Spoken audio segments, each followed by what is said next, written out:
Live from the MCG, welcome to AFL Nation. Grand final day at the MCG. The smell of sulphur might last till Boxing Day. Kiss. I don't know whether we got away with it or not, but it felt big.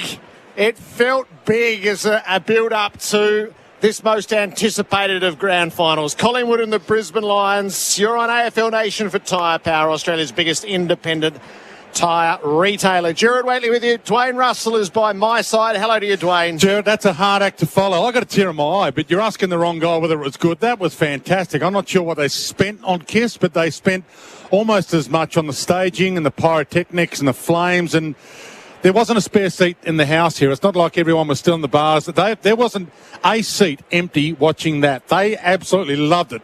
Robbie Williams was good last year, great last year, but this was epic. I'm not having that, but that's okay. Everyone plus 30 was singing along in the stands, and that's all you can. You youngins didn't quite get it, did you? There's a lot of explaining going on to teenagers around the country right now. Oh, yeah. A lot of explaining. Jared Healy, hello to you.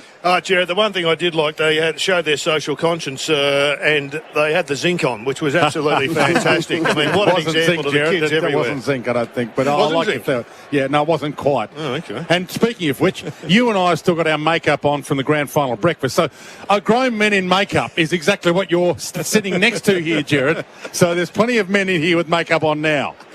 And Kane Corns rounds out our quartet for the call. Hello to you, Kane. Looks magnificent. I thought it was a great spectacle. Would be better at night. I don't want to be that person right now. The reviews are in, and from what I've seen on social media, they were reasonably positive. But now it is over to business as a player. You're now focusing, as you're oblivious underneath, Dwayne and Jared. That's the first time your social media has been reasonably positive for quite a while. That's it. There can be some positive things said on Twitter, and that was the case in relation to Kiss. But the players have got no idea what has just gone on. All they're focusing on is trying to prepare as normal as possible. Of course, that's really difficult to do in grand final week. You just want that first contest. You want that first touch of the Sharon. What a game we've got waiting for us today at the MCG.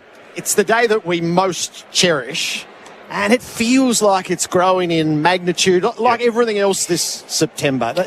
Just being outside and around people, and just how quickly the seats filled inside. And now in advance, virtually everybody here knowing that the parade of past champions and then the pre-game entertainment, everything feels elevated this September, and today's right there. I agree with you, Jared. I think the whole game is expanding rapidly. Exponentially over the last, say, 5 to 10 years. It's just an event that's equivalent to any other event that we've got in this country. And I think you're right about the lead-ups. I mean, when you start racking up expected 90-plus thousands for your prelims and your semi-finals, and the emergence of Carlton obviously helped that, and Collingwood being a power this last couple of years has also helped that. But there's a lot of Lions supporters here, and they've travelled, and there's the old Fitzroy mob, and everybody comes together. But even the AFL spending bigger on the entertainment just makes it a standout event. And as you said, it has grown exponentially. How are you feeling about it, Kane?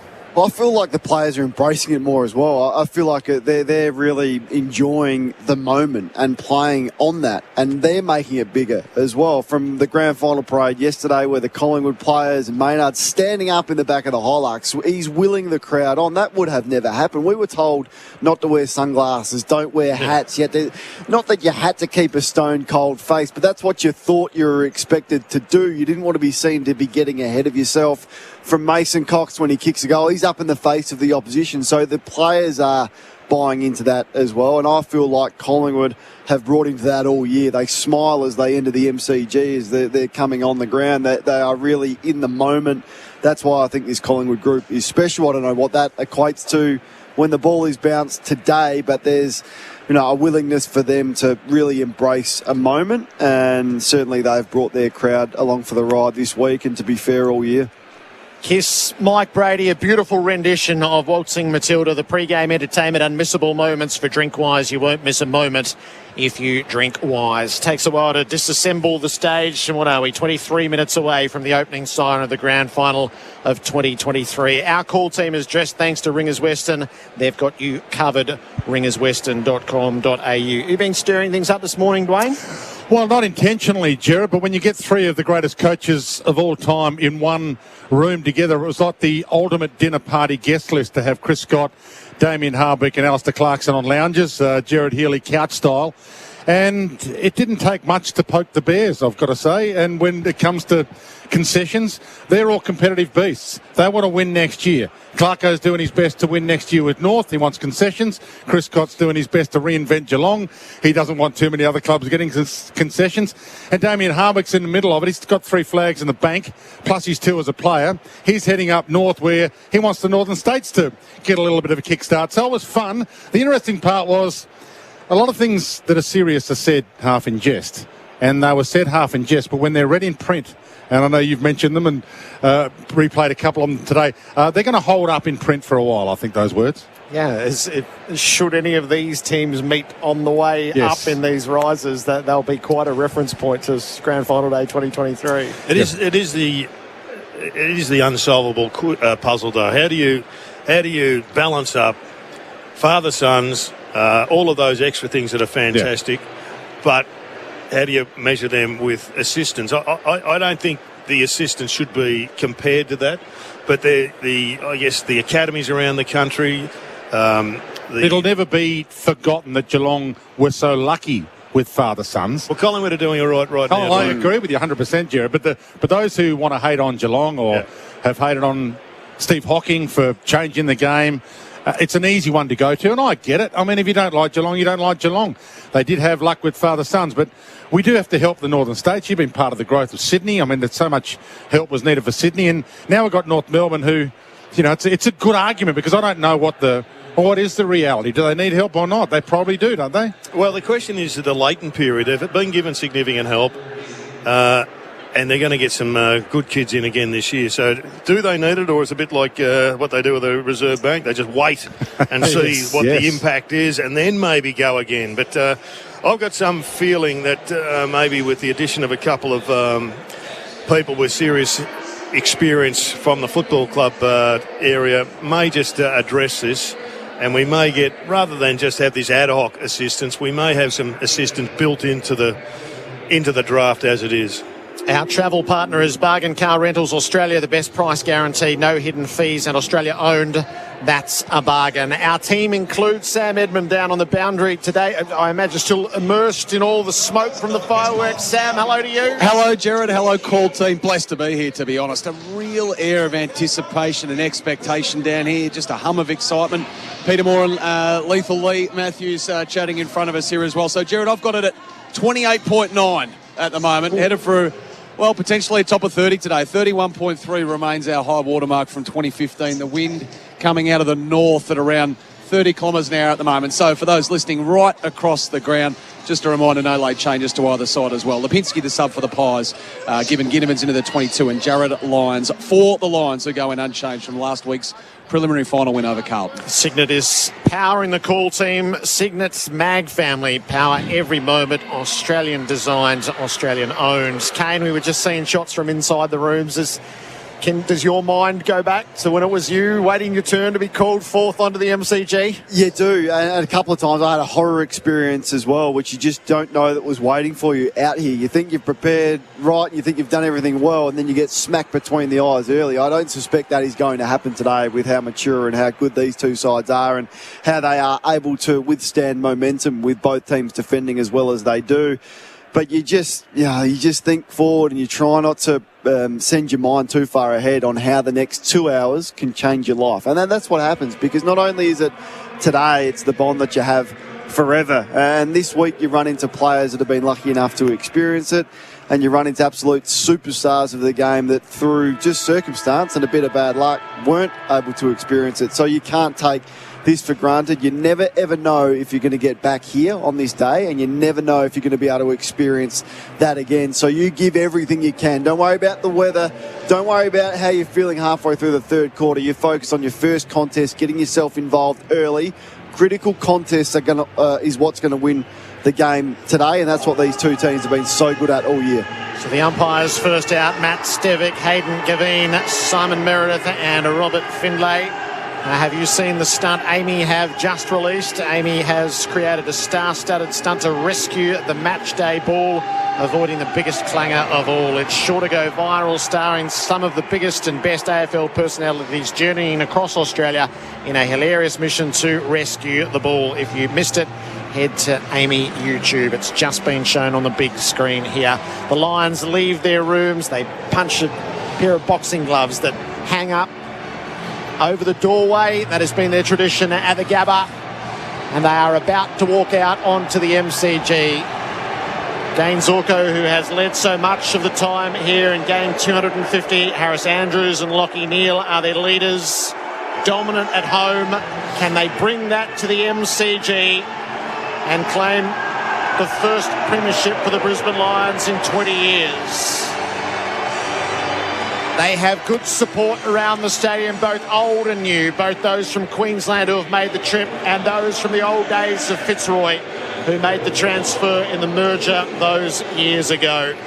The Roy boys, the maroon, yellow and blue, are out on the MCG. Yeah, and you can see they're trying to enjoy the moment. There was a smile on the face of Cam Rayner. The others look a little bit more serious. Harris Andrews and Lockie Neal, first year as co-captains for them, but Dane Zorko's role in this is interesting as they sit down for that photo. If you lose, you want to burn the photo. If you win, that photo will have pride of place somewhere in these players' homes. But it's been a long journey, and Chris Fagan has spoken about that, Jared. 7 years he has taken to get them to this point. 5 years in a row in finals. They were a mess when he took over. He's moved up to the coach's box this year, and I think he's coached really, really well. Yeah, it's been a great performance by the Lions coach. You know, talking to him in year 2 when it was still looking like it was going to be another building year. 2 wins, 3 wins, 5 wins in the first year, and then similar in the second year. He was beginning to doubt whether or not it was ever going to turn around and happen for him, but it has, and it's taken a while to get to this final day, but he finally gets there. But the final day's great, but it's that lap of honour. It's that last 440 of your career that you want to remember, and that's celebrating running around this enormous stadium. Yeah, definitely. And he's been in control this year. Definitely coaching. He's calm, even though 5 goals down last week. You looked at him and he was measured. He assessed what was needed to change. I think the way that he addressed his players at quarter time. And they just started to take some risks with their ball movement. Now, will they be able to do that against this Collingwood side who bring the most pressure out of anyone? Are they going to pick off the early kick through the middle of the ground? What's Kitty Coleman going to do when he gets his hands on the footy? They've got beautiful ball users everywhere. And if they can get the footy on the deck in their forward 50, they have more talent than any other team in the AFL. And Bailey and Cameron and Rayner and Zorko and McCarthy can all go to town, provided they get that footy on the deck. Collingwood fans just stamping their authority on the MCG prior to their pies running out. I thought the coach got himself involved in a little bit of subtle psychology during the week, saying that they thought that they were probably advantaged, underdogs, but advantaged by the weather. It was just a simple message, subtle message to the pies. And I still think it's a much bigger factor. I was talking to Jared about this earlier in the day, Kane. It's a much bigger factor than anyone is acknowledging right now. Well, Darcy Moore does the natural smile and the feel of excitement better than any I've ever seen. Think back to this occasion in 2002, and Nathan Buckley had the most steely glare that had ever been to grand final day. It's a beaming smile for Darcy Moore. His father led the Pies to an occasion such as this. The majority of the crowd will be there for them. Make it legendary. Make it 16 is the plea. The Pies back to a grand final. And their faithful are apt for it. It is unbelievable. I mean, what it would be like to play for this club is phenomenal. And you can tell, look, they're waving to the crowd. They're waving to the cheer squad. They're embracing it. It's what we said pre-game. They embraced it yesterday. They've embraced it all year. They tap each other on the shoulder. They hug. They clap. And, yeah, it's definitely a different attitude than the old school days of that steely look down to business. They just play with enjoyment, and you can tell they live in the moment. They're living in the moment right now, and I suspect they may be the team that can handle the big occasion a little bit better today. That's my gut feel early. And just look at them smiling in the photos. They've got stars across every line. Can their forward line, Jared, kick a big enough score to win? I think they need 13 to 14 goals today. Well, that's going to be the great challenge. And we were reflecting on where Billy Frampton plays. And Billy Frampton may play forward. Certainly it's the reason why Ginnivan has come into the side. But Billy Frampton may go back because he's more comfortable across the back line. He's played that role for them again. But dabbling and mucking around with your back line that's actually got you here is one of the great challenges. But maybe you've got to be brave to win it. Maybe they need Jeremy Howe forward and Billy Frampton can just go back and play that extra tall. And you can always make that change mid-quarter as well. You can make it early. You can make it early in the second quarter. If it's not working for Frampton forward, you can swing that. You've got the sub there, although the sub's going to be interesting. How early do you go with that if it's not working because of the heat and the risk of getting an injury that could hurt you? So I don't think the sub, unless there's an injury, will be activated for either team until early on in the last quarter. These are our top two. Look at the ladder. Live your own way in the Isuzu MUX. First meet second. Collingwood and the Brisbane Lions. It's the first time since 2014 that has happened. That's for the 7-seat Isuzu MUX. Strange part is Pendlebury's wearing a warm-up top, almost as if he's wearing the sub's top. The sub normally warms up in a different top to everybody else. Pendles is wearing a different top to everybody else, and Lipinski is wearing a jumper. It's weird. Lipinski, the sub, would normally wear the sub. Lions is wearing a different top to every other Lions player. It is Pendlebury's quirk, and sometimes side bottom has something else on as well. And Ginnivan's in the short sleeve. Smart move. Wouldn't have thought he'd go the long sleeve today. But the beautiful headband he's got as well. Before the game whether anybody would do the smart thing and wear a hat. Because seriously, it is hot and a hat helps. Jimmy Steins, bless his soul, I mean, he wasn't embedded and, I guess, restricted by our culture. He wore a hat. Well, still side bottom does have zinc on his... He's got it all over the dome. Needed it on his head. And Oleg Markov's hair is shorter than his moustache. He's shaved it right back, but the moustache is twirlable. Just looking, Jared, at the centre bounce brigade as they're going to go through their warm-up for Collingwood. How important is that battle this will include some of the matchups for Corteva. Keep growing with Corteva Agri-Science. Well, let's talk about that then, because it's fascinating. Really strong on-ball group. They're powerful. They're thick below the waist. I'm looking at it. Look at Crisp. Look at DeGoey. Look at Mitchell. Even I think Dacos, from observing him, has worked on that hard in the 6 weeks that he had off. I reckon he's hit the gym. He's hard to tackle. Pendlebury's been that bigger bottom midfield for years, and side bottom and the other Dacos, Josh, will patrol the wings where I think they have an advantage. But then Brisbane, they focused on that. Rayner is into year 6 now, the number 1 draft pick. He's had 6 pre-seasons in the gym. Dunkley they get in, Jared, as that defensive midfielder who's been so impactful. The DeGoey-Dunkley matchup will be one that I'll keep a close eye on, as will you. Yeah, I think the whole world knows how important clearances are. 90%, if Collingwood win, they win 90% of their games. If Brisbane win, they win 88%. So I suspect it'll be a hell of a lot closer to that, and it'll be decided elsewhere. But there's no question that Mason Cox, he's always been a great tap ruckman. He's never worked hard enough, not never, but in recent years he hasn't worked hard enough to justify the position. But after a little shake-up, he's working really hard, and I think he gives them great service in and around stoppages. I'm just noticing they're practicing basically going to DeGoey almost every time, trying to go forward. It won't just be DeGoey, but they will really try to whack some pressure on those early in the piece. I don't think we'll see Mitchell trying to tag Lockie Neal again. That didn't work last time. Pendlebury may do that, though. Pendlebury may shadow him when he's in the middle. But they're great matchups all around the ground. Mason Cox and McInerney, but Mason Cox has an assistant. McInerney's assistant is Joe Danaher. Charlie Cameron and Isaac Quainer, if it is to be, I think is one of the key, top 2 or 3 matchups. And we know about system versus system, but that one I think will be pretty much a lock. Harris Andrews, who's he going to be on? Is it going to be Myercheck, or are they going to put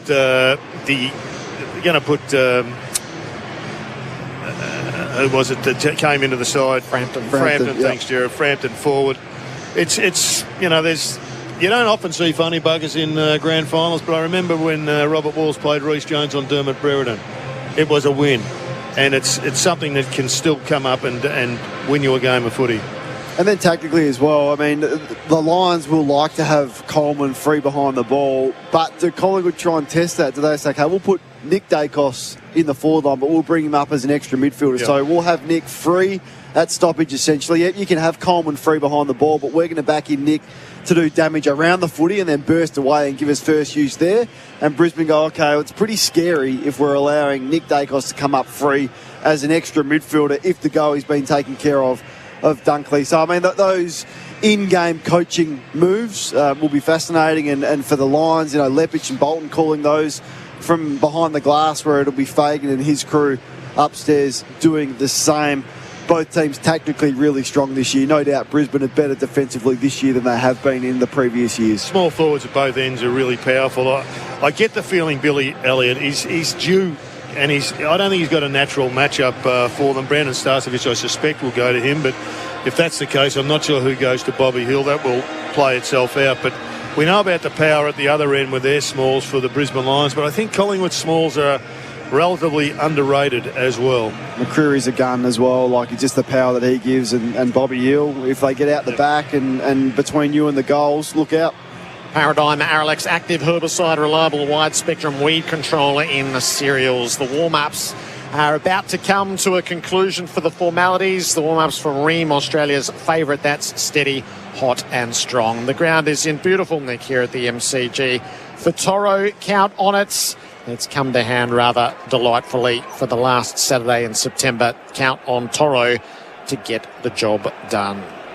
So they come over to the members' wing to observe the formalities.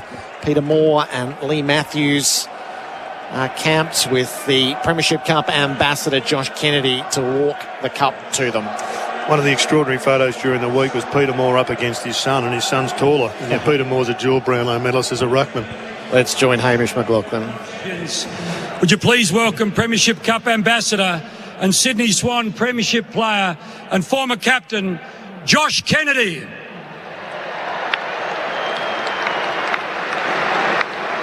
Representing Collingwood is a two-time Brownlow medalist, member of the Australian Football Hall of Fame and father of the Pies skipper Peter Moore.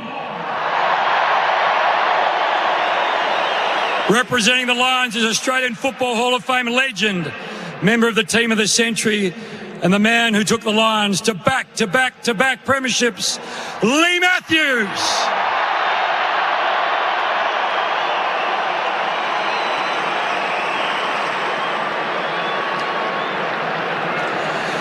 The AFL acknowledges the Wurundjeri people of the Kulin Nation, the traditional owners on the land of which we gather today, and pay our respects to elders past and present. We acknowledge we play our game on this land and respect the cultures of all First Peoples, their contribution to our nation and to the game of Australian rules football. To conduct an official welcome to country, would you please welcome Uncle Colin Hunter Jr.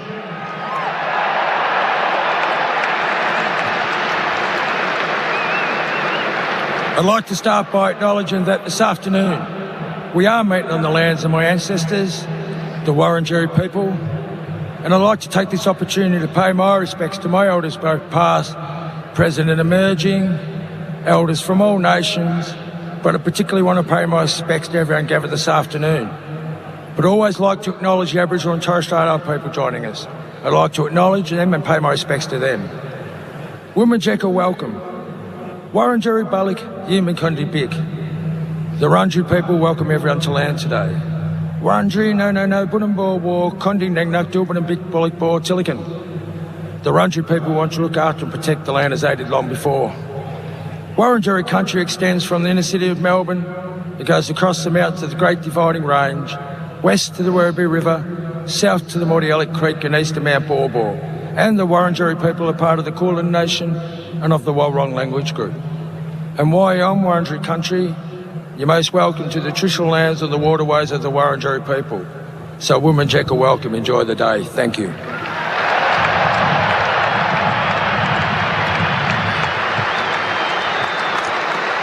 If you're able, would you please rise, remove your caps and join with Kate Miller-Heidke, as she performs the Australian national anthem.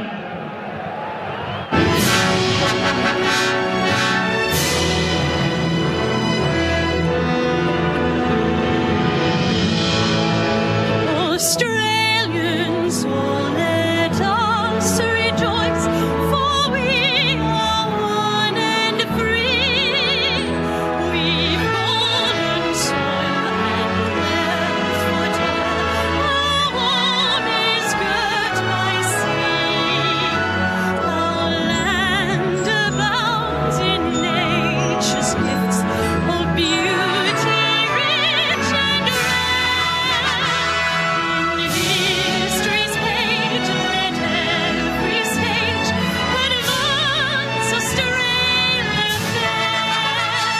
In joyful strains, then let us sing, advance Australia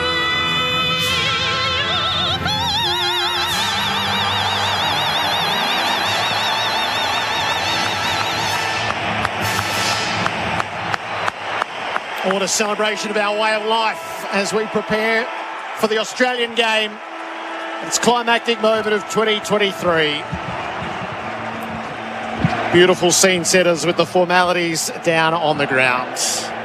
And as the players broke, there was one last embrace. Darcy Moore and Peter Moore in the middle of the MCG, which was a lovely moment. What might we have as an unmissable moment today for Drinkwise? You won't miss a moment if you Drinkwise. Who could conjure it? Jared and Kane? Well, Brisbane's scoring power, that's what Collingwood will have to be wary of today. I mean, they are everywhere. An unmissable moment for me is the likes of Cam Rayner. He's terrific in the air. He can bomb a goal from 54 metres out on the run. He was amazing against Port Adelaide in that first final. He grabbed it away from them. I feel like he's coming to his own and he's built for the big stage. So he's one that could provide us a couple of unmissable moments. Well, the season started with an injury to Jeremy Howe. And he got that injury taking a spectacular attempted mark. I got a feeling he may go one better and take a spectacular mark to just ram home the fact that he is one of the all-time great aerialists. And what better day to make your mark, stamp your authority than grand final day in the realms of Chesalenko, you beauty. I love it. Darcy Moore's just embraced with a dual Brownlow medalist. Now he's shaking hands with another. Lockie Neal joining those ranks during the week. The toss of the coin ahead of the grand final. It has been won by Lockie Neal, and the Lions will kick to the punt road end where their stronghold is in place.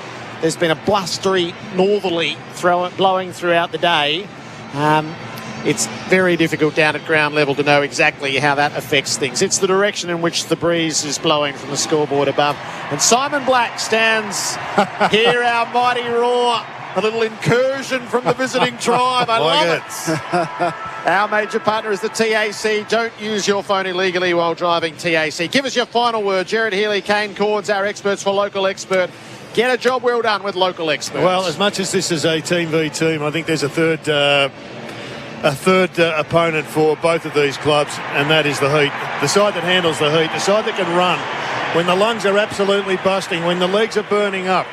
It's a side that can continue to power run that will get this job done. Really interested in the interchange benches for both sides. So for Collingwood, Cameron's going to start on the bench to Big Ruckman, which leaves a lot of responsibility into Mason Cox, and how they rotate those two is going to be interesting, because Oscar McInerney is an underrated player. He's a star of this game. The ruck battle is going to be interesting. And Nick Dacos forward is a surprise. Well, he might come up to the stoppage though. No, starting inside the starting 50. That was our pre-game show for Beaumont Tiles. 25% off most Aussie-made floor tiles at Beaumont's.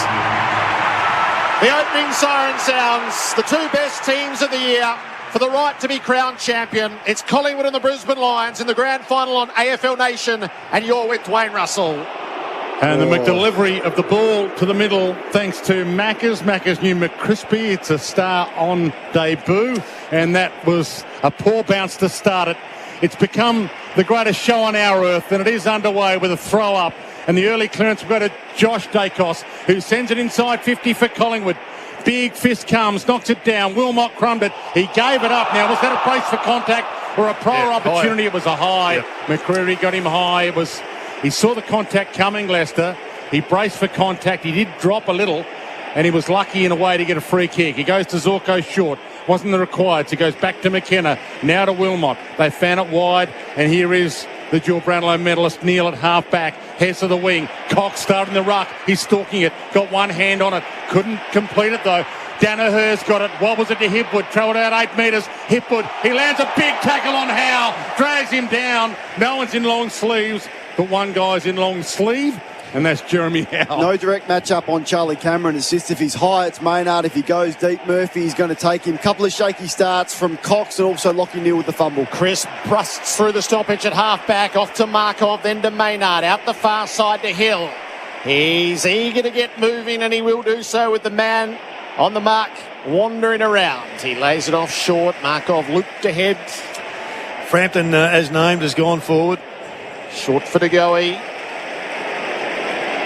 Has a look towards the 50 for the Pies. Now drops it onto the right boots. Frampton dropped it. He was up unopposed. He should have marked, and he slaps his hands together in the aftermath. That was a great kick. They had quite an open forward line, but it was a really good kick to the boundary. And Billy has just fumbled his first shot at goal. Yeah, Bobby Hill came across in front of him maybe and put him off a little. Cox and McInerney. Cox got a hand on it. No free. Big wraparound tackle by Gardner. Holds it in the area. This is what Collingwood love. It allows their defenders to be really aggressive and set up. Look for the hack kick out that'll go straight down to Darcy Moore's throat. Russian roulette on Dacos. They're letting him roll. And tossed up in the air, 30 out from Collingwood's goal. Berry gets it though for the line. Short pass is good. Rayner, I'm not sure he meant it for Rayner, but playing in front is position A. Rayner's at half-back. Heads long and not long enough.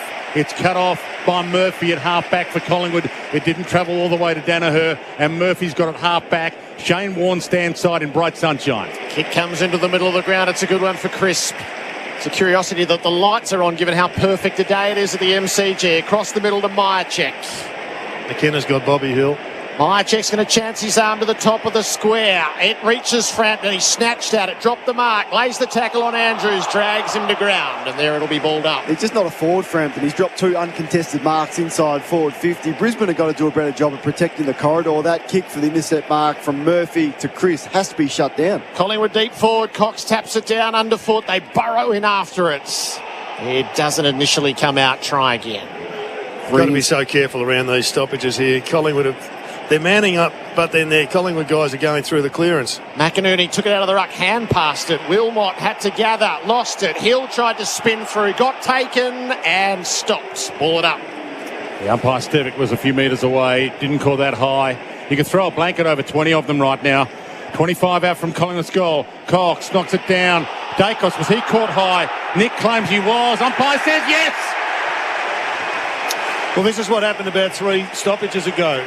Dacos is just on the move, flying through, and he's so dangerous. It's not a reversal, is it? No, it was a player that went down. Okay. I think it was Berry tried to milk a reversal. It was good umpiring. The umpire said, get straight up. But this is the worry. He started across half forward. He's going to come up to the stoppage. He's going to play as an extra midfielder. And then around those forward stoppages, he's so clever. Brisbane are the forward stoppage team. This would be a huge boost for Collingwood to get this guy into the game so early. He's become arguably the biggest story of the season, Nick Dacos, and he kicks the opening goal of the 2023 AFL Grand Final, and they come from everywhere. Starting Nick Dacos forward has been a great move early by Craig McRae. Yeah, it's not one that we didn't expect, Wayne. In some respect, we were talking about before the game. Scoring is going to be their issue. So how do you bolster the scoring? They're pretty good through the middle of the ground. Dacos adds to their smalls up in that forward line. So it's proven to be an inspired choice so far, and his odds for the Norm Smith medal just halved.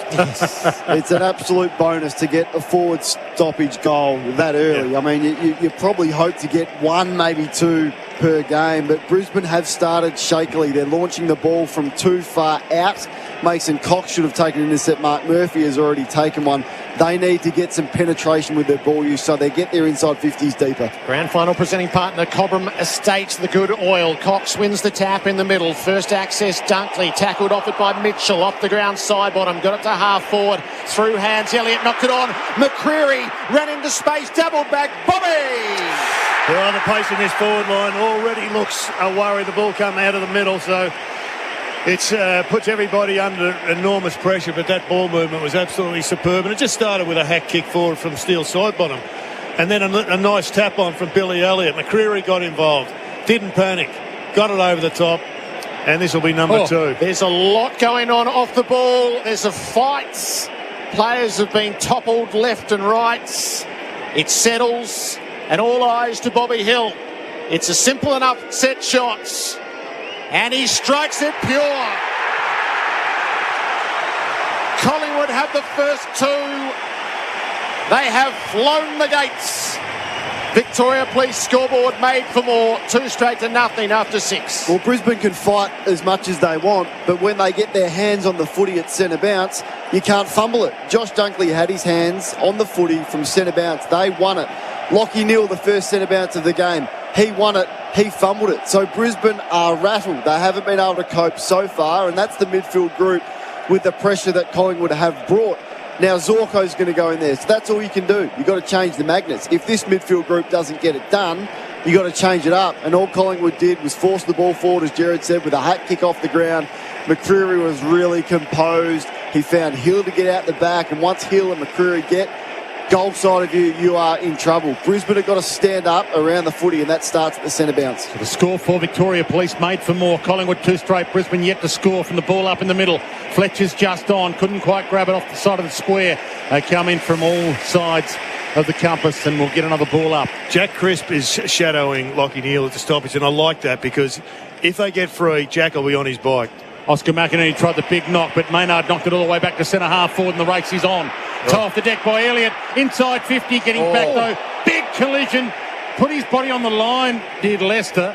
And then all of a sudden, Myercheck came at him. He got him a little late, but he pulled up just in time not to make it violent. Short to Coleman. Well, those short safety to still Dunkley. sheds, Dwayno. They haven't gone inside forward 50 yet. It's 5-0 Collingwood's way. It's been an onslaught.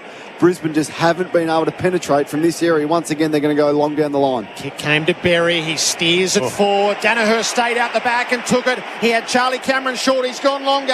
Hipwood, it clears he and Sidebottom. The race into the pocket. Hipwood worried out of it by Sidebottom initially. Hipwood gathers, goes to ground. Moore got him high. Well, he got the free kick, and it's a good one because he's on his preferred foot.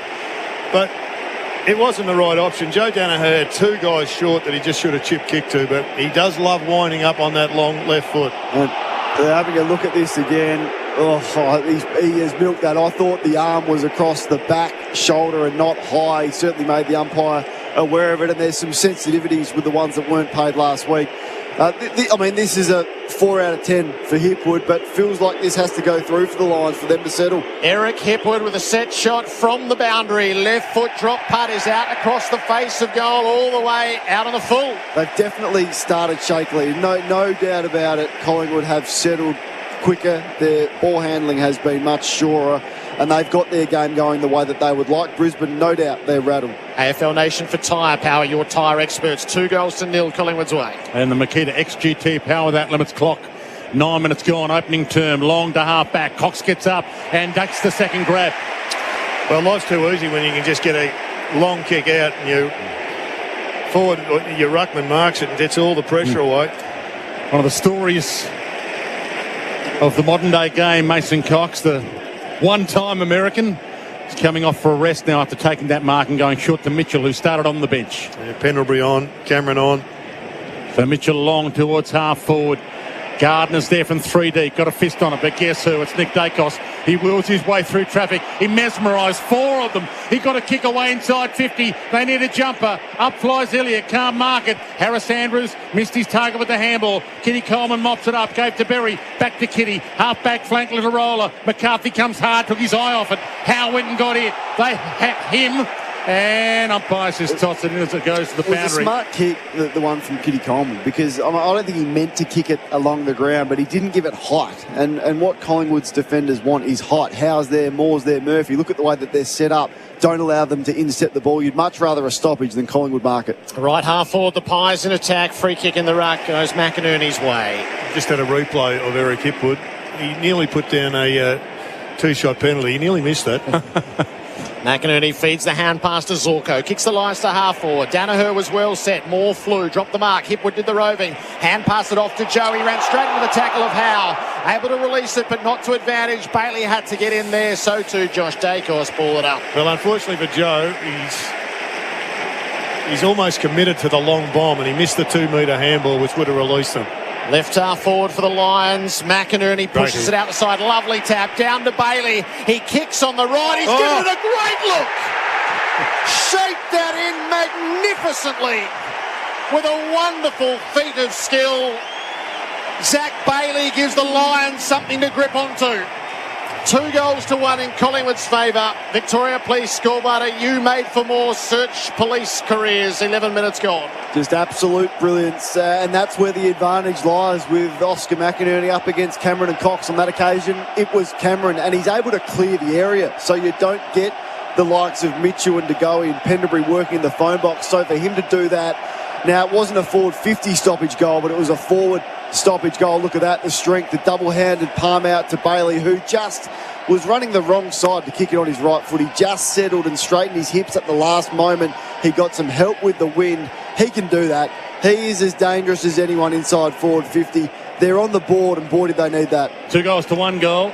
Played 11.5 minutes now on the Makita XGT Power That Limits clock. Opening quarter, full house, MCG, bright sunshine, and the places are rocking. The Big O gave it to Dunkley. Lines to half forward, rolling ball. Hipwood might get there first. He shepherded to Zorko. Little toe poke to his own advantage. He's about to swoop on it. 45 out. Oh, that's high! Surely! Side bottom. Did he duck low? Oh. He didn't get the free. Oh, you are kidding. Oh, my goodness. You're kidding. allowed to bend down to pick the ball up. Got to protect the guy going for the ball. Now, he didn't raise the arm. Yes, he moved the neck, but it just has to be paid a free kick. That's a panic no pay, isn't it? That's a rule, Brian. It's a rule. You can't blame the umpires in some respects. But let's take They're the best we've got. Take that out of it. Life's easier for Brisbane when they win the centre bounce and they get it on the deck. The kick from Dunkley was along the ground. Then you fight at a ground ball. That's where Brisbane have the advantage. They've definitely settled in the last 2 to 3 minutes. Lions in the right forward pocket. McInerney down to McCarthy. Got knocked off his kick. Robertson did well. The Big O fumbled it in the pocket though. Pendlebury away to Mitchell as a result. Clears the area for Collingwood.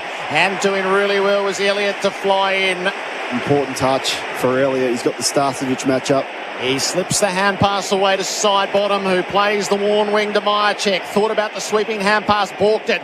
Goes the kick long instead. He needs Frampton against Leicester. Couldn't take the mark to forward. Coleman underneath mops up. Gives it away to Andrews and on now to Zorko. Controls the tempo out of half-back, pulls up, he's been confronted, he's gone a long way back on the switch to Berry. It bounced before it got to him, but he's got the outlet in Robertson. Well done. So Robertson has a paddock.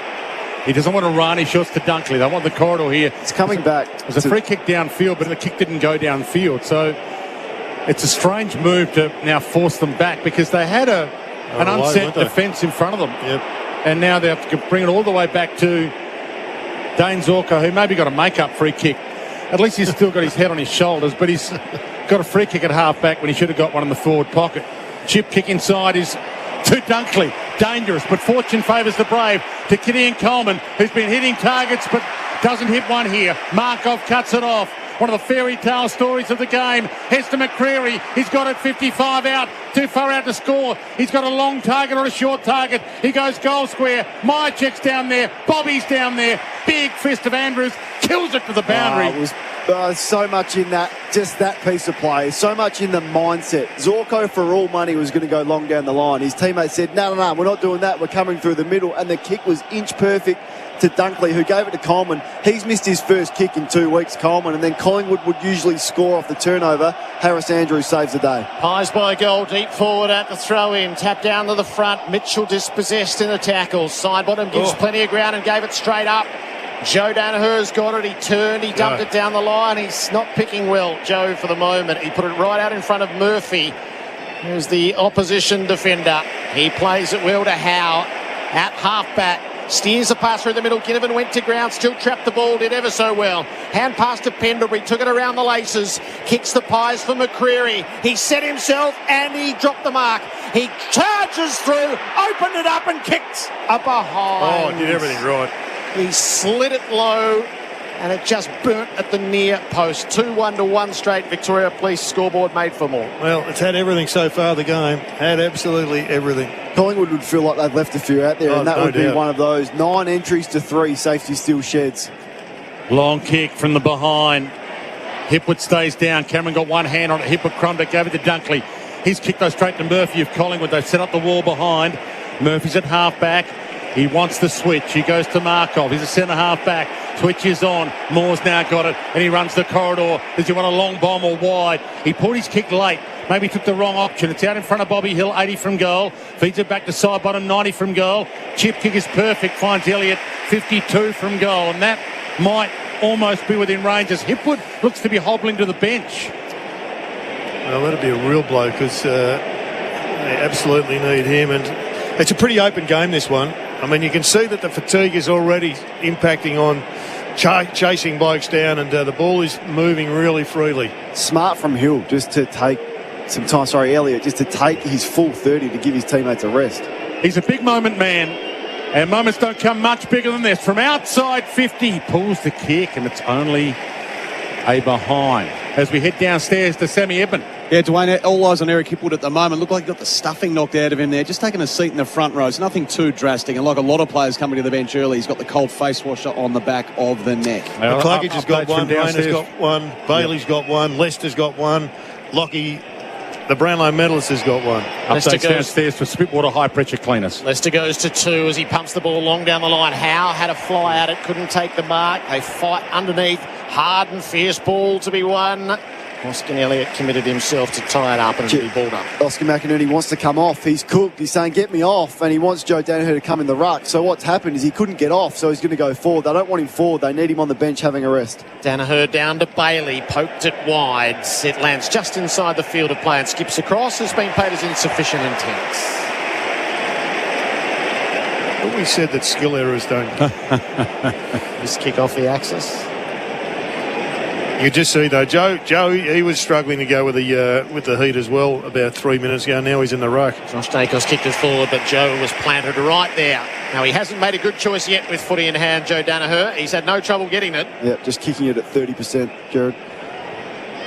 So he has a look at the shorts and he ignores them. And he tees it up. He's kicked it straight to Darcy Moore. McCarthy made a good contest, but Collingwood had numbers at the drop. Mitchell out the side to Quaynor. Sidestepped his way out and got crunched as he got the kick away. It dumps down the wing. Coleman made the spoil from behind. Wilmot set upon. And he was gang tackled. It's a ball up on the wing. Terrible kick from Joe. Like, he just has to be better. If you're going to kick it there, it needs to go boundary so McCarthy can spoil it to the boundary, not to the middle of the ground. Link McCarthy was excellent not to get out marked, but if they're going to kick that ball all day, good night. Bornoff straight down. No free kick to Mitchell, who's pushed in the back a little. Robertson's got it and quickly tackled by Markov. No free either. And the umpire's looking at the other umpire, looking at the other umpire. And have we got a free or a ball up? He was looking into the sun. Okay. Hipwood back onto the ground, so he's okay as Collingwood shuffle the matchups. Darcy Moore has gone across to him. Maynard's playing on Cam Rayner, who's gone deep inside forward 50. Need a better effort in the ruck from Joe. This time much better. Crowd thought there was a free kick there to Collingwood. It didn't go their way. There was a ball up, and now there'll be another ball up because we're still inside the centre square on the wing. The score, and the score brought to you by Victoria Police, made for more. Collingwood 2-2-14, Lions 1 straight 6 in the clock. 19 minutes gone for Makita XGT, power without limits. Collingwood got a spare in defence. Danaher tapped it on. Robertson off the ground. Hipwood, lovely link up to McCarthy, who set sail for home, and home it goes. McCarthy was ever so dangerous last week. It's a most promising moment from those menacing small forwards. 2 straight Brisbane, 2-2 Collingwood. Victoria Police scoreboard made for more. Well, it's an extraordinary game, this. Collingwood have played by far the better footy. They should be a couple of goals in front. And yet Brisbane on the back of just 2 clearances and magnificent finishing have kept themselves right in it. And they're playing pretty average footy right now. Their mids aren't really dominating at all. Lockie Neal hasn't really touched the ball. He's still on the bench from what I can see. So this is an issue for Collingwood. They've blown a couple of good starts in the finals before and put themselves under the pump. Next 5 minutes in this quarter will be interesting. Got to get Tagoe involved. He's had 1 kick, nothing from stoppage. This time last week he'd had about 3 clearances already. So Danaher against Cox. Pendlebury gets the clearance. It's a handball. He goes to Nick Dacos. He started in the middle for that ball up. His handball was to Wilmot. Quickly caught by De Goey. And he was caught correctly. It'll be a ball up just inside attacking 50 for Collingwood. Pressure. Our experts for local expert, a job well done. Kane Corns and Jared Healy. Handball from Dacos. Just launch it as far as you can. Get a deep entry. Cox knocked it as far as he could, went to Archie. Nick Dacos has got it again. His kick half smothered. It ricochets back to him. He danced past a couple on the wing. Got Bobby Hill, who Dan stepped inside. Dan steps outside. Little trickle kick towards Dacos. Nick Dacos caught by the leg. Hard smother on him and he's hurt. He's not getting up in a hurry, Nick Dacos. It was a great smother, though, and we'll have a look at Dacos. He's jumped up and seems okay. Collingwood deep forward. Cox taps it down to Goey. Wrenched it in. Took them all on. He got caught. It has to be holding the ball. They're all over him. They are all over Jordan De Goey, so he's not getting the space. The Giants gave him no respect last week. They allowed him to stand at defensive stoppage all over himself. There's 3 of them. McKenna's all over him. Coleman's all over him. That is a big win for the Lions. He has had no impact. He's going to have to fight his way through some heavy attention today, Jordan, if he's going to have an impact. Coleman with the resulting free kick. Long on the way out. Hipwood saw it over the top, but Josh Dacos was there to cut it off. Hand pass to Maynard. Measures up his kick. Bobby Hill took it on the first bounce. Caressed it inboard. He carried De Goey, and the moment passed. Zach Bailey takes the intercept mark. Our presenting partner of this grand final, Alternal Leaf Trusted Plant Medicine Doctors. Coleman is not paying enough respect to Bobby Hill. He's giving him 3 or 4 metres. He's got to get up in his jumper.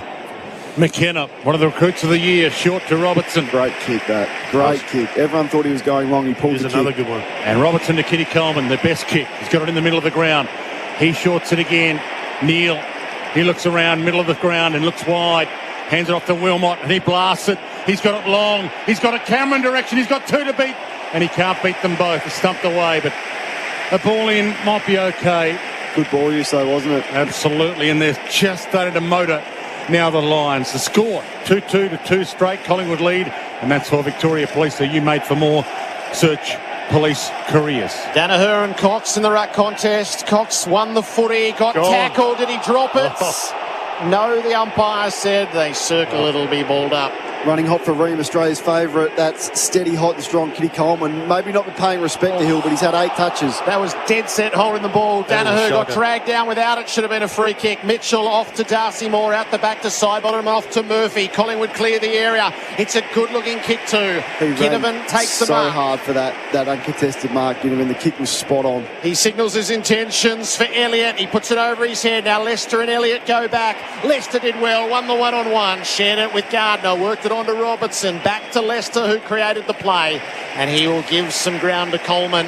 He bites off the 45 kick. Superbly done. Mark taken by Neil. Eyes surveying what's ahead. He's had 9, Coleman now. They'd want to look out. You don't want him to get hot. He was the one that got them back into the game in the second quarter last week against Carlton. Got their mojo working now, but Collingwood's defence sets up nicely. So the kick to McKenna. He had time enough to gather the mark he should have taken. And now he drives it long, looking for McCarthy. He got up there, can't mark it. Ball scoots to the back. We'll get a ball in 50 metres from Brisbane's goal. So we've played 23 and a half minutes. Opening term on the Makita XGT clock. Collingwood 2-2, Lions 2 straight. Here's the king of sports radio, Gerard Whateley on AFL Nation. 50 out from the Lions goal. They're going to the punt road end. They're trailing by 2 points. Danaher removed Cox, then got taken high with his head over the footy. Umpire said no, holding the ball. I reckon it was good umpiring. I thought he ducked into that. And it's Cox a big win right through from Mason Cox, who lost the hit out but recovered well and laid a crunching tackle. Joe's got to stand up and cop the contact. Don't duck into it looking for a free kick. Cox. Oh, Bailey saw that he played on, got across his boot. Danaher ran straight into Quaynor. Back to Bailey in the pocket, ran himself into a dead end, got out of it and kicked one of the great grand final goals. How good was that goal? Zach Bailey made the play all himself, a one-man show, and he's left them fighting in the back play as he just coolly walks away. Down payments on Norm Smith's. His first 2 goals have been something to behold. He is running hot for Ream, Australia's favourite. That's steady, hot and strong. The Lions lead. Goal of the year. That's the goal of the year, and it's happened in a grand final. Now, firstly, Mason Cox didn't see him. He snuck up on him with the smother. Joe Danaher got the footy. You're going, what is Joe doing? He ran into a tackle but was able to get the footy off to Bailey, who absorbed the Murphy tackle. He said, you're going to tackle me? Good luck. And it was a poor effort on the boundary line from Murphy, who missed a tackle, allowed him to waltz inside on his right foot. He is owning that pocket on the ground, and he's got them right back into this game. Zach Bailey, what a star. Games are about moments, and that is the moment of the game so far, and it might end up being the moment of the game if they go on to win it from here. They win the clearance. They got a free. Dunkley gives it to Charlie Cameron, who's shirtless at the moment. Charlie is playing without a top just about. A backless dress he's got on. Hipwood's got it. They've got him. And the umpire sorts it out with a Collingwood free. Cameron has to come out off with that jumper, surely. He's going to have to come off. I think Murphy's going to be in trouble, removed from this game. So he's definitely going to need a HIA, which will take 20 minutes. I'd be staggered if he comes back on. We'll just have another look at this. He attacked the footy. It was a contest between McCarthy and himself, and he's come off second best, and he's been helped to the boundary. And we'll get an update shortly from Sammy Eben, who will be all over this situation. A big story today with Nathan Murphy coming off for a head assessment. So our experts for local expert, a job well done. Jared Healy and also Kane Corns. And Sammy Eben is downstairs. How's he look to you, Sammy? Dwayne, not great. Doctor's looking at about a metre from me on the vision here. They didn't hesitate. Straight out to Murphy, who comes off as we speak for an examination. Charlie Cameron's got a fresh jumper. The trainer just ran one out. He got ripped in that skirmish after the Bailey goal. Maynards flares it out across half back to Moore. Desperate to hand pass it on to Josh Dacos and up to McCreary. So Collingwood used the stop play ever so well. McCreary's had a bounce. Delivers up inside the 50. Cox right in the middle of the pack flew, and he's taken the mark. He was veering in from the side of a well-set contest, and with a superb sense of timing, takes the mark of the day thanks to Flight Centre early. It's a good response. It's a good physical response after being made to look a little bit foolish up the other end with the smother from Bailey, and then him and Murphy just getting danced around for that goal. And then there was the fight after it. If you're going to give it, you've got to cop it, and the Brisbane players went to him. So a really good response to drift forward and take a big contested mark. Now, we know he does this well, and the goal kicking today has been incredibly accurate, and he's one of the best in the league from this distance. Craig McRae taught him how to kick, and his first time through at Collingwood to get the rich rewards of it. No, he blunders his mo, but he's usually so good there, as Kane referenced. It sprays out to the right for a minor score. 2, 3, 15 Collingwood, 3 straight 18 the Lions. Victoria Police made for more. We've gone 28 minutes of the opening term. 22 minutes since the Pies have kicked the goal. And straight down the middle, they travel. The line short is good to Starcevic. Centre half back, he fans it out wide. I think Mason Cox had eyes on Dunkley to try and rough him up after kicking the goal as he was running in. Didn't want to go on. He had McCarthy down the line. And there was a play-on ability there. He's not the best of kicks, but... Oh, Gardner loops that to Kitty Coleman, but he's got it to their best kicker, and he wants the inside kick. He played on, he dropped the ball on the turf, picked it up again, and now fans it wide, and they should be out of it. Sits for Dunkley. It sat horribly for Dunkley. Ginnivan got it. Dunkley wrapped him up, held it in the area, got out of jail there. The Lions got out of jail with 3 minutes left to quarter time. 3 straight the Lions. Collingwood 2-3. 28 gone opening term. Great forward press there by Collingwood. They put pressure on Kitty Coleman. He did the aerial, and it's come back to haunt them. Collingwood at right half forward. McInerney got his hand to it first. Dunkley got clipped high as he was trying to get through. Mitchell pulls it clear, wobbles it inside 50. Coleman's got it well scouted. Now Dunkley's in a bit of strife. He's coming from the ground, ringing left hand. It's 11 possessions for Kitty Coleman. 11. 9 of those kicks. Across the face of goal to Andrews. Gave away some grounds. Up now to Zorko. He's got a little finger out of joint, Dunkley, and the doctor's about to pull it back into spot. Make it 12 for Coleman. They're going to allow him to do this. Look out, because he's the best kick potentially in the league, this time on the right, which is not his favourite. Sat it up down the line. Cox destroyed the pack. Hoskin Elliott underneath. Got his kick away. It's a bit directionless, and Coleman again. Well, he's had 13, but importantly for Collingwood, not one of them has turned into a score. So he's doing his job, but they're not linking and nailing the ball. Zorko's got Archie, but he sat on his head. Chris with a big fist, dumped it wide. McCreary and Gardner can't get there in time. Boundary line beats them. What they've done, Brisbane, they've just smothered Collingwood. Like, they've only had 66 touches. And if you're looking at their key players, Pendlebury, 4's hardly touched it. Dacos, Josh, 4. Nick's only had 5 after his hot start. We've spoken about to go. He's had 1 kick, and that came in about the first 3 minutes. They have smothered their ball movement and their ability to win possession. McInerney beats Cox, got a kick away, middle of the ground. Rayner got up, got it, tried to slip a tackle, did slip a tackle, got handed straight to Hoskin Elliott. He wobbles Collingwood back inside 50. McCreary there, got rid of his man. Myercheck picks it up in the pocket, looks inside, he bends it around the body and kicks a ripper. Big Checkers on the boundary. Kicks one of the moments and goals of the game to rise this Collingwood fan base out of their seats. 3-3 to 3 straight. Collingwood back in front. 30 and a half minutes gone opening term. We're spoiled. We've seen 3 of the all-time great grand final goals in 1 quarter. We are absolutely being spoiled. Well, the forward pressures has turned it around, hasn't it? They just sat off him though, Jared. But the tackle on Rayner was the one that actually nailed it. He stuffed up the handball. Would have been a goal the other way. Here's the tackle on replay. That is absolutely gone. He's got 2 hands free and then butchers the handball to Hoskin Elliott.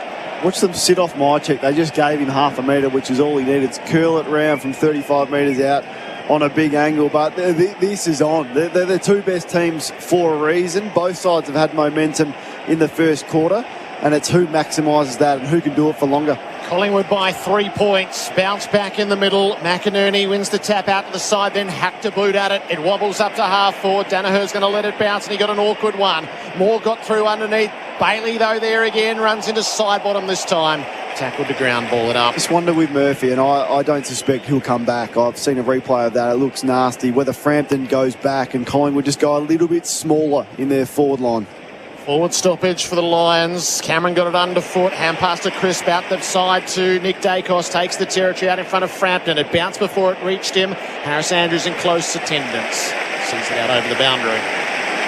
Player of the day today will be for La Cabra, home of the goat Mexican food. Old McRae down on the boundary, shouting his instructions as we reach the final minute.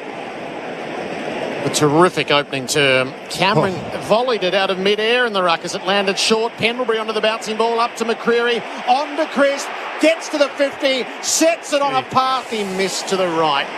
Well, it just lost the plot here a little bit. The Lions in this last couple of minutes, they had a nice little lead going into 3-quarter time. They've defended. They've butchered it a couple of times by skill. And Collingwood should be another goal in front. So to Rayner and then to the wing. And Cameron goes up with Big O. Berry got it, tackled, didn't find his foot. Moore flicks it up, got to Nick Dacos, opens it up to Pendlebury. Seconds remaining in the opening term. Pendles wobbles it inside 50. Rayner double grabs it. 30 out from his defensive goal. There's a poor kick from Pendlebury. So that, as you said, they've had 18 entries and they've missed probably 3 that they should have kicked. Terrible kick from Rayner. Yep. Zorko had to cannon in to make a contest, but the Pies had numbers. Quaynor up to the 50. Jagoe marks outside that arc, and the final moment of the opening term will be a shot after the siren. It's unthinkable that Rayner could butcher that kick as badly as what he did. Such a simple skill to execute. Maynard comes across, he looks at the clock and says, Jordan, you're going to have to kick this one after the siren, as it's about to sound now. Backing him in here. Jordan Needs this one. Long range. DeGoey leaps into it, struck it, sweet, it flies, and it flies home! A big game moment from a big occasion player. Jordan DeGoey, the ball burster. And Collingwood lead by 10 points at quarter time as a result. 4-4 to 3 straights. A term that took a couple of turns. DeGoey, Hill, Nick Dacos, Myercheck, the goal kickers for the Pies. Bailey's kick 2 and McCarthy 1 for the Lions. Scoreboard 4-4 to 3 straight. AFL Nation is for Tyre Power, your tyre experts, and our grand final presenting partner is Alternaleaf, trusted plant medicine doctors. That quarter on AFL Nation was for Vic Police. Are you made for more? Search police careers. Your Flight Centre, Night Centre, See the Starry Light Centre, Cruise Centre, Tours Centre, Are You Insured Centre, Stay Young, Have Some Fun, Follow the Sun, Take the Plunge, Easy Done Centre, Island Top, Over the Top, One Stop Shop, Never Stop, Your Centre, Our Centre, Flight Centre, at the centre for 40 years. Flight Centre. Hey guys, Ryan Pappenhausen here. Berwick Volkswagen has looked after me over the years, and with a brilliant range of new, demo and used vehicles, they have something for everyone. Berwick Volkswagen, the only destination for your next car. LMCT 12366. Cobram Estate is the most awarded Australian extra virgin olive oil made from olives grown in northern Victoria. They're harvested and first cold pressed within 4 to 6 hours to create a premium quality oil. This is what guarantees every bottle of Cobram Estate extra virgin olive oil is fresh and full of flavour, elevating your entertaining and making your food taste even better. Cobram Estate, premium quality, great tasting and the healthy alternative. Buy in-store at all major retailers. Hello, it's Emma Martino from State Transport. We believe that every delivery, no matter how big or small, truly matters. Our team at State Transport work around the clock to ensure you get reliable, personalised service with a smile. Because as a business, our growth is in direct proportion to our clients' success. We're with you 24/7. Visit statetransport.com.au. State Transport, our people are your solution. We're stoked to get you shredding, sliding and hooked on surfing this spring at Urban Surf. Warmer weather, longer days, new products, fun with mates and a brand new booking system. Whether you're learning, shredding, playing or just enjoying the blue oasis, there's something for everyone at Urban Surf. It's never been easier to book and we're amped to welcome you to the ultimate surfers playground. Spring bookings are filling up fast, so get out there at Urban Surf. Hi, I'm Dylan, a family lawyer with Aiken Partners. I know how challenging separation and divorce can be because I've been there myself. And I've assisted people for over 10 years with property, parenting and intervention order matters. Each step can feel overwhelming, but I'm here to help. At Aiken Partners, we also help with employment law and workplace issues. Plus, we have a large wills and estates team assisting with probate, drafting wills and contesting estates. Search aitken.com.au/SEN to book your free initial consultation. That's AITKEN. How much did your car cost to fill up this week? Don't forget the constant service or unexpected breakdowns. Why go through all that again just to use your petrol outdoor power equipment? With Ego Power Plus, you don't have to. Our 56-volt ARC lithium battery technology outperforms petrol without the noise, fuss or fumes. That's why we're the most awarded cordless platform and a proud partner of Planet Earth. The green revolution starts here. Search egopowerplus.com.au. When Macca's decided to drop the McCrispy burger with 100% Aussie chicken, a soft glazed bun, crunchy lettuce and a new signature sauce, they thought, straight to the permanent menu you go. The McCrispy, Macca's next big thing. Available after 10:30am. Medicines just got cheaper for a range of ongoing health conditions. Now, selected PBS medicines can be prescribed for 60 days, saving you money and time by giving you twice the medication for the cost of a single prescription. Here you go. Thanks, Doc. Ask your doctor if a 60-day prescription is right for you, or visit health.gov.au/cheaper medicines. Part of making Medicare stronger. Authorised by the Australian Government, Canberra.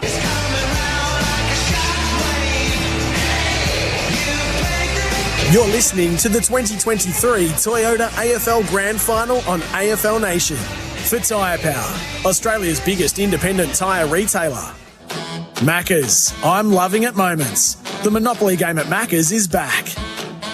Cox knocks it down. Dacos, was he caught high? Nick claims he was. Umpire said yes. He's become arguably the biggest story of the season, Nick Dacos, and he kicks the opening goal. McInerney pushes it outside. Lovely tap down to Bailey. He kicks on the right. He's given it a great look.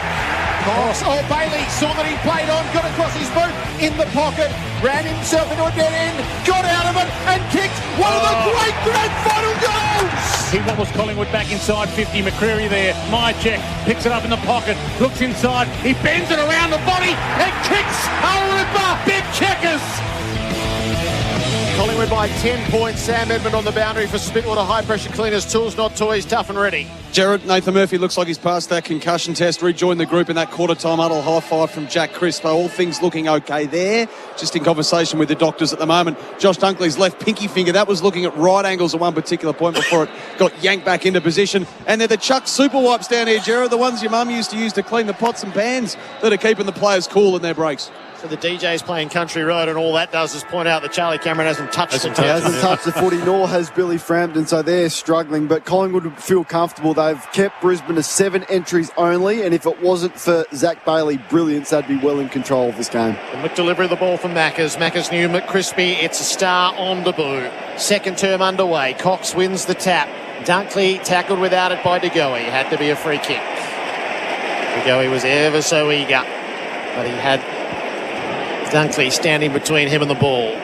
Hand pass to Lester on the flyby. Gets his kick up inside the 50. Big pack forms. McInerney across the front. Didn't mark. Here's Charlie Cameron. Ducked one way, doubled back and snapped the goal.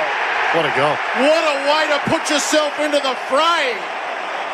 And now they'll sing. The Lions needed the first of the second term, and they have it.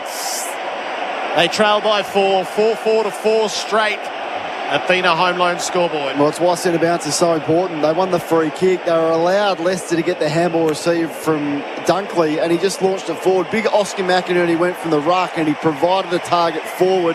And Charlie Cameron's crumbing there was outstanding. He shimmied to the right, then he went back onto the left, which no one was expecting. They've been so accurate with their snaps today, Brisbane, and that's kept them in the game. Dwayne, the big story downstairs is I think Murphy's gone back to the interchange bench. Sammy Eben. Unbelievable turn of events here, guys. Nathan Murphy in tears. The headband is off. The doctors have just told him he was doing run-throughs, getting ready to come back on. One final conversation with the doctor. They've made the call. Looks like he's going to be subbed out. Okay, down on the boundary for Spitwater. High-pressure tools, not toys. From the bounce, Fletcher jumps in. They jump on him. Mad scramble. And we'll get a ball up still inside the centre square. Spitwater, high-pressure cleaners. Tools, not toys. Tough and ready. 4 straight. Brisbane, Collingwood 4-4 early stages, second term on the Makita XGT power without limits clock. The fists knocks it down towards Dunkley through the traffic, got it to Starcevic. Wobbles one to half forward, wrestle on. Hipwood got a hand on it, knocked it down. Charlie Cameron with the one-handed pickup, puts the Jets on, gets away from Howe. Inside kick as a roller, it might still work out. Cheat traps it, gave it up McCluggage. Another massive moment, and he's equal to it. Huge from Huey.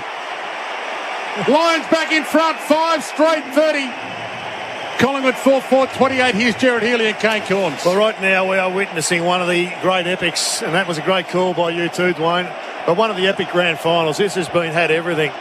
Collingwood in front early, had the momentum. Brisbane fought back. Then it was the Pies, and then in the space of 3 minutes in this second quarter, the Lions, through Charlie Curnow, taking the high road, the city road and the country road, has put them straight back in front. Well, it's so smart because what you want if you're a Brisbane forward, you want the ball on the ground. And you watch Charlie Cameron as he's running inside forward 50. He had an open goal square. He could have had a shot. He took Jeremy Howe on, but he snapped it along the ground. He dribbled it. They won the ground ball, and then McCluggage spread from the stoppage. We know that he can do that. He's a goal-kicking midfielder. He's a star. Lions are running hot for Ream. McInerney wins the tap down. Well gathered by McCluggage on the follow-up. He kicks inside or up to the 50. Knocked away. Zorko onto the loose ball. Hand pass. Side bottom got a touch on it, but Robertson has it. He rode the Maynard tackle. Sweeps it forward. Danaher fumbled. If he'd gathered, they're away. McCluggage taken down by side bottom. Ball it up. There was a classic chance for Joe just to tap the ball. He had, I think it was the former skipper at his feet. Just got to settle in the head, old Joe. Here full forward for the Lions. McInerney out the side. Side bottom had first access. McCluggage, he's lively at the start of the second. Lovely pick up from Neil. Balked his way around, dropped it onto the right boot. Set it goal side, but missed to the left. The first blemish for the Lions after 5 straight. They lead it by 3 on the Athena home loan scoreboard. Yeah, if you look at their scoring today, they've kicked 3 snaps, 3 straight, and 2 on the run. And that Lockie Neal pick-up with the one hand, he works tirelessly on that. He would have loved his time again. It wasn't actually a hard shot once he's steady. Howe with the kick in. Mychek comes up to half-back, can't mark it. Lester's man's got it, but Maynard stands under it and takes the mark. McCluggage is the one they got to look at. He's running with Jack Crisp, but he has dominated this first 5. Rayner gets a boo or two for the fun of it, and now the cheers from the Magpie faithful. Short to Josh Dacos, nicely delivered. He's got it on a half back flank. Lions 5-1, Collingwood 4-4. That score for Athena Home Loans. Be rewarded for your loyalty at Athena Home Loans. It came up the line from Josh to Nick. Nick Dacos fires in on the 45. Perfect to De Goey. Links the hand pass to Mitchell. Probes inside 50. Hill. He drew him out. It was such a clever kick. Ginnivan desperately wants it in the pocket. It would have been a lower percentage shot. It's the right decision to have a shot from here. It's a work of art. That ball movement from back 50 to forward 50, it started with the Maynard kick. He could have easily gone long. He just dropped it in short for Josh, who then found Nick, and the kick from Nick to De Goey, who handballed it off to Mitchell, and the touch finish from Mitchell just into the space. He put it there before Bobby Hill had even led. It was elite ball movement from Collingwood, and this would be a settler. Bobby Hill, a step inside 50, nurses it through and blows a kiss to the crowd. Bobby Hill's kick 2, and the lead changes hands again. 5-4-34 Collingwood. The Lions 5-1-31. Our grand final presenting partner OMF 100% comfy mattresses. I just can't tell you how skillful that is. Like on the biggest day, millions watching, 100,000 in the crowd, and to pull off probably 4 of the most pinpoint passes you've seen. And the kick from Nick Dacos, who now for Ream is starting to run a little bit hot. Australia's favourite, that steady, hot and strong. He's up to 9. He's kicked a goal.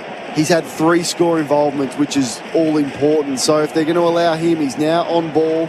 He's the one that is looking likely for Collingwood to do maximum damage per touch. I mean, it's not big numbers, but they're important numbers. Kenny Coleman just exposed there. Starcevic is on Elliott at the moment, but Coleman had to take him then, and it didn't work. In the restart, McInerney got a palm on it against Cameron. Pendlebury's got it. Slung 360. No free kick.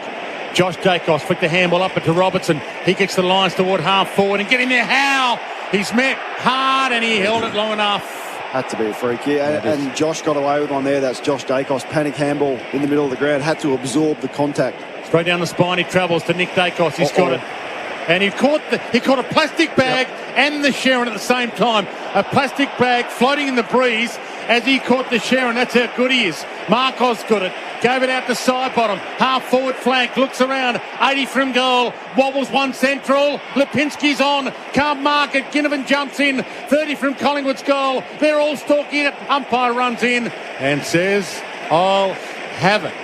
He marked the plastic bag and the Sharon at the same time. And I've just noticed Champion Data to give him an extra point for it. Collingwood forward at the stoppage. McInerney took it clean. Hand passed out the side to Coleman. Kicks down the worn wing. Propelling himself forward. Hipwood dropped the mark.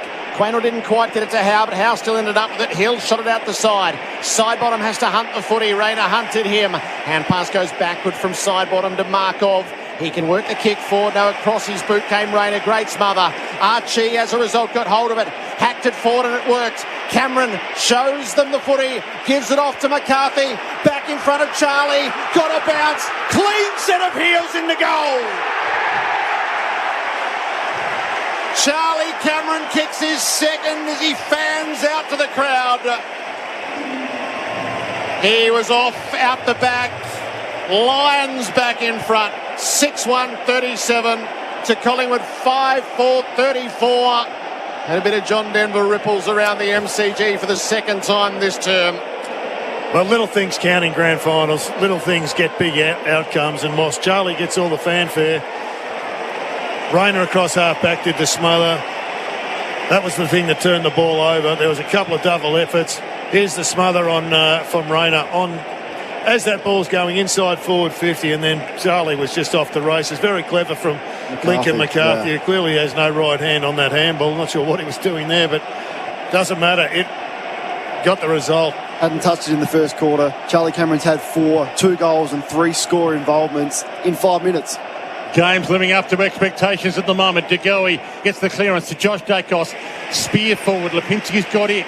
He was playing in front. Lipinski, yeah, he's come onto the ground for Murphy, who, if you're just joining us, has been ruled out with concussion. Lipinski's on. He's gone forward. Heads toward Frampton. Hasn't touched it yet. My check. Frampton neither get it. Side bottom crumbs at 20 from goal. Outside of the boot. High. Goal square. McCreary gets up. Can't mark it. Berry got a fist on it. Down towards Darcy Cameron. Quickly caught by the big O, who wrapped him up.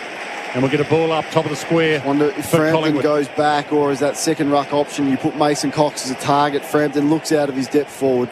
Cameron tapped it down underfoot, but there was no room to move as Myercheck took it. Another ball up. AFL Nation for Tyre Power, your tyre experts. Collingwood at full forward. Cameron got it out of the ruck, got it to his boot, smothered. Terrific work this time by Berry. Out the back, Elliott got it away to McCreary. Hooked it up to the sun, and it comes near side on the fly through for a behind. The only thing I'd say about that, Kane, is Harris Andrews hasn't had an impact. He's had just 3 touches, so if that's what he's down there to do, he's getting a tick. Now, given that they've had an injury of a mid-tall, maybe that changes. Coleman heads wide to a 2-on-2. Robertson front spot, can't mark it. Ball flicks to the back. Collingwood have the 2. Mark off. Side bottom, ran into a roadblock. Leicester holding the ball. Great tackle. Good battle out on that centre wing. Sorry, Dwayne, great battle. Archie was involved in the first goal. Side bottoms had plenty of the footy. Leicester back to Coleman. He can't hit a target with this kick. Quaynor, it clean bowled him. McCarthy falls. Howe's got it back pocket. He keeps it alive, maybe to his detriment. He goes wide. Coleman fist. Dumps it towards the boundary. And is there a free kick to Collingwood? Or did it stay in? It stayed in. Few stop. Sobrum's got it. He was given an eternity to get rid of it. Now Nick Dacos drops into a high, and guess what? He got it.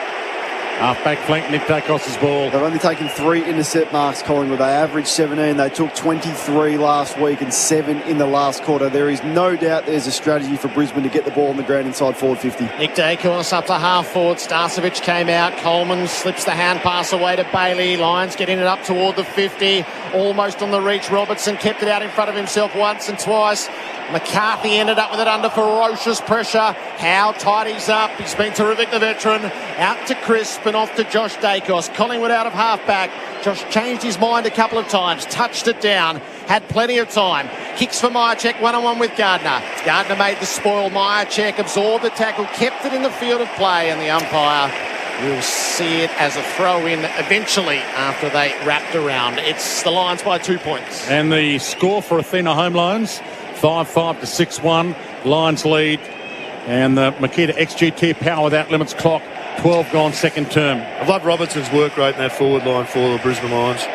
Ball back into play. Cameron and McInerney down to Mitchell. Couldn't get away with it. It's just the Collingwood side of the wing.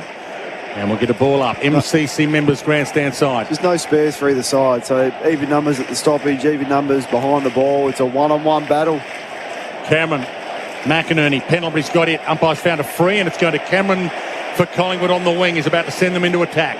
Shocking free kicks to give away. You've got everything set. Now this goes long into a dangerous area, and they're all looking for a ground ball. Cameron pulls it out into the pocket. Frampton was the target. Andrews over the top made the spoil out of play. I reckon if you're Collingwood with such an advantage, it's not going to be Billy Frampton, you would say, from an historical perspective.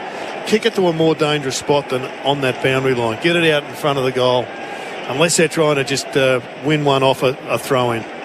Inside 50s, 22 to 15 in Collingwood's favour for Safety Steel Sheds. Tossed in. Cameron had front position. Taps it down. Dunkley was waiting for it though. Off to Archie, who clears the area as he was offloaded. Crisp gathered an awkward ball and created the play ever so well. Mitchell delayed the hand pass to Nick Dacos. Kick was smothered. It was charged down by Dunkley. Tremendous work, and he goes and knocks Nick Dacos over in the aftermath to let him know all about it. And great umpiring. Great umpiring. And Nick went to ground. Get up. I mean, it's a physical statement. I like it. And there's a couple of big smothers for the Lions. You mentioned the Rayner one, Jared. Yeah. That was another big one because that ball was going centrally to a dangerous spot. Free this quarter. Collingwood up at the 50 at the throw-in. McCluggage got it not very far. Josh Dacos whacked it toward the teeth of goal. No mark. Frampton ends up seeing it through for a rush behind in the tangle of bodies. It's a 1-point ball game. The Lions lead at 14 minutes into this second term on the Makita XGT clock. Power Without Limits. Just an ordinary kick from Josh Dacos that had to be either 5 metres out further or, like Brisbane have done, put it on the ground and let your Smalls, McCreary and Hill win a ground ball. Coleman hits wide. He wants Danaher or Mackinnon. He gets neither. Fletcher hasn't had a lot of it. Gets it here. Half-back flank. Flings a handball nicely to Raynor. He gave a wobbler to Danaher. It'll work. And Danaher wheels on that left. He got a 1-on-2 long, so he goes short. He pulled the kick late. Hipwood, 80 from goal. Give it to Who him. does he want? Who does he want? He wants Joe. Floating into the pocket, going back. He goes to McCarthy. Almost pulled in a miracle one-hander. He almost claims it. He caught a little turf on the way down. Did everything right, didn't he? He protected the ball against Quine. Quine is an excellent defender and he played that so well. But Leek McCarthy is looking threatening, as are a host of Brisbane Smalls. Lions forward stoppage this time. Lipinski got first access. Hand pass to Hoskin. Elliott clears the area. Elliott couldn't take the mark. Ball back into dispute. Myercheck knocked it on to Elliott. Linked it up to McCreary. A running race. Wilmot's in pursuit. McCreary, great pace from 60 to the unguarded goal. It bounces on and turns right through from behind. What a game of footy, though. We are seeing slingshot footy at its finest right now. Collingwood missed that one at the other end of the ground. It should have been a goal of the Lions. McCreary's kicked 3 behind. Wow. Scores a level. Yeah, and it's 6-1 to 5-7. Collingwood, obviously, the 5-7, which explains that story Gerard Whateley just told you. Robertson at half-back now. Working really hard, this kid. He's become a star of this team, even though he's been underrated for many a game this season, all the way back to Harris Andrews. He goes wide to Gardner, who's done well again today. He's held his spot in this team, and last week was superb to the survivor, Leicester. Good movement. He got him out. Hipwood's out. To Wilmot, middle of the ground, on the wing. 50, should have been 50. He moved off the mark, Maynard. He got Maynard in the end. Now the kick's a wobbler to Hipwood, put him under the heat. Nick Dacos, so he braced for contact. Now what's the umpire going to do here? Had to be ball or high. Oh my God. They are hopeless there at was the moment. There He was an looked umpire around. 4 metres away. He looked at the guy. Yeah. He looked at the guy in Yarra Park. So no one else can get a high for it except Nick controlling Dacos. umpire was going to pay holding the ball. The non-controlling umpire paid high. It's a poor kick. Footy gods. Is he allowed to do that? Crisp tried to knock it in. Was he actually off the ground? Was Crisp off the ground when he tried to knock that in? Hadn't been replaced, perhaps. I think you're right, Dwayne. We'll have to get a look at that. De Goey onto the ground. Fresh legs for De Goey. He's had 4 touches. Yes, he's kicked a big goal, but he has to insert himself into this game, Jordan De Goey. Cox reached around, won a tap. Rayner, though, propelled himself with the footy. Kicks the Lions up to half Hipwood. forwards. Hipwood flies. Maynard made good contact and won the footy underneath. All risky hand pass backwards. Fletcher was terrific. Out to Robertson. Kept it going and Danaher will go. Well done, kid. The Lions are getting the Pies defence out the back. And it's a hot environment for teenagers, but Fletcher met his challenge there. The Lions lead by that score on the Athena Home Loans scoreboard. Be rewarded for your loyalty at Athena Home Loans. 7-1 to 5-7. That was a great goal. And as you said, Jared, getting him out the back. But Fletcher did really well. His old man and mum would be absolutely proud of that. But this kid Stevens, he just keeps on. He keeps on working. He's Robertson, I should say, Dwayne. Thank you. He just had really worked hard, so hard this quarter. And he was one of their few workers in the second quarter. It was a game handball from Maynard. And there he is once again. There's that handball over the top, and Smoking Joe was in the right position. Well, I just keep saying it. They're not allowing Collingwood to intercept the ball. Maynard would have marked that last week. They've taken 3 for the game. They took 23 last week. Brisbane's forwards are fighting to get the ball on the ground. And when they've got the ball on the ground, their small forwards have been absolutely devastating. They've kicked 4 goals already in this second term. Cox and Danaher went at it. De Goey beelined it, got it to half forward. Wrapped up Sarcevic, could have been ball. Rayner's got up middle of the ground, fights through a tackle. Handball found Hoskin Elliott though. Wobbles it back to half forward. Front on contact. Bobby Hill didn't give it free away. McKenna thought he had it. Chance for Josh Dacos. He's caught. Is it holding the ball? Umpire says play on. Flicked over the top to Neal. He's got it on the wing. Hands it up to Fletcher. Takes his time. Caught by the Dax. Got it towards half forward. McCarthy. Big trap. Then bumped off it. Huge contact. Puts him on his backside. Bobby and Hill Archie wrapped up. Was just enormous. Firstly, he brought the ball to ground in his forward line. McCluggage laid a big tackle, and then Hill didn't give up, and he fought and he chased out to make this a stoppage and not another Brisbane goal. At the 50, Neal comes through. Out to McCluggage, couldn't quite find the handle on the footy. McCreary got run down. Bailey got him stone cold. Well, they owed one from the first quarter, but, gee, there's just a couple of possessions missed by an inch. McCluggage is having a big impact in this term. Neil's getting involved. I didn't see who load the tackle. It must have been Bailey. Obviously, he's got the ball, and he gets an opportunity to nail another one. Physically, I mean, it's what it's about. It's about winning those one-on-one battles, and they've probably won 6 or 7 big statement one-on-one battles. Jared mentioned the 3 smothers. We saw the McCluggage tackle before, and that rundown tackle from Bailey, who is just having some sort of afternoon.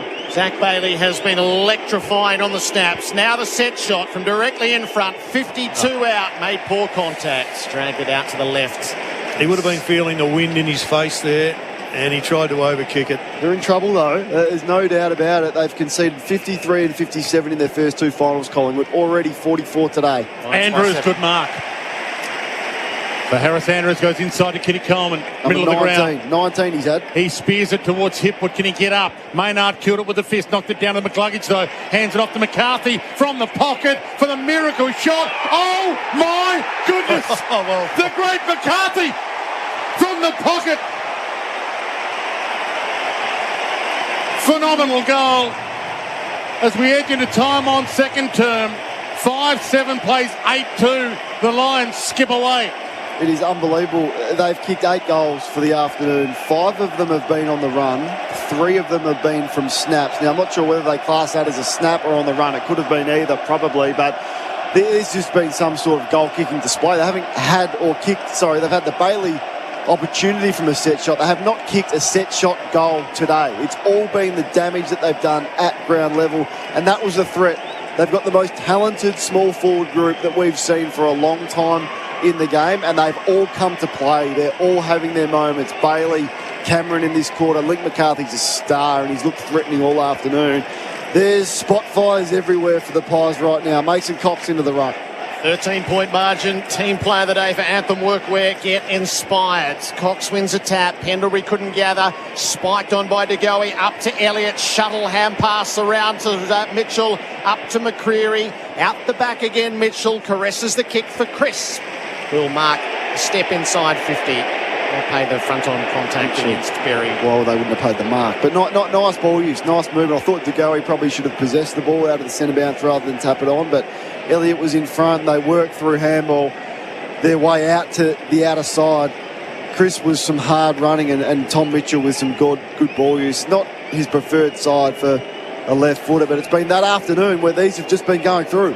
Jack Crisp passed hands between these 2 clubs very lightly. Here he is in Collingwood colours. He's got it on a lovely looking path to goal. We are seeing some of the most exquisite goal kicking you could imagine in the showpiece game of the year. Collingwood needed it. Their midfield provides it. They're down by 7 points. AFL Nation for Tyre Power, your tyre experts. 6-7 plays 8-2. 22 gone to the second. And I think when they look at the scoreboard at half-time, if it's around this, they'll probably say, well, that's not a bad result for us because we have been poor in a lot of areas, Collingwood, and yet they're trailing just by 7 points. They've had more set shots, but in defence they've looked pretty shabby. But this was just good ball movement. We've seen it all season. Just keep the ball going forward. They don't like backwards handballs. I think it's about 200%. It's 100% advantage to Collingwood as far as forward handballs to Brisbane. They just keep on knocking it forward, and it resulted in a goal for them. This happened in the opening quarter. Brisbane took a lead, and then Collingwood hit back late. Little toe poke, Neil out of the middle, can't get it away. De Goey goes and gets flings a handball over his head. Knocked on by Ginneman, got it inside 50 to Myercheck. Flicks it wide, 50 from goal to Bobby Hill. Tap to his advantage. Now he's caught, shrugs a tackle. Little chip kick didn't work. Got it to Bailey, of all people, from the Lions. He goes wide to Isaac Quainer. He had the IQ to take the mark and go inside. Quickly, Hoskin Elliott's got it. He's got a runner mark off outside. He runs and bounces. Could he go for home from 60? He loads up long. Didn't quite get enough on it. Great running. Great defensive running by Kitty. It was good shift, though, from Quainer. Once he won the intercept mark, which they haven't taken many today, just their 4th. The shift to come back away from the numbers and give them that opportunity. But you're right, great defence, saved the goal, Kitty Coleman. Lions by 6. Danaher presents. Terrific grab for Flight Centre. Just alleviates all the pressure when a big forward can do that. And you've seen Cox do it. It just everyone can just relax for a brief moment. Equal numbers down the line, so the kick heads in that direction. Rayner took an early fly. Cox in from the side. Rayner's been knocked off for that early fly. That'll be Maynard's ball. And he's willing to just have a risk with his ball movement. We've seen it a couple of times. And he goes central again. Love it. Howe came running out of half-back to be the recipient, and without hesitation, he kicks for Hill. Oh, he went over the top.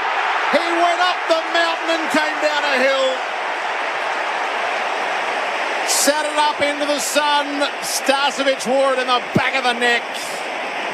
And Bobby Hill takes the mark of the day thanks to Flight Centre. Oh, you feel like they needed a big one-on-one with that. And he didn't get it on the first bite, but he certainly brought it down. But Maynard, I mean, the ball used and the dare of how to go. They've done it all year, so we shouldn't be surprised. But it was like a quarterback throwing to a wide receiver. That ball was on the money. He did not break stride. The one-on-one opportunity is what you want as a forward. Bobby to level it up. It's a stirring response from Collingwood, who moments ago were down by 13. And now it's 50 apiece with 5 to go in this second term.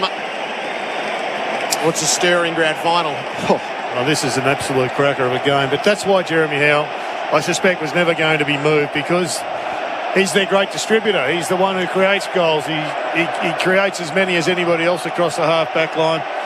And that kick just unleashed one of the great moments of the grand final. There've been many. There've been, I mean, you could have a dozen already for this grand final. It's just been enormous, Bobby Hill. Well, he's producing some sort of display. Safety still sheds 10 touches, 3 goals, 4 score involvements, and I hope the Norm Smith medal voters are taking notice. So Collingwood trailed in the opening term and then hit back late in the quarter to take the lead at quarter time. They're threatening to do the same here. Mitchell out the front. Nick Dacos, slick hands, quicker than the eye to Lipinski. Got it to Digoe, feeds it wide. McCreary pokes the kick inside 50. Ginnivan, they're about to take the lead. And Guinea, their fire starter, has the ball in his hands. 45 metres out, 45-degree angle. So this has been the change. The centre bounce performances. They've won the last 3 centre bounces, and Mason Cox has gone in there. On that occasion, it was Cameron, but he's been huge with his ability to give first use, and then out of that, the spread from the centre bounce. This will absolutely bring the 100,000 fans. It'll bring the roof off, even though there's not one. He bends it. Did he get enough on it? Goal square, thumped through. It's only a behind, but they lead by that. 51 plays 50 on the Athena Home Loans. Be rewarded for your loyalty at Athena Home Loans scoreboard with 4 minutes left, second term. And once again, in this last few minutes of a quarter, they're going to have to rely on their ball movement, Brisbane, to take the pressure off. McKenna brings it in. Danaher has to make a contest. Rayner flew up over the top. Archie ended up with it, but he ran flat bang into side bottoms. Good tackle from side bottom. Like, he could have slung him into the ground, but he just sort of lowered him down, but he made sure the ball didn't come out. We've got an all-important stoppage on centre wing right in front of the interchange bench. Tossed up. McInerney spikes it forwards. Nick Dacos got off Rayner, but he couldn't control the footy. Throw it in. Our major partner is the TAC. Don't use your phone illegally while driving. TAC. Collingwood by a point. 4 minutes to play in the half. On the members' wing, Cameron got first access. Lipinski tried to hand pass it back to him. Cameron did well, worked it forward. Elliott, who did poorly, ran straight into Coleman holding the ball. Didn't quite know the ball was coming his way, and when it came to him, he didn't know what to do with it. They've tackled well today, and he's just having some instructions from the bench, getting the time, but that disposal number 21 leads all comers. Coleman got under his 21st disposal, up at half forward. Bailey at the back, broke a tackle, sidestepped into space, hand pass to Dunkley, caressed it up looking for Cameron. It cleared him and it ran on through for a behind. Well done, Quainer. Halfway between there, Dunkley. It was. Like, if it was a player with more skill, had that been Neil or McCluggage on the outside, or even Bailey, who won the inside ball, you'd rather him have it on the outside and Dunkley win the inside ball and farm it out. So, yeah, he was just in two minds. He saw Charlie Cameron, but excellent defence from Quainer not to give the free kick away. Nick Dacos with the kick in. He thought about the spine, goes wide. He's got Cox and Cameron there, the big guys. Harris Andrews tried to kill it with a fist. Knocked it down to Archie, and he was going nowhere. Half forward flank for the Lions. We'll get a ball up. 51 apiece, 28 gone. Second term. Grand final presenting partner Cobram Estate, The Good Oil, and OMF 100% comfy mattresses. Cox has gone forward. At the stoppage, Neil wins the footy. Hand pass to McCluggage and back to Neil, who'll be able to curl a kick up toward the 50. It's a high ball to get after. Danaher attacks, let's drop the mark on the way down. Got swamped in the aftermath. Maynard's paddling the ball to the boundary and over. And they've just shuffled that matchup. So whether they've released Frampton off Harris Andrews has gone to Cox. I don't know what Billy Frampton would be doing there unless he's on Harris Andrews. Get him out of there. Get him back and go a little bit smaller because he's giving you nothing offensively. Lions in attack. McInerney kicked it forward straight into McCluggage. Nick Dacos took them on, got caught, released it up to Cameron, flings it forward to the play. Only as far as Neil, though. Just stumbled as he went to change direction. Hand pass to Coleman. Back to full forward for them to get after. All flew. Cameron's the crummer. Hurry kick on the way up works. Oh no, Elliott dropped the mark. Coleman dispossessed him. Brisbane have the ball. McCluggage kick is smothered. Onto it comes to Goey. Hand pass to Lipinski under fierce pressure. Up to Mitchell. Tried to get out the side and succeeded. Billy. Elliott has it on the wing. Has a bounce. Steadies. Plays it to Frampton. Lets it land in front of him. Then got out-muscled by Gardner. It's knocked away and out of play. I think it was Goey across half-back. Well, that's what we saw last week. Picked the ground ball up. Broke the tackle, and that released everyone. There was a bit of confusion. Were they going to hack kick it or were they going to work their way through handball? And they did very well to have a forward stoppage. It's a big 2 minutes coming up in the context of this game. 2 minutes to half-time. Ball back into play. Cameron and McInerney. Darcy Cameron, McInerney. Mitchell gets it. Gave to Lipinski. The sub on early. Heads long. Goal square. Bobby Hill down there. Oh, he picked their pockets. He's got it. He shimmies. He shakes. He lost Lester. And he tore the ball. Listen. Oh, Bobby. That was a dazzler. Well, once again, from the stoppage, they've got another goal. Tom Mitchell's game underrated. He's got a number of clearances that have resulted in scores. And that one was absolutely superb by Bobby. Coming into the game, Kane, there didn't look a natural match-up for this kid. I'm not sure who in the league is capable of matching him up one out when there's plenty of space. The ball hits the deck. He's too good. Well, he's producing a career-best game. I mean, he's the best player on the ground right now. There's no doubt about that. 11 touches, 4 goals, 5 score involvements. You're right on Mitchell. His inside work for his 5th clearance. Nothing scientific from Lipinski, but just got it into a 1-on-1 against a favourable matchup. It was Hill going to work on Leicester. Was he going to kick it right? No, he's going to go back on his left foot and kick it on his left. What an important goal that is for Collingwood on the stroke of half-time. They've gone from being 13 points down, Collingwood, to 6 points up from the flick down. Coming hard, one-way Rayner, wrapped up quickly by a great Mitchell tackle. Ball still in the centre circle, flying out towards Robertson, gets a kick for the Lions to half forward. McCluggage front spot. Too far out to score. Did he hand it off to Zorko? No. 97 seconds. So he looks up. McCluggage has got a few running from the goal square. Heads out wide. Danaher. Great mark. He's looking like everything, Joe. He's just got to use his disposals a little bit better. He's better in the shade. Jared, that shaded him. That's got to help. What's he go? He probably goes the drop punt. Got to be the drop punt. I think he's got the check side or the banana, as I like to I call like the it. banana. You like the banana? Yeah. He's going to go the drop punt. I mean, it's a great kick from McCluggage because he just sat it into space. He saw the point from Danaher up against Moore. Moore's had no influence whatsoever. He's given nothing today. Yeah, he's been beaten badly. Can Joe slot an unlikely goal from a difficult angle? 4 metres in from the boundary. 35 out, and Joe smoking. Has smoked it. Joe walks away casually. Act like you've done it before. Not even a smile. He just chews the chewy, low fires a couple, and says, "I got you covered, boys." Scores are level again, 57 apiece, with 57 seconds left to half-time. I think he kicked one in a bit similar position against Port Adelaide, Kane. In the last quarter. At an important time. What a second quarter it's been. Like Brisbane, we know their scoring power. We know about it. They've piled on 6 goals in the second term. They've had 9 scoring shots from 16 entries. Every time it goes in there, they look like they are going to score. Now, largely it's been on the ground. That's their first goal they've kicked from a set shot because all the damage has been done by the Smalls on the ground. Joe's kicked a couple in this quarter. One was a walk-in goal, but that's the danger with Brisbane, and Collingwood defensively have lapsed in this game so far. You might have to kick 18 or 19 goals to win this game as the umpire bounces poorly again, and we better get used to the poor bounce because we might be scrapping it given we've had a couple of bad ones on the showcase today.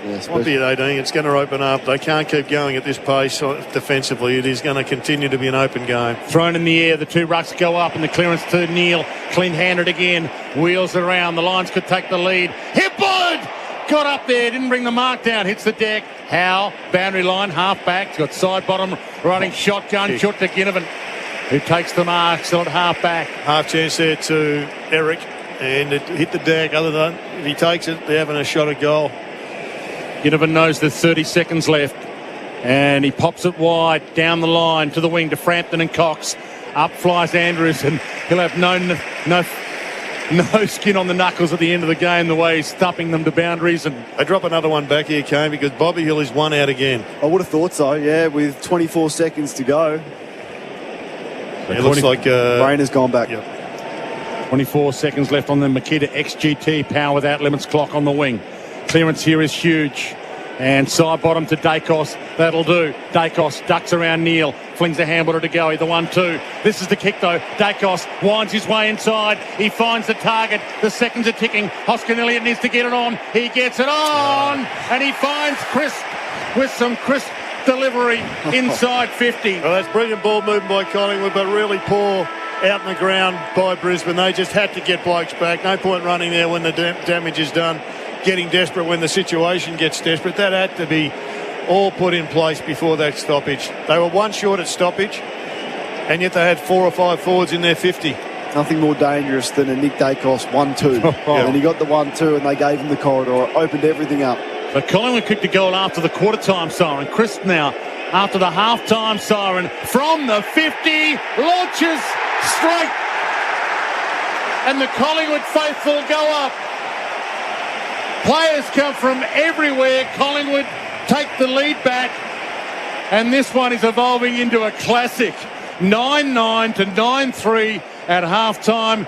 Collingwood lead. A quick word from Kane Corns and Gerard Healy on AFL Nation. 18 goals in the first half of a grand final where a team has only conceded 53 and 57, Collingwood. So both teams defensively, they want to tighten that up. They won't want to allow the opposition to have the corridor like they've been allowed to have it in the first half. But there's been some electric football. We are the winners as fans. One of the great grand finals of all time, what we are witnessing today. Lucky to be here. Goal scorers to half-time. Bobby Hill has 4 straight. Lincoln McCarthy and Joe Danaher, Jack Crisp and Charlie Cameron and Zach Bailey, all 2 each. McCarthy, Danaher, Crisp, Charlie Cameron, Zach Bailey, 2 each. 1 each to Myercheck, McCluggage, DeGoey and Nick Dacos. Half-time on AFL Nation. Our grand final presenting partner, Cobram Estate, The Good Oil and OMF 100% comfy mattresses.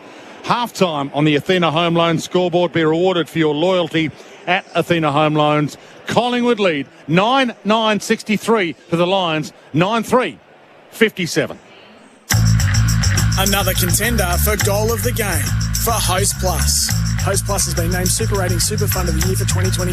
That's a plus. Issued by Host Plus Proprietary Limited. Check the PDS and TMD at hostplus.com.au. Bailey saw that he played on, got across his boot.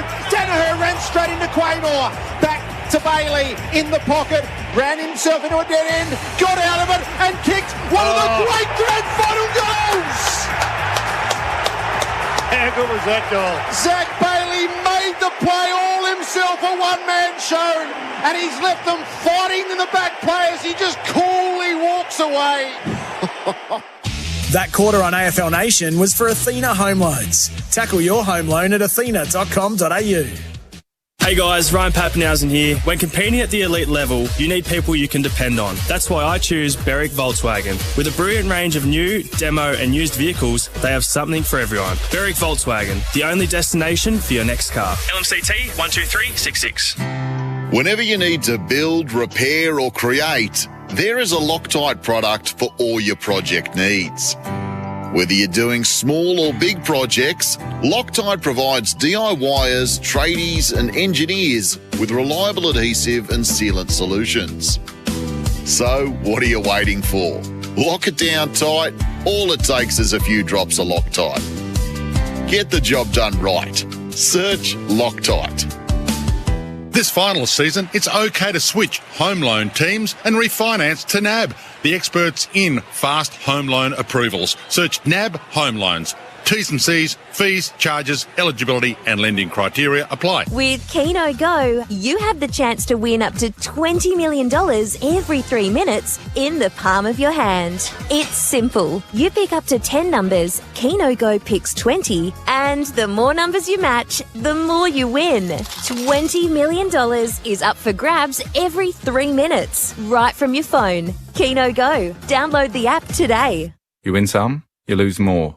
For free and confidential support, visit gamblinghelponline.org.au. Don't miss the $1 Million Cricket Warehouse sale Thursday, Friday, Saturday and Sunday from 10 till 5 p.m. at 75 Cochrane's Road, Moorabbin. Buy direct and save on Kookaburra, Grey Nichols, DSC, SG, New Balance, Asics and more. Save over $500 on top grade senior bats with junior bats from $19, plus up to 70% on helmets, gloves, pads, bags and everything you need for cricket. The $1 Million Cricket Warehouse sale Thursday, Friday, Saturday and Sunday. 75 Cochrane's Road, Moorabbin and online at thecricketsale.com. Pioneer Seeds is excited to bring Australian farmers the next big thing in our trusted Y-Series canola hybrids.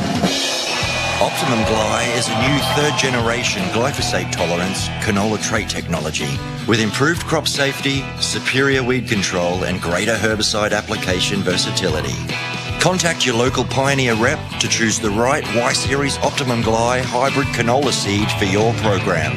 Call 1-800-PIONEER. Oh, Thirsty Camel here, and I've got some unseriously good footy finals deals for you, like Carlton Draft 24 packs $52.99, Jack Daniels and Cola 4.8% 10 packs $45.99, or Grey Goose Vodka 700ml $69.99. Insert goose sound here. They are some real winners. Camel on down and grab a bargain. Thirsty Camel. Why so serious? Pricing may vary in country areas. Offers end 1st October. Drink responsibly. Even camels get thirsty. Secure your canola seed with Elders, and you could be driving away in a brand new Toyota Land Cruiser. Or win one of 2 Polaris Rangers. Every 200 kilograms of canola seed purchased will gain you a ticket in the draw. For details, visit your local Elders branch or online at elders.com.au. Buy your canola seed through Elders to win. Terms and conditions apply. New Toyota stock has arrived at Kilmore Toyota, located north of the city. With new vehicle stock being a challenge for some time, Kilmore Toyota has new model variants of Hilux and Land Cruiser now available, with ex-demo model Hilux available soon too. Drop in and ask the friendly new vehicle sales staff about the wide Toyota range available and experience the straight up and to the point team. Visit kilmoretoyota.com.au. LMCT 808. Oh, what a feeling. Toyota.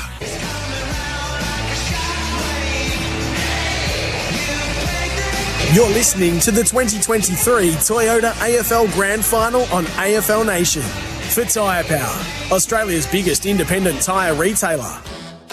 Macca's, I'm loving it moments. The Monopoly game at Macca's is back. McInerney across the front, didn't mark. Here's Charlie Cameron, ducked one way, doubled back and snapped the goal. What a goal. What a way to put yourself into the fray. It might still work out. G traps it, gave it up McCluggage. Another massive moment, and he's equal to it. To be the recipient, and without hesitation, he kicks for Hill. Oh, he went over the top. He went up the mountain and came down a hill. Bobby to level it up. It's a stirring response from Collingwood. It's long, goal square. Bobby Hill down there. Oh, he picked their pockets. He's got it. He shimmies, he shakes. He lost Leicester, and he taught them all a lesson. The I'm loving it moments for Macca's. Macca's new McCrispy. It's a star on debut. This is the halftime floor show for Choices Flooring. Thanks to Choices Flooring. The Choices Flooring Halftime Floor Show. Design, visualise and create your perfect floor with Room View.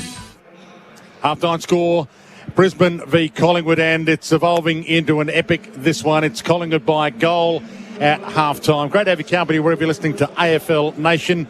A couple of stats. I'll give you the numbers first. The stats wrap for safety. Steel sheds designed to save, built to last, before Gerard Healy and Kane Corns join us. But the halftime stats: Gideon Coleman with 22, Nick Dacos 19, Tom Mitchell 13, Still Sidebottom 12, Lachie Neal 11, Hugh McCluggage 11, Bobby Hill 11 as well, but he's got 4 goals to go with it. Scott Pendlebury 10, Jeremy Howe Josh Dunkley, Joe Danaher, 10 each.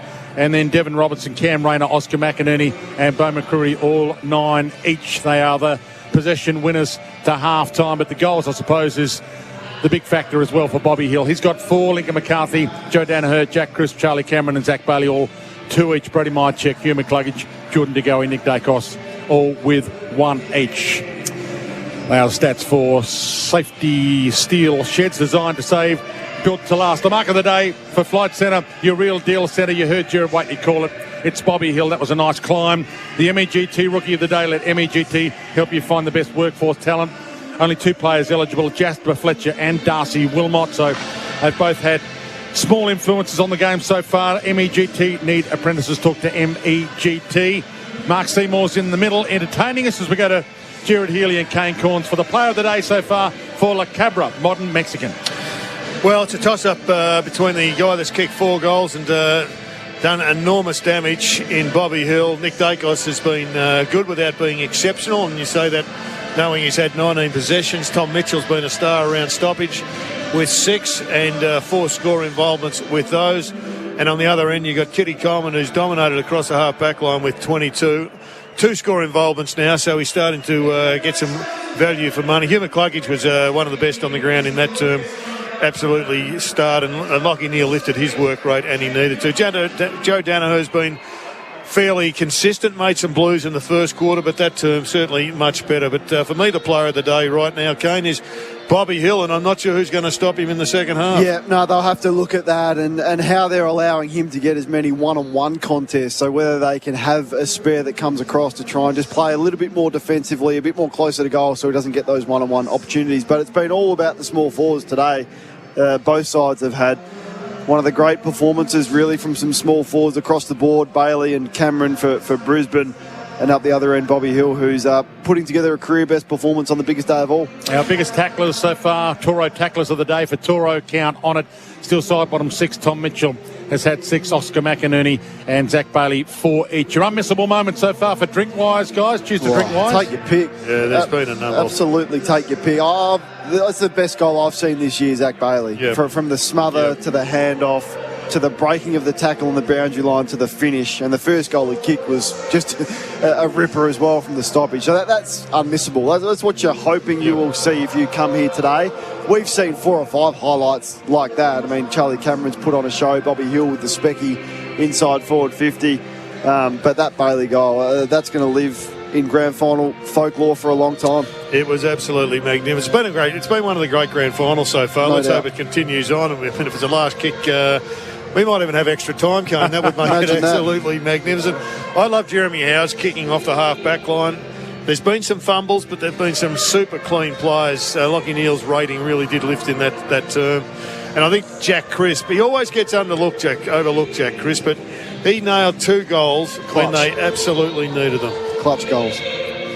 Great moments here. Started off with Kiss, so a fantastic pre-game, and now Mark Seymour with Throw Your Arms Around Me here. The crowd absolutely loving it. The score, by the way, I mentioned that Collingwood lead by a goal. It's a goal, but it's not actually a goal. They have kicked 9-9, 63 to 9-3, 57. So 9-9 to 9-3. They actually lead by 6 behinds. The team player of the day for Anthem Workwear. Bill, your greatest achievements. Visit anthemworkwear.com.au. Was that the team player of the day, you say, Dana? Yes, team player of the day. Yeah. Well, I think the work that they've done on De Goey's been important. Now, it hasn't been the one-on-one matchup that we perhaps thought with Dunkley. They've sort of gone their own ways, but Brisbane's work to be able to restrict De Goey inside. He's had 8 touches, but compare his performance last week, just the 2 clearances. He had 13 last week, so I think they've done a pretty good team role on him. Coaching move of the day for Henley Homes. New 7-star house designs with dropped prices. Well, for me, the coaching move is just isolating Bobby Hill as much as you can. And I know we'll disagree with this on this game, but I think the move of Billy Frampton, 2 full forward, has occupied their best interceptor that they've got, and that's enabled Billy to slide forward. I know it's maybe stretching the bounds of friendship a little bit, but I wouldn't touch anything right now if I was them. I would just leave him there. The bloke who needs to lift for them is their skipper in Darcy Moore, because his man has been really instrumental in that term, and he could have actually been more damaging in the first. Our major partner is the TAC. Don't use your phone illegally while driving. TAC. And it's half-time here at the MCG. It's been an epic grand final so far, a high-scoring grand final. 9-9-63 Collingwood to the Lions, 9-3-57. This was the half-time floor show. Thanks to Choices Flooring. Discover the allure of wool and timber flooring, and our major partner. Great to have the TAC on board for AFL Nation. Don't use your phone illegally while driving. TAC. We're going to take a quick break. We'll go to the break with a little bit of Mark Seymour and the unofficial national anthem of Holy Grail, and then we'll be back in the second half chase for the Holy Grail of AFL footy. Great to have your company.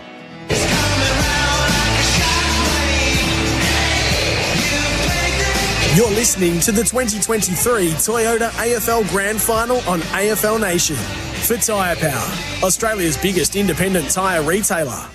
Need great apprentices? Tired of posting job ads with poor candidates, poor results and no support? MEGT has real people to help you write a great job ad and post it online for free. Get the workforce you deserve. Visit MEGT.com.au. Trying to choose new flooring, window furnishings or rugs for your home? Choices Flooring's Room View makes it easy to find the look you've been searching for. Whatever the space or your flooring needs, simply take a photo of the area in your home and select your flooring styles, window furnishings or rugs from the thousands of colours, styles and texture options. Using Choices Flooring's Room View, you can see your selections right in your own home. Then send your favourites to your local Choices Flooring store to book a free measure and quote. This final season, outrun the opposition and score a fast home loan approval with NAB, the experts in fast home loan approvals. Search NAB Home Loans, T's and C's, fees, charges, eligibility and lending criteria apply. For over half a century, there's one name that Aussie gardeners have come to trust. Holman offer a range of quality watering equipment with an affordable price tag. For the past 55 years, this family-owned business has been helping gardeners save time, money and water.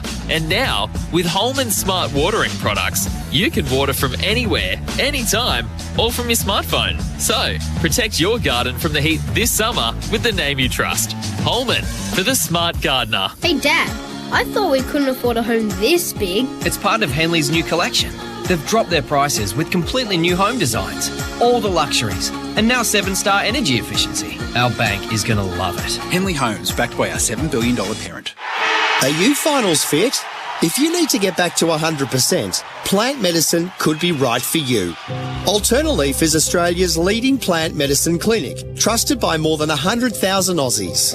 Book an online appointment with their expert doctors, and if eligible, your medicine will be delivered right to your door. That's why I use Alternaleaf. It only takes 30 seconds to get started. Head to alternaleaf.com.au. That's alternaleaf.com.au. Hey guys, Ryan Pappenhausen here. Winning a premiership doesn't come easy, but buying your next car can be. That's why I choose Berwick Volkswagen. With a team who pride themselves on customer service and industry knowledge, the only destination for your next car is Berwick Volkswagen. LMCT 12366. OMF is celebrating with a big spring sale.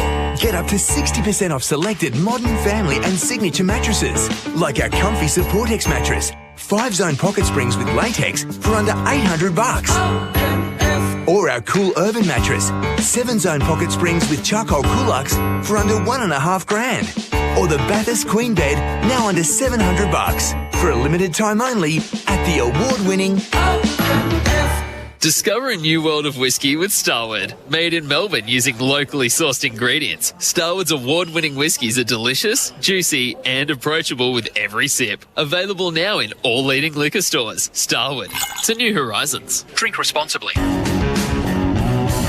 had to hit a salvo on the back of my truck. I bet someone's pinched it, no other luck.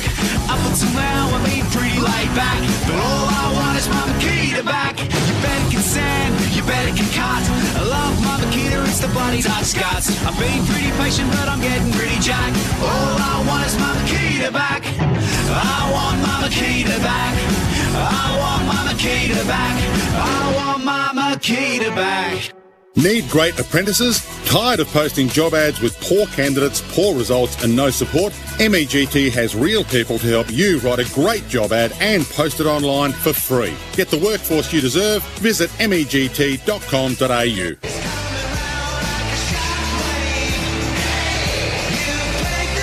You're listening to the 2023 Toyota AFL Grand Final on AFL Nation. For Tyre Power, Australia's biggest independent tyre retailer. We've had an 18-goal first half in the grand final. Collingwood by 6 points, 9-9-63 to the Brisbane Lions, 9-3-57. And just on the walk away around the ground, the sense of privilege of everybody who's here. We just feel blessed to be here to see our game played in such a manner on the biggest stage. Well, this is what I think we've all dreamed about. The ball moving around is so high skilled, and yet it's so brutal. The tackling is so tough. The running is incredible. The athletic requirements to play this game now at an extreme level. But to see guys lift themselves to moments of absolute inspiration like Zach Bailey to kick that goal, Bobby Hill to take that high flyer, Jeremy Howe to kick that one into the middle of the ground with so much that could go wrong. And they're just three tiny moments. There's been incredible skill inside that if you blink, you miss. A couple of Tom Mitchell's clearances have been superb. Blessed is the right word, Jared, and let's just hope the footy gods continue to shine on this game. But if you're the coaches, you're saying, we don't want this. We don't want this. Like you fans, you've had a great first half. We want to shut down the corridor, and Brisbane allowed Collingwood, and some of it was just too good, some of their ball movement. But we were just chatting about that last goal to Crisp on half-time, the ball movement to come back inside late in the game, and that's happened a few times. Jeremy Howe with the run through the middle of the ground. So Brisbane, that's been their strength. I mean, they've been able to shut those plays down all year, but today they haven't been able to do that on occasion. So, and then for Collingwood, they've coughed up a number of easy goals as well. They haven't defended like they have in the final series. So I think that will be the focus for both coaches. We've got to be better defensively. We can't be conceding another 9 goals. And for Brisbane, 18 scoring shots in a first half of footy.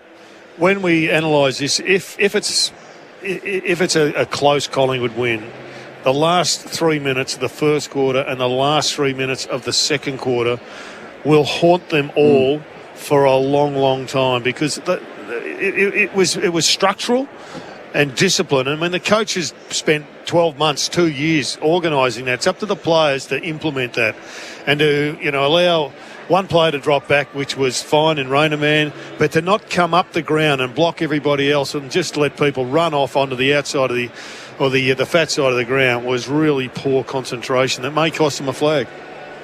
No doubt. And then in the first quarter, you mentioned that Rayner kick. It was just a hack kick to the middle of the ground, which got to Goey, who had touched the footy one time in the first half to kick a goal on quarter time. But equally, I think Collingwood would say, well, we had Zach Bailey hemmed in to the boundary line and Murphy missed a tackle and Mason Cox allowed him to smother the ball. So both sides have had defensive lapses that they will reflect on. Geez, Brisbane looked dangerous though in that term. I can't get that out of my head. Like if they can get it in there enough, and plus 10 entries for Collingwood, 33 to 23. Now, if Brisbane get say 30 entries in the second half, they're going to score a lot with the way this game is being played. So, look, they looked threatening, and every time the ball went on the deck in that second term, it looked like Brisbane were going to score. So Mychek's had a really quiet game after the first minute or so where he kicked the goal.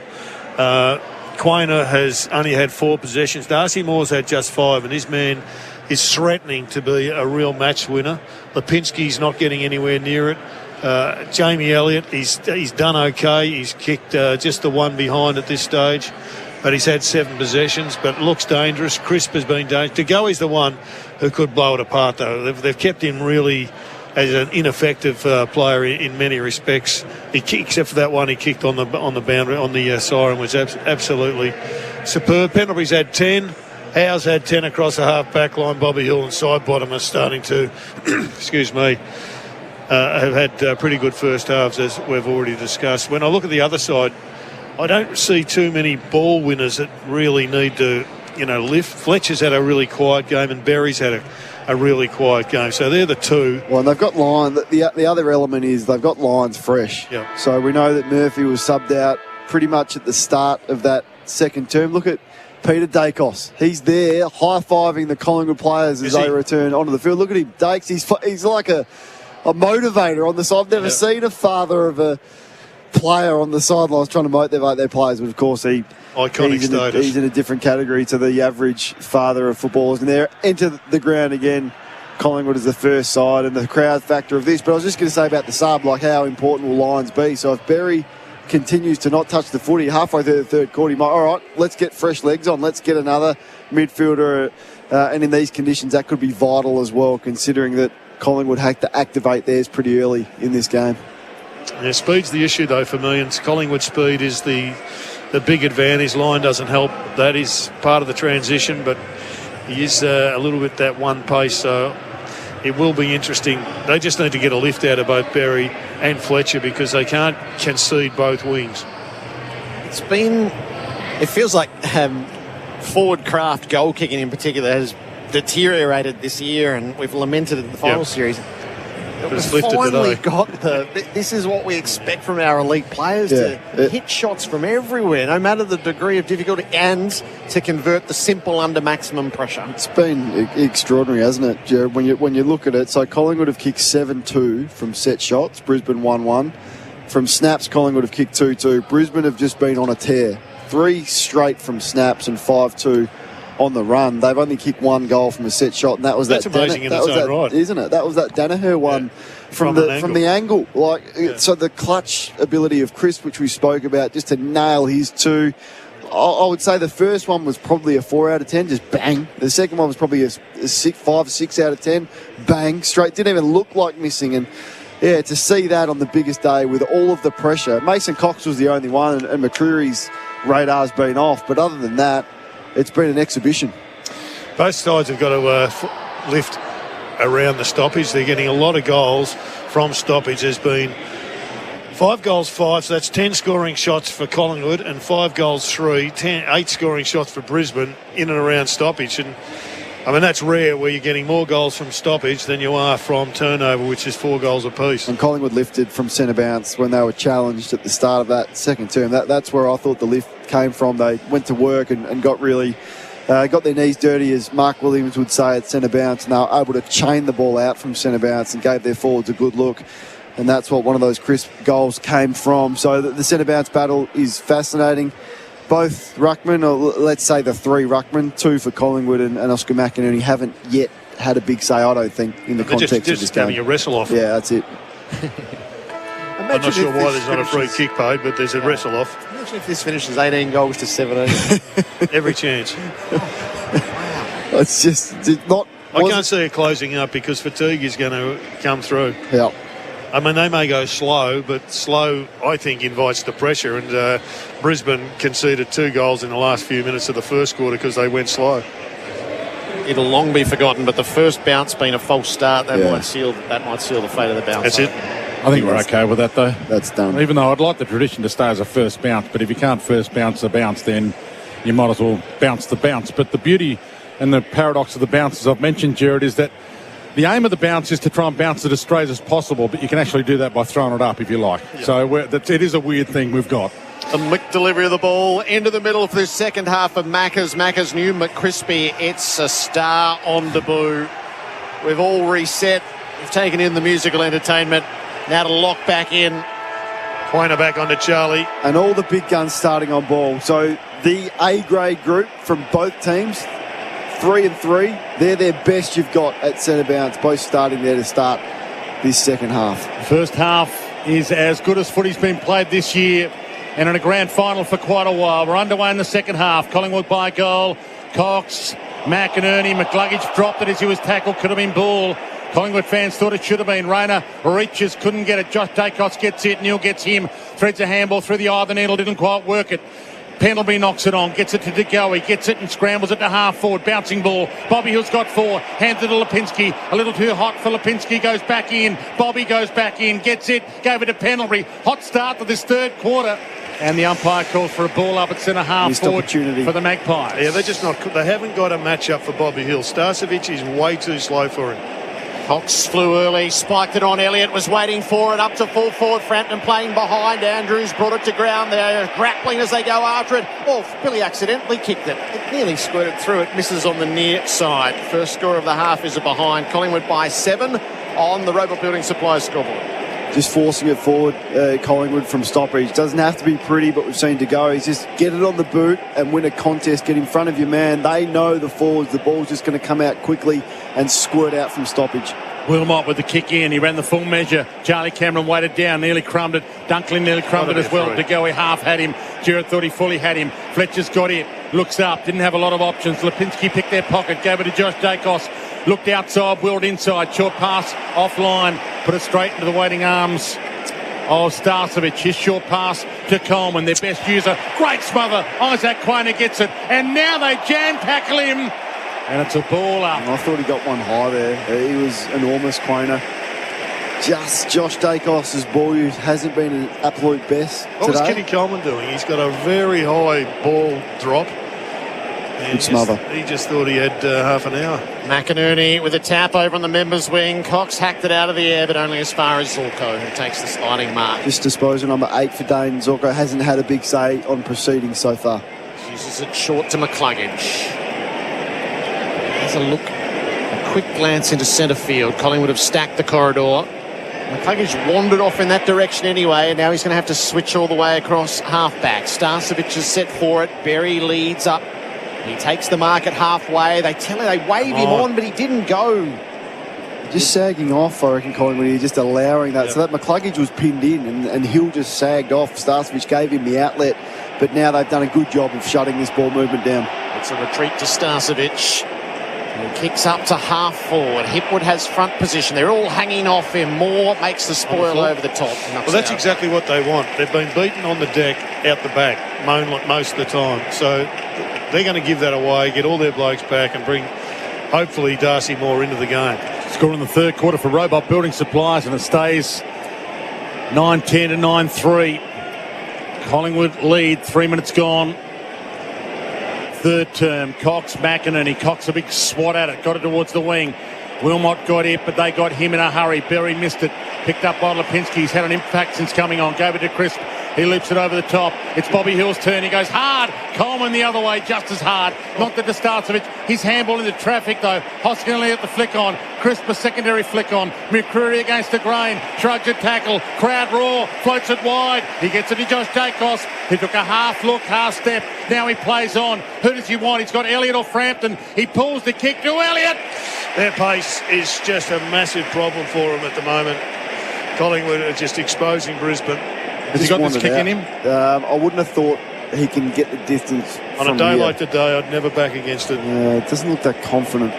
So Elliott's on a 45-degree angle, maybe a little worse. And he's going to kick from 53 or 54. He's kicking to the city end. It will take his absolute best. But he's kicked some miracle set shots before. He sets it up, top of the square. Mason Cox! He's got it! Oh, he dropped the second grab.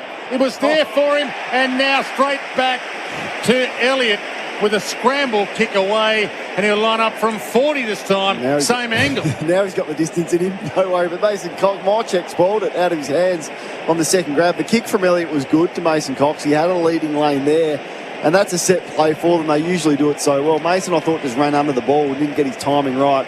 That quick hack kick out is always going to end in the hands of the opposition. So Elliott, he'll kick from 48 this time. The crowd will tell you. He kicks it across the face a little, and it works back like a piece of art. And it was touched on the line. Wow, he didn't make the distance. Wow. The kick through the air looked pretty good, but he just didn't get enough burn on it. Two behinds to start this third term for the Magpies. 9-11 to 9-3 they lead. This goes to show there is a bit of wind out there. Yep. Wilmot into the back pocket for Berry, and back to Wilmot. One of two teenagers out there for the Lions. He makes me nervous a little bit with his ball use, Wilmot. Good kick. Careful, and he finds Neil. He's a big second half, Neil. He was okay in the first half, but if they're to win, he's going to have to produce an absolute classic. He takes off, and he's kicking long for Danaher. Quaynor times his leap. No stopping Joe there. Look at Charlie over the back, one-on-one with Howe. He's got to go quickly. Collingwood have done a good job to hold this up. Powerful big man's mark for Flight Centre. Danaher onto the left boot, searing ball inside. Maynard goes the spoil underneath. Fletcher hold it in, got it to his boot, not enough on it. Tricky bounce, ran on and on and on past side bottom and through for a behind. 7-point margin in Collingwood's favour. AFL Nation for Tyre Power, your tyre experts. Just that kick in from Joe. There's no doubt they want flat balls in. They don't want any height on that. Now, he didn't hit it right, but that's okay because it's easier to spoil the ball gets on the deck and Brisbane get another shot. So they don't want that high entry. Howe runs his measure, heads toward Cox. McInerney's there, double-fisted it down. Fletcher through the traffic nicely. Hands it inside to Rayner, to Dunkley. He goes inside to Neal. Quickly, Nick Dacos wraps him up. No Pryor. Ball up at the point of the centre square at half forward for the Lions, who still trail 9-4 to 9-11.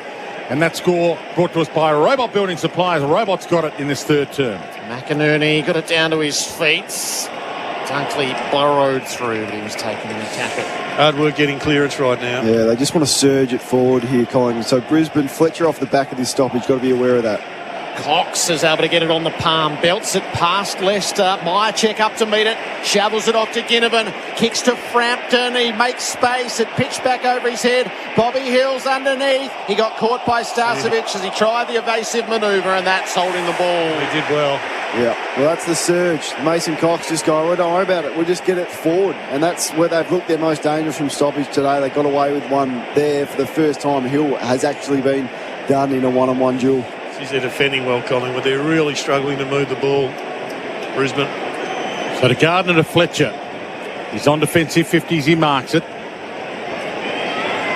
And now to Neal. And he wobbles one of the wing, not his best, but it might work, although Quainer trapped it on the run and blasts it long. Who's got a fly here? No one does. Neal stayed down. He half trapped it, got it to Gardner, gave it to Neal, shrugged the tackle, flicks it back, got it to Wilmot, hands to Gardner, all the way back they go to Leicester.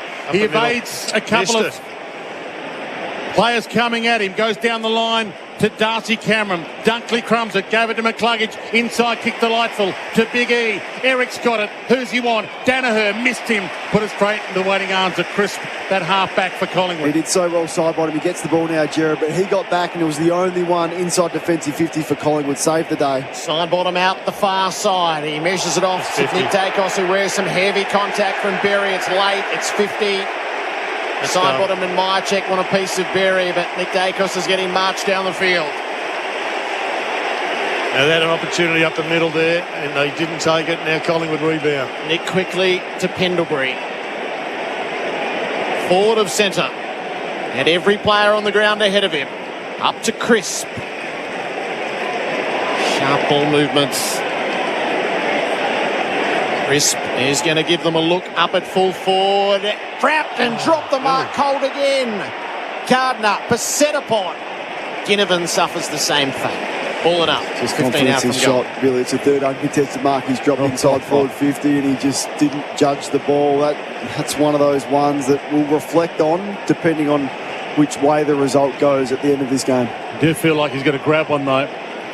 Darcy Cameron knocks it down to go. He had it, lost it. McCluggage flicks the kick away. Is it going to be marked by side bottom? Not the required. Has to play on. Gave to DeGoey. He hasn't had a moment yet. Gave to Maynard. He hasn't had a moment yet. Flicked away after the short pass to Nick Dacos. Gang tackle. Crowd on ball. And they get it. First look, I thought it was a good decision. I thought Starcevic, I think he's ducked into that tackle. So he breaks the first one, or maybe it's should have been a free kick. No, I think on reflection and on replay, you need... I did think he lowered the shoulder into the tackle. Jared, you disagree? No, I hate that free kick. That's the rule is a stinker. Didn't he lower it? Because of public pressure. I reckon he lowered into that tackle. Maynard has not kicked a goal all year. He's got to lower to try and break the first tackle. But you put yourself at risk by doing that. If you just swinging arm stand up. Some love to hate him. Some hate to love him. From the pocket for his first of the year. Hits the post. Well, the irony. He could have actually turned around and said to Dom Sheed, there you go, I'll square that one up. Hit it well. His kicking today has been on point, Braden Maynard. Collingwood by 8. Grand final presented, so powered by Ladbrokes $1 Million Chase. Collingwood have dominated the first 10.5 minutes of the third term. Coleman brings it in, and he's found a good target in Andrews. Can't break the defence. Collingwood have got them absolutely tactically exposed at the moment. They've got to find a way through to get out the back. Andrews pops it over the top to Hipwood. He plays it out to half back for Dunkley. There's no run at all. There's no link up. Dunkley on the stationary play, sets his kick up for McCluggage, who takes a fine mark with Markov closing on him. Good play. Oh, and he'll get 50. McCluggage is getting a 50 against Markov. Couldn't instantly see how this set up, so they flew the car sales replay. Everything he auto knows. Markov is backing away. And if umpire called stand and Markov ran out of the area backwards, that was always his intention, but he didn't beat the call. He was looking at the umpire and saying, is it okay if I do this? And the umpire said, no, it's not. 50. Now, if there's one area of his game that hasn't been great over his career, it is his set shot goal kicking. But if today is any indication, this goes straight through the middle. 11-13 this season. Hugh McCluggage from 45 outs. He's met it. He's got it. He's defied the billing. And he's cured his set shot kicking when it was needed most. He kicks his second, McCluggage. And just as the environment was starting to take a turn Collingwood's way, that is against the flow. It's a 2-point deficit. This grand final for Cobram Estate, the good oil, 9-12-66 Collingwood, 10-4-64 Brisbane. I think it's a good call, Jared, because just as the Collingwood chant started and the crowd was starting to insert themselves on it, that is a goal to suck all the momentum out of the crowd and just quiet them down. I can't stand the rule, and it's a discussion for another day, but how that cost a team a 50. I don't think that was 50 and under a the goal. I don't think that was on. He was backing back, asking the umpire, where's the mark? But that's the problem with the rule. It's too confusing for everyone, including the umpires. It is too hard to adjudicate. A grand final, and that costs you a goal. It is a disgraceful rule that needs addressing at the end of the year. That's two we've got. Okay. Oscar McInerney in the ruck, knocks it down, free kick, it'll be Collingwood's way, Pendlebury. No, it's Brisbane's way. This is the only way they're getting an inside forward 50, by free kicks. Bailey was held, gets the free kick, runs and launches long. This is Hipwood's moment here. He gets up there, can't mark it though. Knocked toward the boundary and will get a ball in. Forward pocket for the Lions with a 2-point margin. Collingwood's way, 66-64. And the clock for Makita XGT Power Without Limits, 13.5 minutes gone, third term. Most of the goals are coming from stoppage, so they'll be nice and toey here, the Pies. Right forward pocket for Brisbane. Danaher lost position against Cameron, who knocked it straight down to Charlie Cameron. He taken to ground. The ball didn't spill far enough away from the congestion. Ball it up.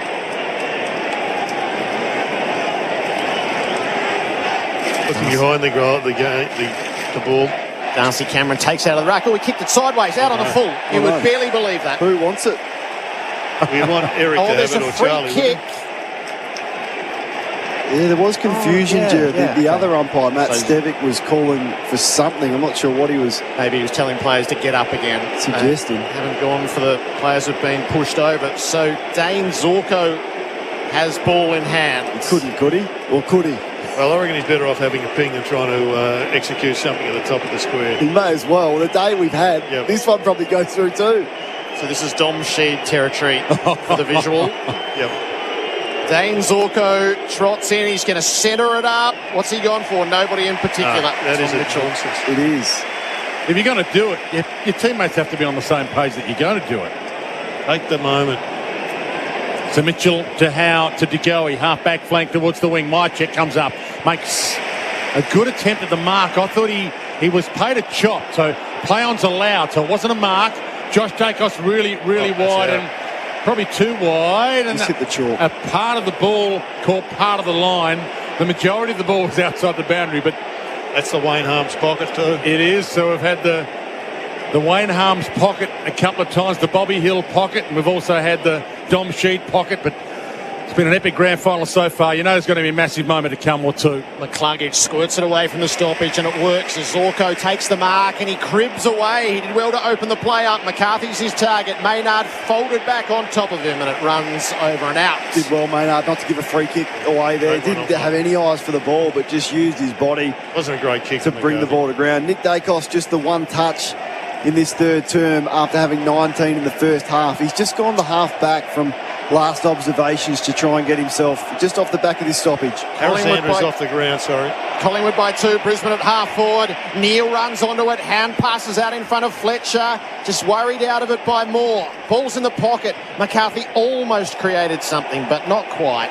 Nick Dacos in the tackle, ball it up. So Cox has come off the ground, off the bench. He's on the ground. Charlie Gardner is now having to pick him up. Lions forward pocket. They're two behinds down. And big palm down by Gardner to side bottom. It didn't quite work. McCluggage ran into a roadblock. Did he have Pryor? No. We're going to secondary ball up forward pocket for the Lions. 10-4 to 9-12. Collingwood lead. Here's Gerard Healy, our expert for local expert. A job well done. It's good tactics here because they've got the big O sitting back as a defender on the big Cox. Darcy Cameron to do the ruck work against him, Danaher. Darcy Cameron knocks it down and straight away Mitchell's caught. Not high, and the umpire's going to have to do it all again in that same forward pocket for the Lions. We knew they'd clamp down defensively after the 18 that we saw in the first half. Just one goal in this third term. John Starp, Danaher reaching for it. Got it to his boot against the boundary, and Howe is back to goaltend. And just physically, Harris Andrews and Dunkley getting massage on the bench. So now's about the time you start to feel the pinch as Sidebottom marks the ball in Collingwood's back pocket. You start to feel it now, about this time. Who wants it more? This is why you do your pre-season. Sidebottom in grand final number 5. Long on the way out. Crisper's got a couple against him. Wilmot got 4. It looked like he got first hands to it, but the Maynard mark has been paid. Been good, Jack Crisp. Not huge numbers, but has had big moments in this game. That was one of them. It's rare that a defender reads the ball better than a forward. And Jeremy Howe just slaughtered Eric Hipwood there. That had to be a mark. Why would Eric Hipwood have been playing behind them? I've got no idea. Crisp long down the line. Cox marauding in. Can't take the mark. Darcy Cameron underneath. Balked the hand pass and goes the kick instead. He's put it a bit aimlessly into the pocket, but it took a Myercheck bounce. Slapped it over his head to Ginnivan. From the boundary. Here's the runner. Hit the post. Bad luck. Great transition, though. They were 30 seconds ago locked in Brisbane's forward pocket. And they've just edged the ball around the ground to have a ping at goal. 3-point lead, the Pies. Short pass, Berry in the pocket. Back pocket for the Lions. City end. Chip kick towards Archie. Didn't get it to him. Josh Dacos just got a little half knuckle on it. Yeah, well, that's what you do. Like, just the teasing distance there from Dacos. He wasn't on his man. He's like, if you want to kick it, I'm going to pretend I'm not interested. And then as soon as he dropped his eyes to kick the ball, he went back to intercept the ball, and Collingwood have a stoppage in a great position. The Greg Williams distance. Just enticing it to kick it in that direction because you know you got him covered. DeGoey covers this, gets it to Myercheck. Was he manhandled or did he mark it? He got neither. Myercheck. Ball up, forward pocket, Collingwood. They dropped some marks. I mean, that for a forward, you've done everything right. You just got to grasp the ball with a chest mark. I know you've got pressure from Gardner, but how many of those they dropped today? Collingwood, there's been 4 or 5 that have been in great position. That's a big let-off. McInerney wins the tap. Onto the footy, though, is Lipinski, and he's got to hope he made poor contact to kick it straight out on the foot. So just one goal in 19 minutes of this third term. It's gone Brisbane's way. Collingwood lead it by 3. Berry at the restarts. He'll play the members' side of the ground as he kicks beyond half back. Danaher, beautiful mark with the flight, judged it well, trickles it on in front of Archie, who can run into a paddock. He's got Bailey deep. He's got Howe with the flight. It beats him over the top. Robertson marks and goals. Brilliant manoeuvre from the Lions. And the long boot of Joe Danaher set them on their way. Devon Robertson's done so much to catch Gerard Healy's eye. Now he's on the board. That is the 7th lead change of the afternoon. Brisbane by 3. It was brilliant transition. It took a Joe Danaher mark. He is catching everything that's coming his way. He could still drag this game across the line for them. He really does look dangerous right now. It was a clever dribble kick, and then the big bomb to Devon Robertson was absolutely superb. I'm not sure he should have played on. There was a little moment there that could have been a really horrible smother, but Archie's dangerous. He's a really good runner. He makes good decisions, and that was superb kicking. An enormous Danaher has taken 3 contested marks for safety steel sheds, and they move the ball that quickly that Collingwood's wingers, who do it so well to get back and defend like Sidebottom has done this quarter, it was too quick. They couldn't get back in time. Excellent running power from the Lions. Deja vu again. Lions did this in the first quarter, took the lead halfway through and then conceded it. Took the lead in the second halfway through, conceded it. Collingwood get on the end of the clearance. Mitchell flicks it wide, gets it out to Elliott. Half forward flank, but a long, long way from home. 70 plays 67. Lions lead now. We're ticked into time on third term. Sidebottom short to Myercheck. Probably just beyond his range. 54, 55 out. They need him. Their tall forwards have been poor. Myercheck, Cox, Frampton, no influence on this game. Compare that to Danaher. He winds up, top of the square. Darcy Cameron's down there. Harris Andrews down there. Cox down there. None of them can mark it. They all scramble for it. Umpire circles. And we'll get a ball up about 20 metres out from Collingwood's goal. Well, they've got a lot wrong in the last few minutes of quarters, Brisbane. They've got to start nailing it now. Cox plants himself in front. He tapped it underfoot to Bailey, though, who was dragged down in a couple of tackles. Try it all again. Need a lift from De Goey in the last. Yep, it hasn't been sided. And Bobby Hill just the one handball after being on fire in the first half in this quarter, Bobby Hill. Mitchell's a danger good here. access down to Mitchell. Hand pass back in front of Cox. He got it to his boot and kicked it behind across the face. Got to pay respect to Mitchell. He's one of the great clearance players of recent times, and yet in the goal square he's still allowed to get first possession and turned into a shot at goal. Lions by 2. Tyre Power, your tyre experts. 5 behinds in this term for Collingwood. McKenna entrusted with the kicking, goes wide to Hipwood. Hipwood more Hipwood. And more, little nudge out. Hipwood's ball. Half-back flank. Zorko's wide for him. It's a horrible kick, but it might still work. It bounces in Zorko's direction. Great attack from Mitchell. He swiped it away, got it to Crisp. Collingwood are away if Pendlebury can find the handball target, and he does. To Markov, to Maynard. Caught, but he got a kick towards Elliott. 60 from goal. He gets up. He's got Bobby out wide, and Bobby's gone. He took 3 steps, thought about running on, and now he goes back. And we'll have a shot from 40 out. Let's unpack it. Let's unpack that for a minute. Tom Mitchell with the hand in. Jack Crisp absorbing the tackle. He could have gone boundary. He said, nah, I'm going to go centrally. Pendlebury got involved. Markov got involved. Once again, Maynard off the half-back line and his ball use. That's what we know about Collingwood. That's what we've seen all year. Just when you think Brisbane have the momentum, they produce that. First kick of the quarter. He's got 4 goals to his name so far for number 5, and the lead. No. Goodness. That's a really good point. I mean, they're allowing Maynard to come off the back. He's playing a really good game, Braden Maynard. Kicking's just been elite. 6 behinds in this quarter. McKenna pumps it in beyond the 50. Dunkley read the flight well. They've won some big one-on-ones on this wing closest to our commentary position this quarter, Brisbane. Dunkley pokes it forward. Zorko got the outnumber. Go. Up in the hole. McCarthy's right on here. Zorko waited a little while and then missed him. He kicked it out on the full. It's ridiculous from Zorko. Get off your man on your mark. Get off and give yourself some space. He just allowed Jeremy Howe to come in and put the pressure on. That it's smart aleck play from Dane Zorko, that. Crisp gives a little ground to Maynard. 2 butchered opportunities going inside forward 50 when they've got a 1-point lead. A little pantomime villain about him. Out to Howe. Collingwood's long down the line. Howe's gone for Cox. Crashing in was Archie with the flight. Ball loose at the back. Archie went to ground as he gathered. Knocked it out the side. Gardner did. Put his head down, ran straight into Cox. Ever so dangerous from all involved, really. His Gardner shouldn't be doing that. No, he got a stinger. He got it right on the shoulder. That can end so much worse. Gardner goes backwards. He'll have to come off the ground. And Andrews with the switch of play. Yeah, the free was against Cox, but the error was Gardner's, really. Yeah, he dropped his head. He's lucky to get the free kick in some respects. Starzovic, half-back flank. His timing's been awful, Mason Cox. He just ran under the aerial ball once again today. So it's back to the issues that he had before he sorted out his eyesight, but just no ability to judge the ball in the air today. This is what they've done every quarter, Brisbane. They've tried to go slow and try and control, and yet the forward pressure has been too great, and they've conceded goals the other way. They do get it out of play on the wing for a ball in.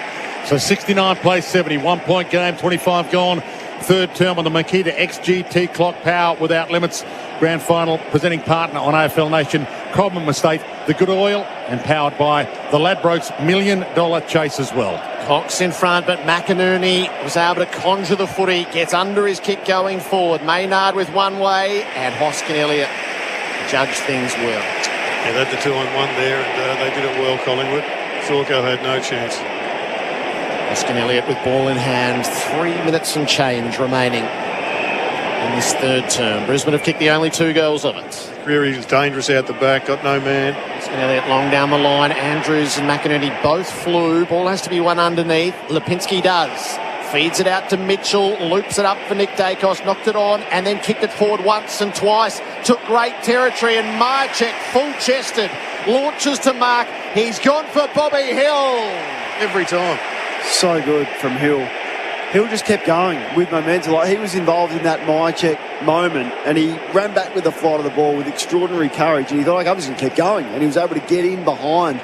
I'll check in a minute how many marks he's taken inside forward 50, but I'm sure it would be a career high for him. One-on-one inside 50 has been enormous, and Dacos involved. Nothing scientific about it, but they just want to surge the ball forward, Collingwood. It's been their strategy all day. There's Norm Smith on the line here. Yeah. Bobby Hill, left forward pockets. He will open the angle. No, he won't. He lays it off to Pendlebury, who got loose in board. Brilliantly done, Collingwood. And, geez, they have just lost the plot this last 3 minutes of every quarter. That is just horrible defence. A big kick from Pendlebury. They've 6 behinds. He would sense that. Bobby Hill's taken 5 marks inside forward 50. Brisbane have taken 2.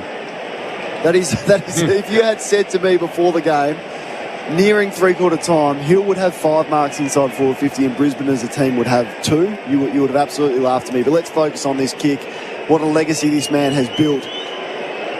One of the greatest of all Magpies. Left of centre, 30 metres out. He's every bit that. Scott Pendlebury puts Collingwood back in front. An unrewarded third term until the 28th minute of it. 5-point leaders once more. Robot Building Supplies scoreboard. Robot's got it. 10-15-75 Collingwood to 11-4-70 the Lions. Well, they just keep on doing it. They find a way, Collingwood, in this last couple of minutes to score goals of every quarter. And they won't go away. Every time Brisbane, who have been accurate, have forged their way to a lead, Collingwood, who have been inaccurate with 10-15 and should be a long way in front of this game, find a way to nudge in front. So another goal assist to Bobby Hill. He's had 7 score involvements. He's taken those 5 marks inside forward 50. He's had 14 touches already in this game, just having an enormous impact. From the restart, bounced out of the circle, umpire wave play on and coming hard. Devon Robertson got the handle to Berry. He tried to bounce past it. He did bounce past it successfully. Little loop over the top. McCarthy, the thump on. Markov the other way. Had it. Half tackled. Dropped it. Got back up. Gave a handle to Crisp. He's wing tackled. Floats one to the wing. Bouncing ball. Huge ball to win. And McCreery gets there with some help from Nick Dacos, who says, go on, go on. And he goes on over the head of Elliott. And now on the rebound, Starcevic. Seconds remaining in the third term. Ball in the hands of Zorko. He blasts a tumbler to half forward over the head of a couple. Crash. 4 hit the deck. Charlie Cameron's there. 3 Magpies around him. He can't get it out. Did he drag it in? Umpire says, great defending. Ball it up. 10-15, plays 11-4. Collingwood by 5 points. 1 minute left in the third. Punched out the side of the stoppage. Crisp the first to get it, but he's given it up. Neil spins his way forward, gives it off to Rayner, caresses it low down to McCarthy. Well, that was genius from Lockie Neal. Absolute first-class genius. To get away from that, to get the handball out, and a really nice kick from Rayner sets up a shot at goal for an unlikely lead change. Yeah, Rayner hasn't had a big afternoon, but that was great ball use. That's exactly what you want as a forward. Nothing Quainer could do about that. But you mentioned they left one out there, Jared. McCreery had options everywhere, and he went inside and turned it over to Elliott. This is a 2-goal swing if Link McCarthy can nail this with 20 seconds to go in the third term. He is kicking for goal number 3. McCarthy from 45 metres out. It's on its way. It's right. It's his Dom Shooter be just sitting over Western Australia thinking, what's wrong with these players? So it is a 4-point Collingwood lead with seconds remaining in the third term. Now shields his eyes from the sun. Just has to get it safely into play or far enough away. Meanders in. Hand passes it away to Moore, who can kick well beyond the defensive area. McCreery one way, Dunkley the other. The final turn for home. Collingwood by 4 points. They have led at each change by 10, by 6 and by 4. Scoreboard for Robot Building Supplies. Collingwood 10-15-75. Lead the Brisbane Lions 11-5-71. Multiple goal kickers. Bobby Hill's kicked 4. Crisp has kicked 2 for the Lions. 2 each to Danaher, McCluggage, McCarthy, Charlie Cameron and Bailey. This grand final powered by the Ladbrokes $1 Million Chase is taking us to the wire on AFL Nation. That quarter on AFL Nation was for Robot Building Supplies. Robots got it. Liberty Home Loans hit different. They're for the free thinkers, the go-getters and the creatives. So if you're a free thinker, you'll be right at home.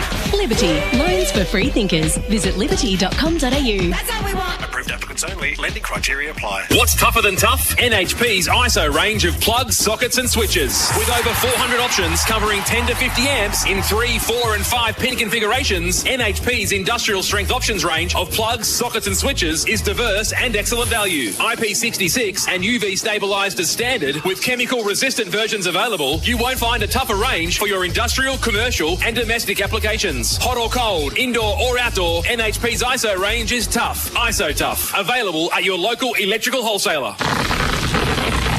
This is the sound of a motorcyclist's hoodie being shredded to pieces in a low-speed crash. In reality, it only lasts for 0.03 seconds before the material disintegrates. Then his flesh is shredded by the coarse bitumen as he grates across the road like a human crayon. Remind your loved ones to wear all the protective gear on every ride.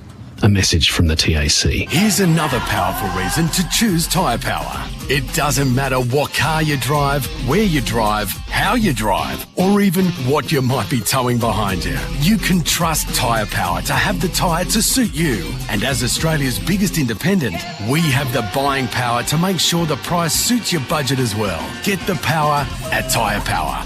For whatever you drive. Visit tyrepower.com.au or call 13 21 91 for your local independent owner.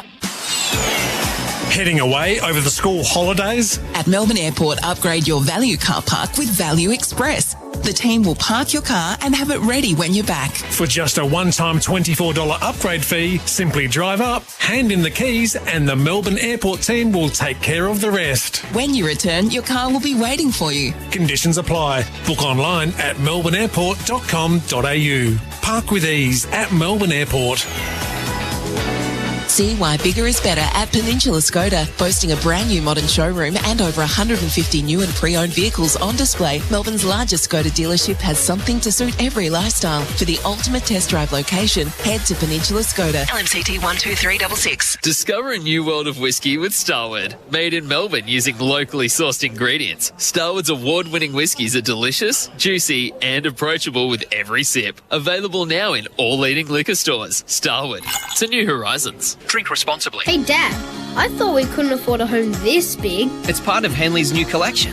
They've dropped their prices with completely new home designs, all the luxuries, and now 7-star energy efficiency. Our bank is going to love it. Henley Homes, backed by our $7 billion parent. Penrite, a 100% Aussie company, pride themselves on their commitment to all forms of motorsport in Australia. From the very grassroots to competing and succeeding at the highest level.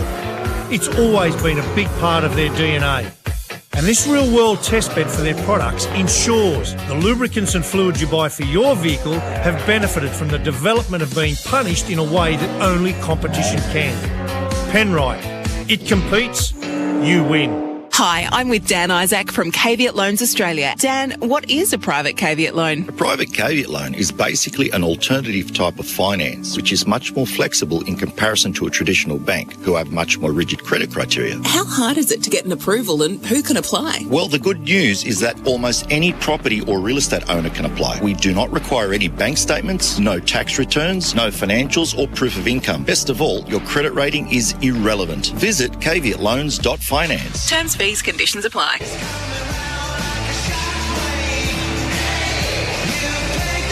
You're listening to the 2023 Toyota AFL Grand Final on AFL Nation. For Tyre Power, Australia's biggest independent tyre retailer.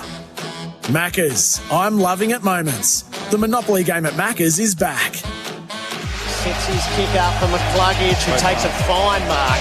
Oh, and he'll get 50. McCluggage is getting a 50 against Markle. Hugh McCluggage from 45 outs. He's met it. He's got it. trickles it on in front of Archie, who can run into a paddock. He's got Bailey deep. He's got the kick. Howe with the flight. It beats him over the top.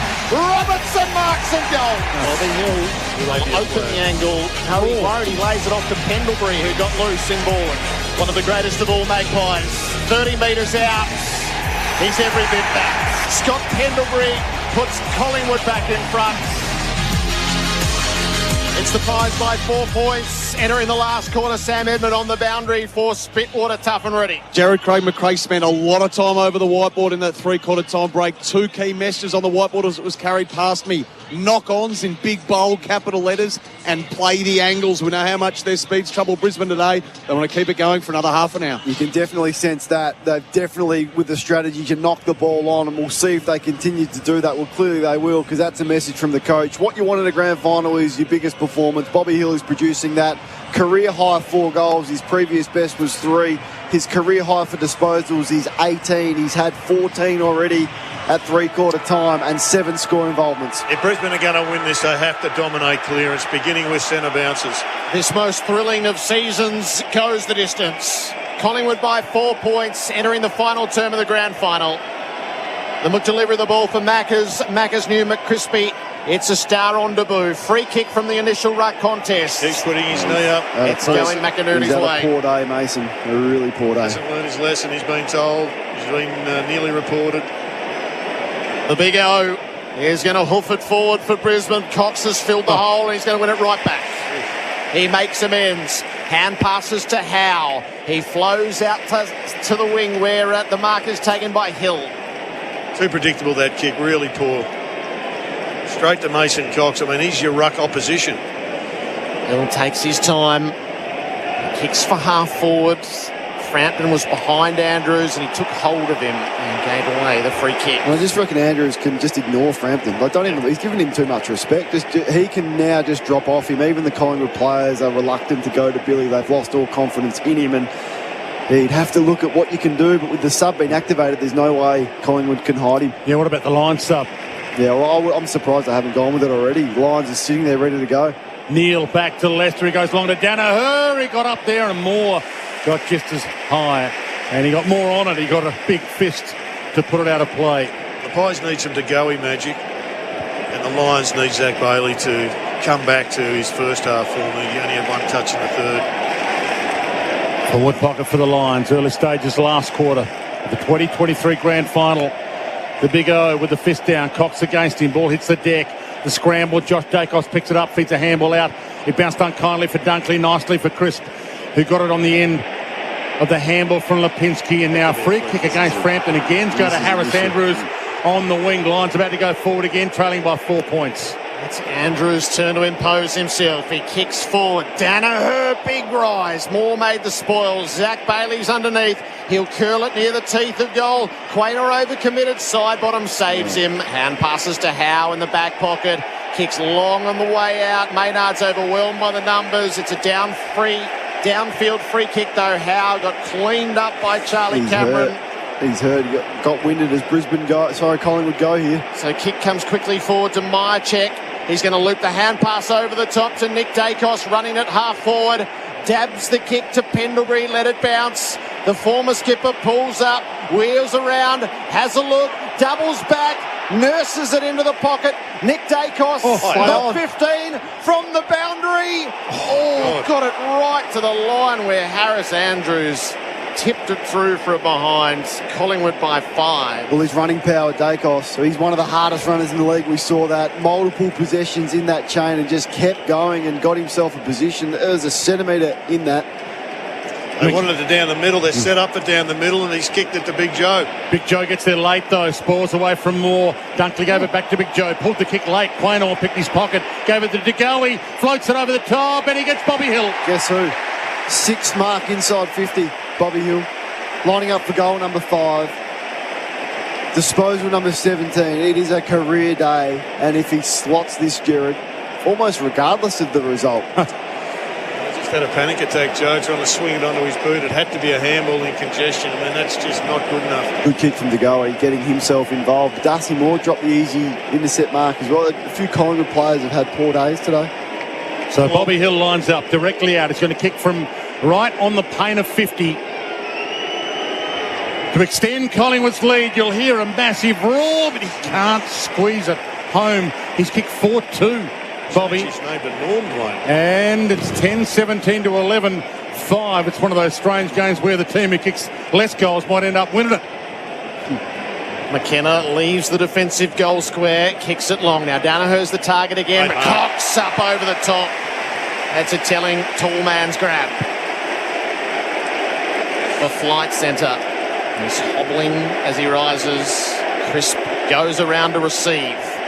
It's Crisp's job to kick it up into the pocket. Myercheck tried to clear the way. He banged in to the defence and gave away the free kick to Gardner. Let's just check in with Sam Edmund on Jeremy Howe. What a brutal hit, didn't he, from Charlie Cameron there, Jared. Reluctant to come off. The physio went out. The doctor went out. Immediately grabbed for that kidney sort of back of the rib area, but he's staying out there. Joe's getting beaten by a couple of tall timber for Collingwood. Darcy Cameron beats him this time, and he's about to send Collingwood back inside 50. 77 plays 71. Collingwood lead. He launches it. Who launches at it? Harris Andrews.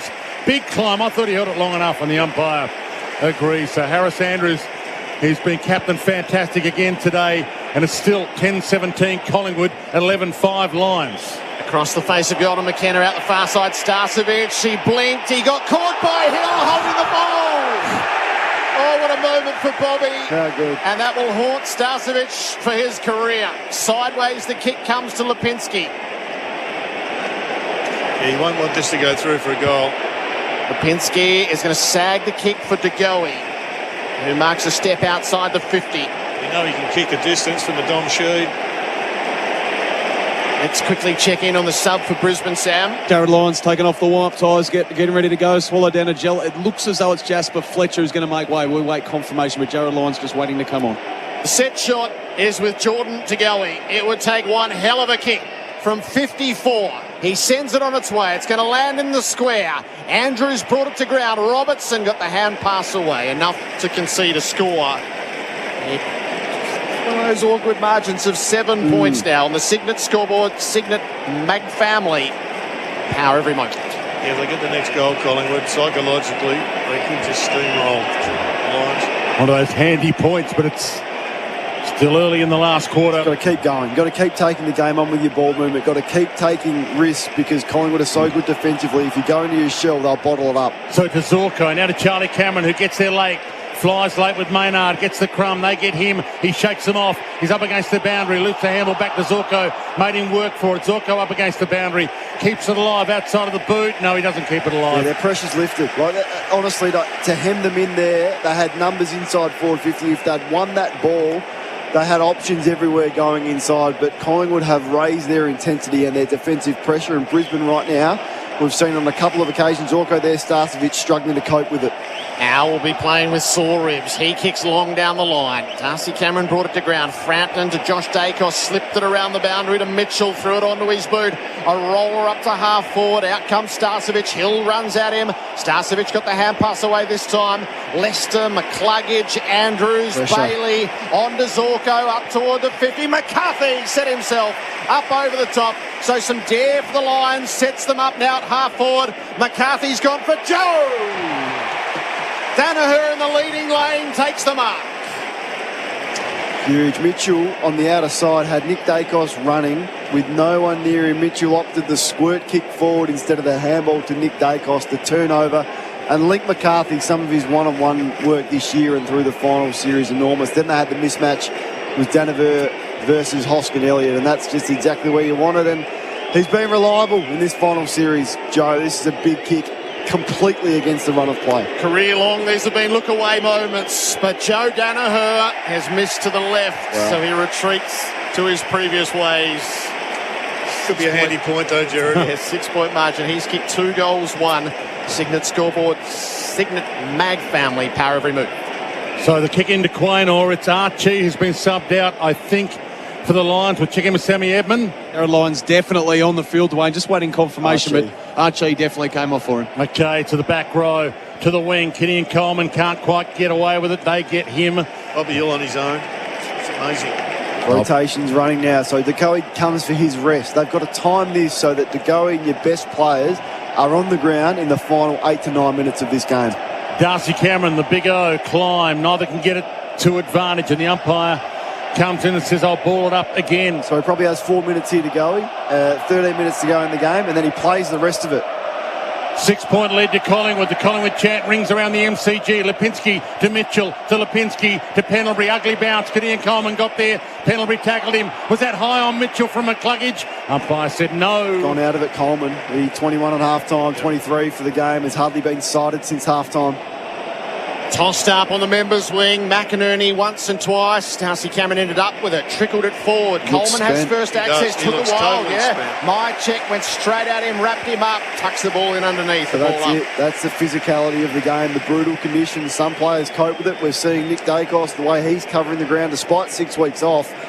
And that from Kitty Coleman, there was no zip in his legs. Couldn't bend over to pick up a footy. He didn't want it. No. Tap came the way of Dunkley on his hands and knees. Lions' first touch is a sweeping hand pass forward to the play. Bounce back past McCarthy, and it sat there for Fletcher, who took him on. Creative hand pass to Bailey, who slipped over, got caught, got it to his boot still. Up toward the 50. Danaher brought it to ground. Fletcher gathers. He's in the tackle of Markov. He'll hold it in and earn a bounce. Well done to Fletcher. He's just busting his gut. Kitty Coleman, he's the one I would have taken off the ground because he's got no run in his leg. No, they didn't even need to change him then for Berry, who was considering coming back on from the ball up. Lions need a hero. They need a goal. And they'll get a ball up inside their attacking 50. 78 plays 72 the score. Collingwood lead. That score for Signet. Signet, mad family power every moment. Collingwood fans roaring again. Ball not down to Raynor. He can't part the seas. He ran into a roadblock ball. He tried to part them, Dwayne. That was his problem. It's hard, though, isn't he? He's the one making the play. And I know he's trying to break the tackle and was never going to through 4 of them, but it's a tough penalty for the one who really wanted the football the most. But good tackling. Collingwood's pressure, as we've referenced a number of times since half-time, has gone up a big year. Here on the replay for car sales. Sell your car the hassle-free way with car sales instant offer. Cameron needs a moment, the ruckman. Needs a big mark down the line. Has hardly been sighted today. Bobby Hill versus Starcevic in the 50. Wayne all long down the line. Darcy Cameron once, twice, right on cue. He needed that moment. He hardly had that moment. So can he be the one? He was great late last week. That was a big moment for him. And past to Mitchell on boundary side. Got right under the kick. McCreary's got to come. Coleman front position. Couldn't hang on. McCreary did enough. Throw it in. Now it's all about these contests. Like it's stoppages like this. This is what it comes down to in big games. Who can win these brutal contests late in the game when you know you're in trouble physically? Collingwood by a goal. Left half forward. Stoppage. Lions knocks it forward. Hoskin Elliott dragged off his kick. Tireless stuff there from Zorko. And as a result, Lions is able to fire a kick down the line. Howe and Hipwood engage. Crisp is the third man in. Hipwood later. Great tackle. Tied him up. Dragged him out. Couple of good one-on-ones there. Well done by Hipwood. They've got to find some run from somewhere at the moment. The only way they're transitioning the ball is by short kicks. Brisbane, and the legs are looking pretty weary. Still Collingwood by a goal. Ball on the wing. Lyons lays a tackle. Hits the deck. Little tap out. Dunkley's direction. Flicked it to Fletcher. Couldn't get it. Hoskin Elliott does. Great smother. Zorko. He bends it around the body to half forward. Howe. Right spot, right time again. Been good, Howe. Really good. He wants the inside kick. He gets the inside kick. He missed the inside kick. Markov. Fortune does not favour the Brave. Kitty and Coleman off the canvas. And he kicks it behind. He was cooked 5 minutes ago. His eyes lit up. Maybe he hasn't got the beans left. But they're a kick from the lead now, the Lions. 13 minutes gone. Final term. Makita XGT power without limits clock. Here's Gerard Whateley on AFL Nation. I don't think Gerard Whateley, he'll go down through the middle now. I think Jeremy Howe off the back of that one will play it safe. More into Howe, who has footy in hand, and he does long down the line. He set it up for Cox. Andrews arrives, makes the spoil. Hoskin Elliott and Fletcher. Hoskin Elliott did well. Paddled it on to McCreary. Out the back he goes to Crisp. Kick was smothered. McKenna did well. Andrews was onto it. Hand pass to Fletcher. No room in which to move, and he gets skittled. Just the one for Brisbane I think could break things over. I'd love to see Zach Bailey go on ball. Yeah, me too. He's the one that could give them some... Dwayne? Gerard. Crowd posted at 100,024. The magical number of 100,000 for the grand push final. Out. McInerney pushed Cox, got away with it. Kicks to half forward. Hipwood presented. Lunging forward. Now the mark is set at the 50. To put them in front, Dwayne. Have you seen that before? Full house in big lettering on the MCG screen. They're having their moment, Brisbane. There's no doubt they've wrestled back the control from the contested and clearance standpoint. We are beyond the halfway mark of this final term. Eric Hipwood is angled to the right. He is beyond the 50-metre arc. Hipwood gives it everything he's got. It's near side, and it is through for a behind. They're down by 4 points. AFL Nation for Tyre Power, your tyre experts. After what we saw in the first half, in this last term, both teams have kicked 0 goals 3 and gettable opportunities that we've seen. So they've just lost their ability to go back. Danaher, we've seen Hipwood there. Jeremy Howe turning the footy over. These are big, big moments. Howe thought about the corridor. He comes wide, and Harris Andrews got up, had hands on it, couldn't mark it. Little toe poke to go was clever. Got it to McCreary. He bounced it, but he lost it. Gardner's got it. They get him. Gave it to Harris Andrews. He gives it to Pendlebury. Bad guy to give it to. The Rolls Royce at half-back mesmerised them. He bought time. He slowed time. He passed it to Ginnivan, who loads up long. Bobby Hill. Bobby's moment again. He's beaten. Huge win for Starcevic. He's beaten Collingwood's #1 man and keeps them alive. He had to get one back, Starcevic, and didn't he do that? A Bendix breaks, big moment. Put your foot down with confidence, Bendix breaks. What about Pendlebury, though? The kick to Ginnivan. Ginnivan didn't give Hill a chase. He'd rather that ball on the ground than the high ball. I know he's been good one-on-one, but against Starcevic, that ball had to be on the ground. The Lions brought it out to Dunkley, who kicks down the line. The big men fly. It's knocked away and out of play. Right on halfway where Sam Edmund is. Not sure I've seen Craig McRae as animated as this, gents. He is riding absolutely everything. Gave Mason Cox a big rocket before he returned. And the big guns have just come back on as well. Nick Dacos still side bottom. Yeah, and also Neil and McCarthy for the Lions. This is the final assault. Collingwood by 4 points. Cox reaches around, but McInerney won the ball. Prize to kick forward. McCarthy, he stopped it in its tracks, but he didn't gather. Crisp to Markov under pressure. Back to Crisp. Over for Quaynor. It's got to be gathered, and it is. He kicks out the far side. Captain waiting for it. Did really well on transition defensively, Jared Brisbane there. Yeah, just a bit cleaner at ground level at the moment, the Pies. Oscar Elliott plays it short to Quaynor. They're over on the worn wing and up at halfway. So they've got Frampton off the ground, I think, and Cameron's the one that's gone forward on Harris Andrews. The full house on the edge of their seats. The Rolls Royce has got it again. Pendlebury to Jagoe. They know this is their style, and yet they're allowing it to happen. Just chip, chip, chip. Chip wider, and Hoskin Elliott can't mark it. Now it's a chance for the Lions.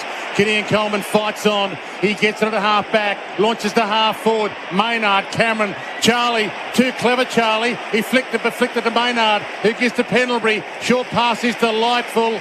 Nick Dacos, wing. 2 minutes. It's in good hands, in good hands. It is, but all their big players getting their hands on the footy, but Pendlebury's last 2 minutes, he gets it again here. So Nick short to Pendles, 78 plays 74. Collingwood lead, 17 minutes gone. Final term in what's been an epic grand final. They're spent. Cox has gone forward. He's dangerous forward. Sideways to Quaynor. Expansive switch all the way across to Howe. He's got side bottom running into space. If he looks up near the interchange gates, he's going to go a little bit longer. Elliott's the target. From the side, Dunkley Elliott did well. Great mark. Cox is the man. Got my money on Cox. Darcy Cameron's gone down there as well. They're going to just sag it around, though, the Pies for the time being for Markov. Got Berry down there as a spare. Markov signals his intention. He's going to give the marking targets a look up in the pocket. Both ruckmen there for the Pies. Andrews knocks it to ground. Neil gathers, got it away. Neat little to the back pocket, finds Dunkley from Leicester. He shares it up with Berry. Kicks hard up against the boundary. Howe cuts the angles and gets pushed over by Danaher. They're the kicks that got to hit a target. And Joe needed to push a bit harder to get there and give him a bit more of an option. Collingwood 6 minutes and 7 seconds away from premiers. The Lions need a goal to take the lead. Edge of the seat stuff, full house, MCG. Place has been rocking since Kiss got out there. Pendlebury try to flick handball on the wing. No one can get away with it. Umpire comes in and says, I'll have it, boys. Amazing Take a breath. Pendlebury. He's the one that looks fresh. He's had 6 clearances. He's had a big last quarter. He looks the danger for Collingwood. Watch the surge, though. They want to surge the ball forward at every opportunity. One goal might be all Collingwood need from here. Mitchell with the clearance to Elliott. Handballs it over the top. He wanted Pendlebury, who was caught high. Umpire said no. Starcevic to Lyons, to Berry. They work it to half forward. Blind turn, mesmerised, and Berry on the lazy Susan to Charlie. Can he get it and go? He had it. He lost it. Charlie's got it. A goal! And they're in front. Oh, Charlie. Gigi Charlie has put the Lions in front with 5.5 minutes left in what's been an epic grand final in front of a full house. Well, there's not much you can say about this game, but that moment, Berry was amazing, Charlie was doubly amazing, and this game is just incredible. Well, Nick Dacos missed the tackle. He did everything right. And then Braden Maynard has looked out on his feet. He went to ground far too easily. And the most frightening player in all of football one-on-one, deep inside forward 50. Maynard's as good a defender one-on-one as there is in the game. And Cameron's made him look foolish. And then he made Quainer look foolish. And Berry made Dacos look foolish. These are the moments in grand finals that you will remember forever. We've got 5 minutes to go, and Collingwood always respond. What do they do from here? It's DeGoey, it's Dacos, it's Pendlebury inside. It's got to be a DeGoey moment. He's got to contribute. There have been 9 lead changes. This grand final for Cobram Estate, the good oil. You got a warning, 6-6-6 warning. 6-6 against Collingwood, so it'll be thrown up in the middle. Cox and McInerney ready themselves. 5:31 to go. Brisbane by 2 points. Up she goes. Cox got his hand to it. Nick Dacos gathers, hand passes it away to Pendlebury. Gets a kick up inside the 50. Myercheck in the front. Gardner knocked it away. Nick Dacos, lightning hands. Here's the DeGoey moment. He unloads. Bang! You need your stars. And Collingwood stars just went and wrenched the cup back. DeGoey lands it from 50. And they lead again by 4 points. 10th lead change of the grand final. And let's just rewind the tape to the Brownlow medalist sitting alongside of me. He says it's DeGoey, it's got to be DeGoey. But before that, watch the Nick Dacos left-handed handball in midair. So he missed the tackle on Berry. He spread from centre bounce Jared in the air with the one hand. He gave it to your man, and your man delivered when you called him to deliver. Absolutely he did. But before that, they gave away a penalty that gave them the 6-6-6 warning, and that absolutely gave Cox an advantage. Whether it was structural or tactical, I'm not sure, but I'd love to find out. 5 minutes left on the Makita XGT Power Without Limits clock in this classic grand final. We might have extra time yet. It's been that kind of contest. Cox reaches in the ruck, knocks it down. Wilmot off the deck, kicked it off the carpet to half forward. Quaynor gets there ahead of Rayner. He chips it wide, a mark to side bottom, and he shows some poise. He got 50. Wow. He got 50, Sidey, and this will bring him to 55. Now, look, I like that from the umpire because you pay that in the home and away. You paid in a grand final. And Berry took him to ground after the mark was clearly taken. It is a delay of game. It is 50. But the moment for there, it brings him to 50. It brings him to 50. And he can go out on his right foot. He's an excellent shot. Now, he's just been stretching the right hammy, so he's got cramp. Everyone's out on their feet. But what this has allowed, it's allowed Collingwood's defenders to set up. Watch more. He's setting everyone up. Maynard's going, well, Cameron's not getting behind me again. A big moment in this game, and Sidebottom can take his full 30 and give his teammates a break. A goal might just about seal it. With 4 minutes left. Sidebottom in game 309 from outside the arc. Oh my goodness! He has got it! And the place erupts! One of their all-time greats. Steele Sidebottom shows nerves of steel and gives Collingwood their 12th goal and a 10-point lead. 12-18-90 to 12-8-80. Unbelievable. Game number 309, goal number 190, and the most important goal he's seen off the back of an undisciplined 50-metre penalty against Jared Berry. Who would have thought his legs at his age in this moment had that in him? And the first person over to him was his great mate Scott Pendlebury. How many big games on this ground have those two played together? And here come the Collingwood fans. Can Brisbane produce something with 4 minutes to go? So 1 minute and 8 seconds ago, Brisbane had hit the fronts, and now Collingwood has a cushion. 10-point lead. Bounce is not a great one. Cox taps it out the back. Umpire decided it was unfair. Cox has been significant these last two centre bounces. He has won both clearances, both taps, I should say, and they've won both clearances. The ball up suits him. He plants himself and wins another tap. To go, he's hunting the footy. He couldn't do anything with it this time. It's a stalemate. It's sickening tension. It's just enough for Collingwood fans. With 10 points up, Cox bangs it forward. Elliott knocked it on. McCreery took the tackle. He dribbles the kick the wrong way. McInerney met front on by Cox, who jarred it clear. McCreery, Nick and Josh combined. Kick inside 50. Andrews backed himself. Came over the top of Frampton. But he didn't roll and go. And Brisbane are going to have to roll the dice. They've got to kick 2 goals in 4 minutes. He lays it off to McCarthy. Out of half-back. Kicks into the middle. High risk, high reward. Up went McCluggage, but he couldn't mark, and Collingwood had numbers at the drop. Josh Dacos kicks it forward. Berry was in front. Tackled to ground by Hill. So for both teams, what you want, and they practice these scenarios, Collingwood's as good as anyone. You want an uncontested mark. That's what you're looking for Collingwood. Brisbane, you want the ball in motion. You want momentum onto the end of that. Cox dumps it. Kicked off the deck by McKenna. Sidebottom's got it. Frampton over his head, past him. And Andrews content to take it out. So back pocket for the Lions. Great. Forward pocket for Collingwood. Collingwood lead by 10 points with 3 minutes and 23 seconds left in the 2023 AFL Grand Final. It comes down to this. Great to have your company on AFL Nation for Cobram Estate, the good oil. Cox to the front, knocks it down.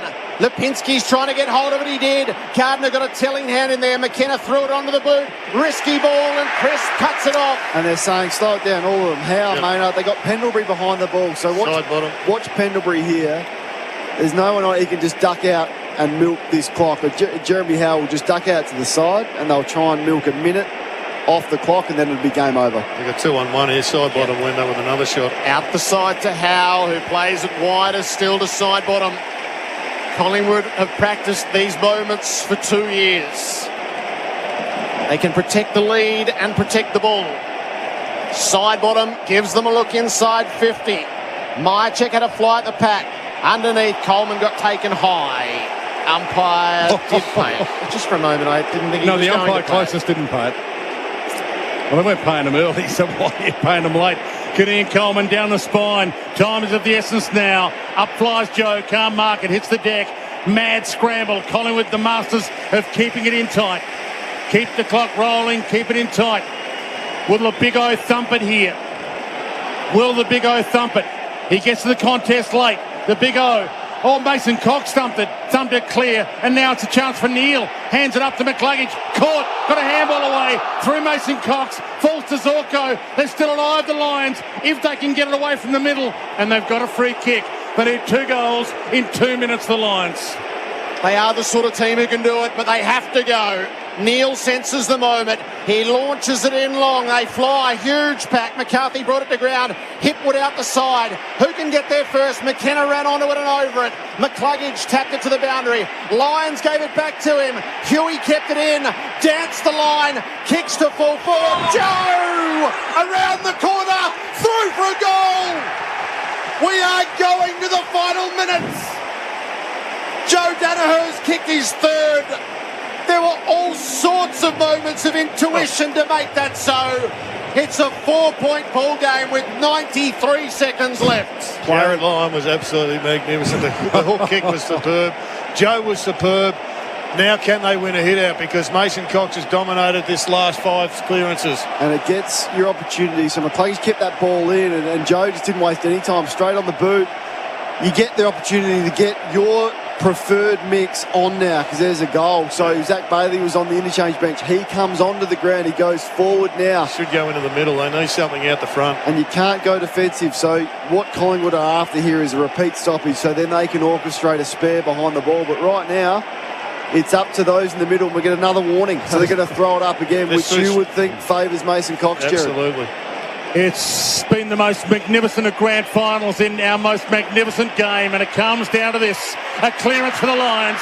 Berry spins out of trouble. He's caught. He gets a half kick. Neale stands under it. Can't mark it. Big crumb. Chris got it. Neale seals it back. A goal, and the Lions lead Bailey inside 50, a mark, and they could get the goal. Dump clear. Nick Dacos chips it wide, finds Hoskin Elliott. How good is Nick Dacos? Stop it. He is the stuff of legend. Oh my goodness, there was just some unbelievable play. Berry, Neal and Dacos.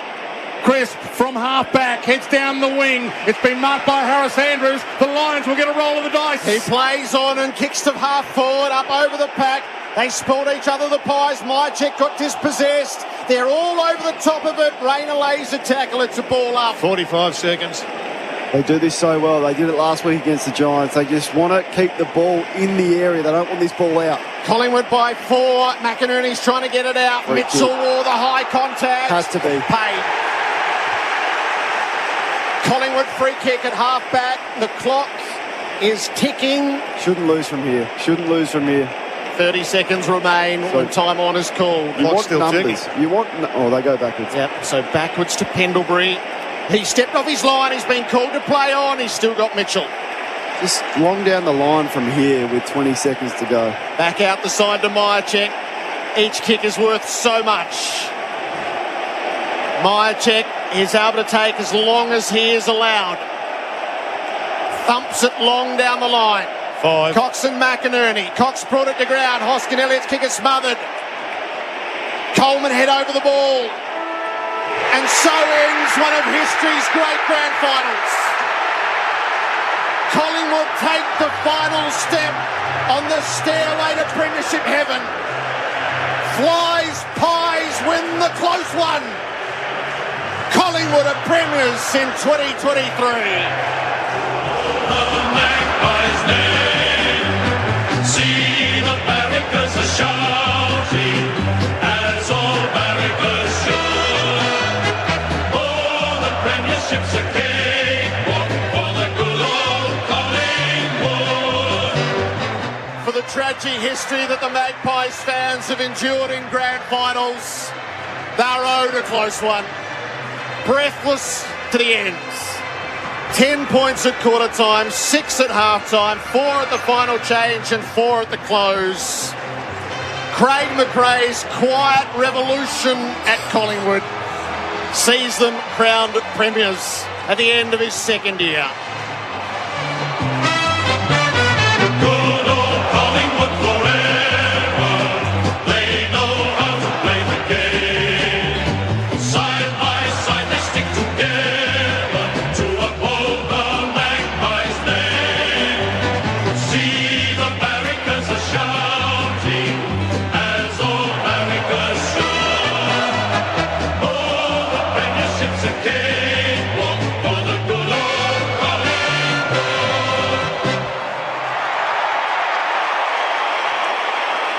What a roar as an exclamation point to it. There are tears in the eyes of fans all around the grounds of both persuasions. Peter Moore and Darcy Moore in the full embrace of father and son. Soon enough they'll be on the rostrum together. The final score, 12 goals, 18-90. Collingwood defeat the Brisbane Lions 13-8-86. Kane Corns and Jared Healy are our experts for Local Expert. Get a job well done with Local Expert. Well, it's an absolute privilege to be here to witness what we have just seen, which will go down as one of the great grand finals of all time. And it was exactly what we hoped we would see, the two best teams all year. I don't know why, Jared, but I'm instantly drawn to the disappointment of the Brisbane players. There's the ecstasy of the Collingwood and the celebrations, which is unfolding. But if certain things just go the other way, these Brisbane players have to cop that for the rest of their lives. And there were so many moments, from the Dacos ability to find a mark late inside defensive 50 to his handball to DeGoey, to bury off the line at that last centre bounce, to Neal, to the opportunities that they nearly had. I mean, just honestly, it could have gone either way, but in the end, it's been a pleasure to be here with you three for one of the more enjoyable games that I've ever seen, let alone a grand final. Yeah, absolutely incredible. So many stories. The fly evolution at Collingwood has been quite incredible. I mean, from the very first minute he walked into the place, to get to within a point of a grand final last year, to go out pre-season and pick up 5 players, 4 of whom are playing today, and one, the biggest one, you have to feel for him, McStay, he's not there. But to have such an epic performance on the greatest of days by both clubs is a privilege to be here, as you rightly pointed out, Kane. It's just, I mean, you could go through there and come out with, we did on Thursday night the 25 greatest moments. Well, you could pick 20 out of this game and challenge a lot. You could. And just like Scott Pender was going over to all the Brisbane players and consoling them, but Peter Moore, he's out there. He hugged his son. I'm looking at Bobby Hill, where he was this time last year was a different club. I'm looking at Tom Mitchell and the story of him. I'm looking at Maynard celebrating right now. I mean, if he doesn't play today, Collingwood don't win, and that could have gone either way at the tribunal. There's the Billy Frampton story. There's Nathan Murphy. We'll go through all of that when we witness the players up there getting their premiership medals and we have some time to reflect. But right now it's a bit overwhelming in trying to digest exactly what we've seen. Dwayne and Jared, you've been there for the big moments in the last 20 years, both of you, in radio or TV, Dwayne. I mean, I'm just interested in your thoughts and how you reflect on, because you both absolutely nailed the big moments, and it's been a pleasure to work alongside two of the best today, and it's befitting of your ability to call the game. But can I have your thoughts on what we've just seen? I got tears in my eyes. To see our game played so beautifully, like it was today, I feel proud that our game has evolved to what we've got now as the showcase.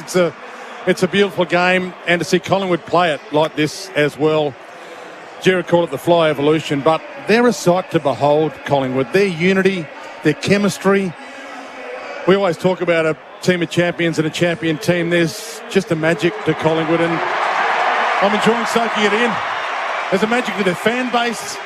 There's a magic to what they bring to Melbourne as a town to live in, and there's a magic to the way they play football now, and it's brought the greatest joy and grabbed the biggest prize in football, and they deserve it.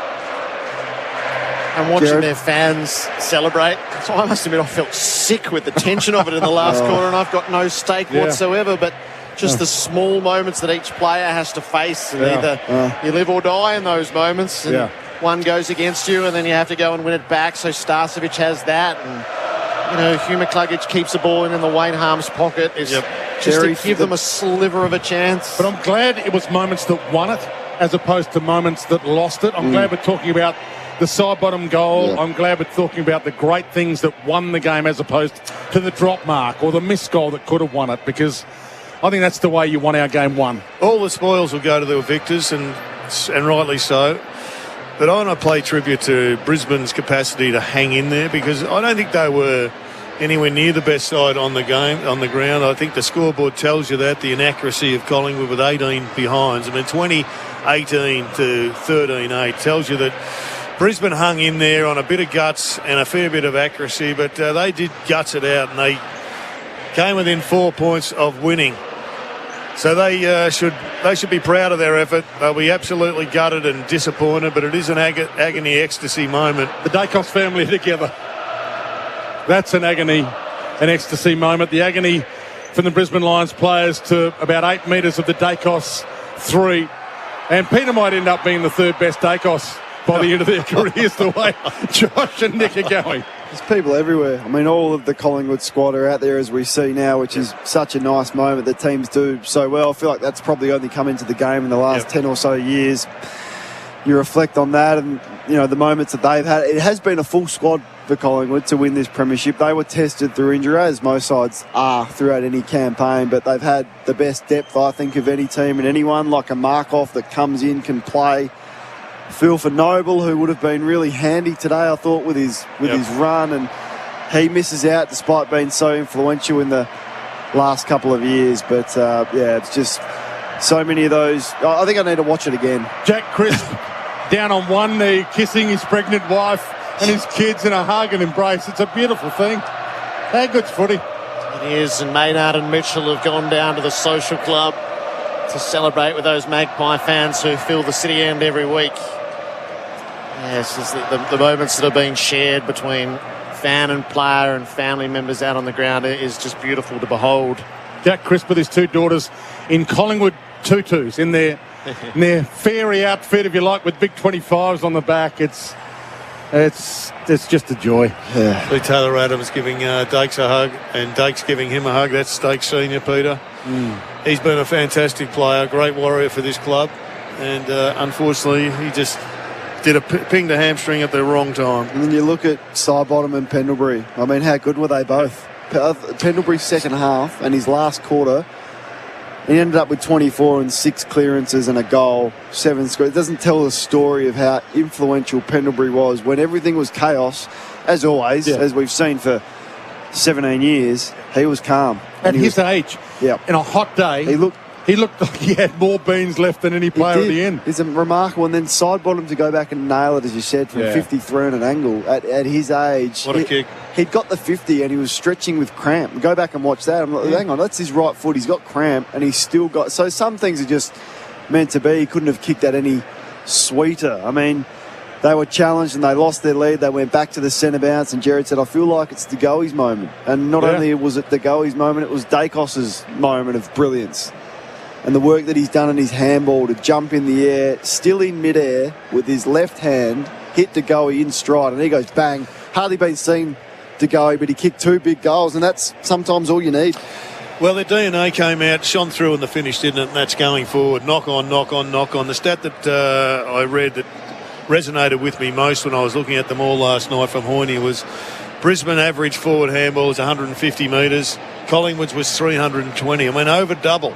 And yet it was going forward, handball forward, knock on forward, that got the ball inside their forward 50 enough, and it was in particular in those last 3 centre bounces. Now, my question is, do you reckon that Mason Cox was on the end of a tactic to give them that throw up? Because the ball going up in the air absolutely favours them.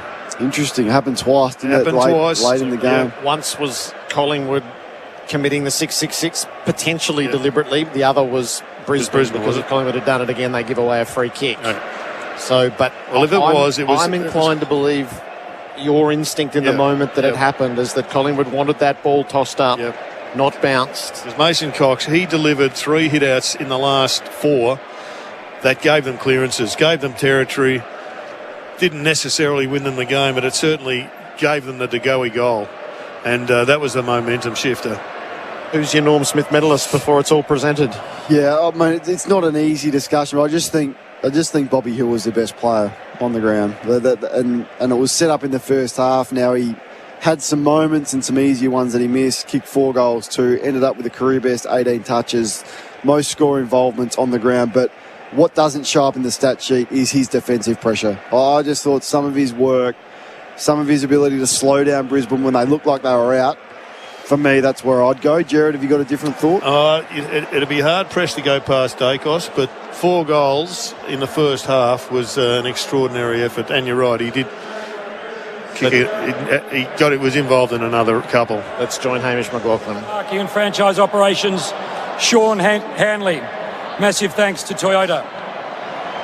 Please now join me in congratulating today's field, boundary and goal umpires on their contribution to today's match.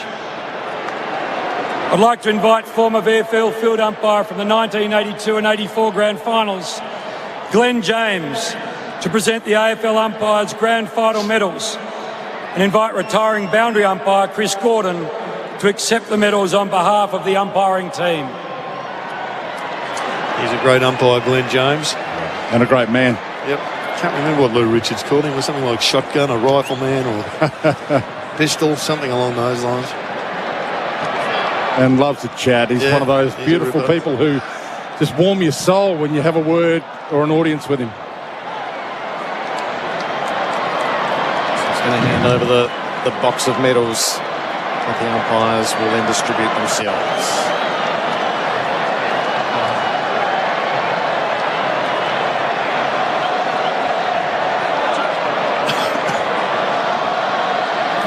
Every fan today didn't deserve a losing side. The Brisbane Lions have had an extraordinary season and are brave in defeat today on the game's biggest stage. Would you please welcome one of their captains, Harris Andrews, to come forward and say a few words. Had a darn good game, Harris Andrews. He couldn't have done much more. Almost faultless. Yeah.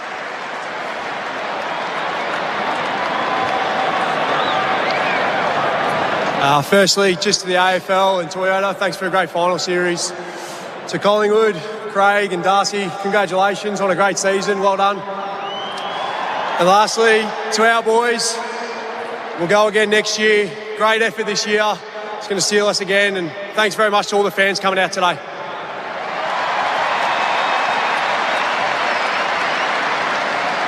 Well done, Harris.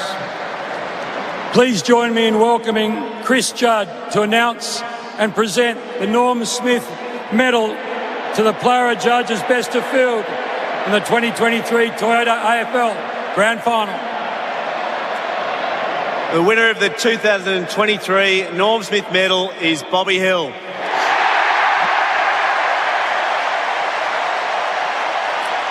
disposals, 4 goals, 2.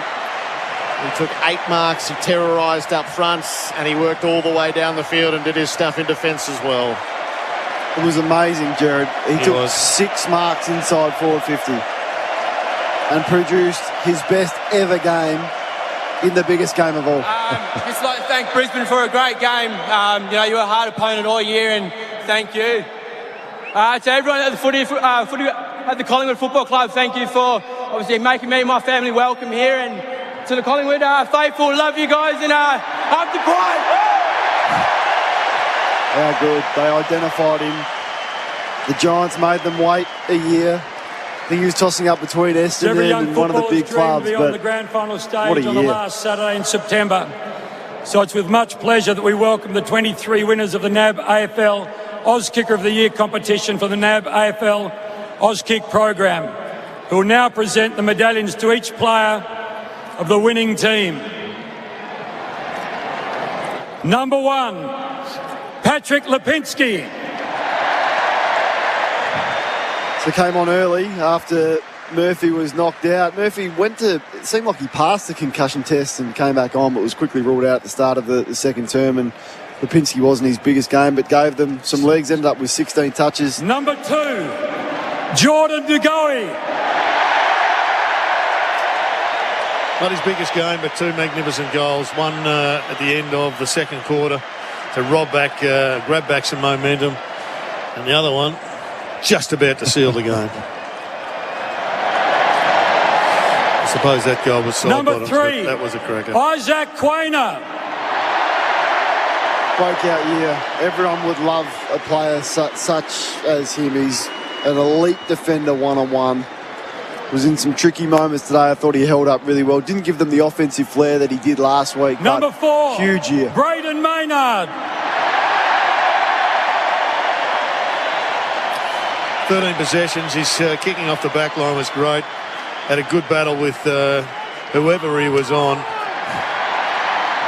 And he's had another fantastic season. Jamie Elliott.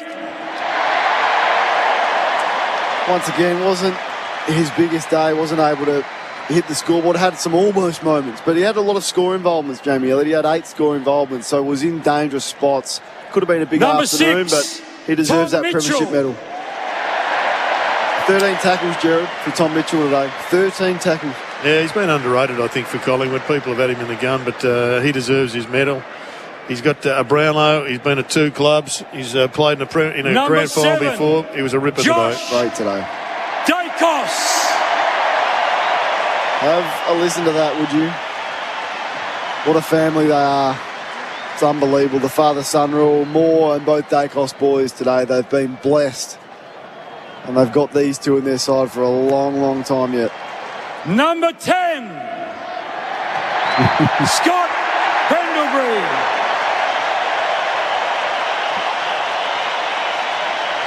Will nearly be a legend in the Hall of Fame, I reckon, by the time he's finished. I think he goes on and nearly breaks Boomer Harvey's record.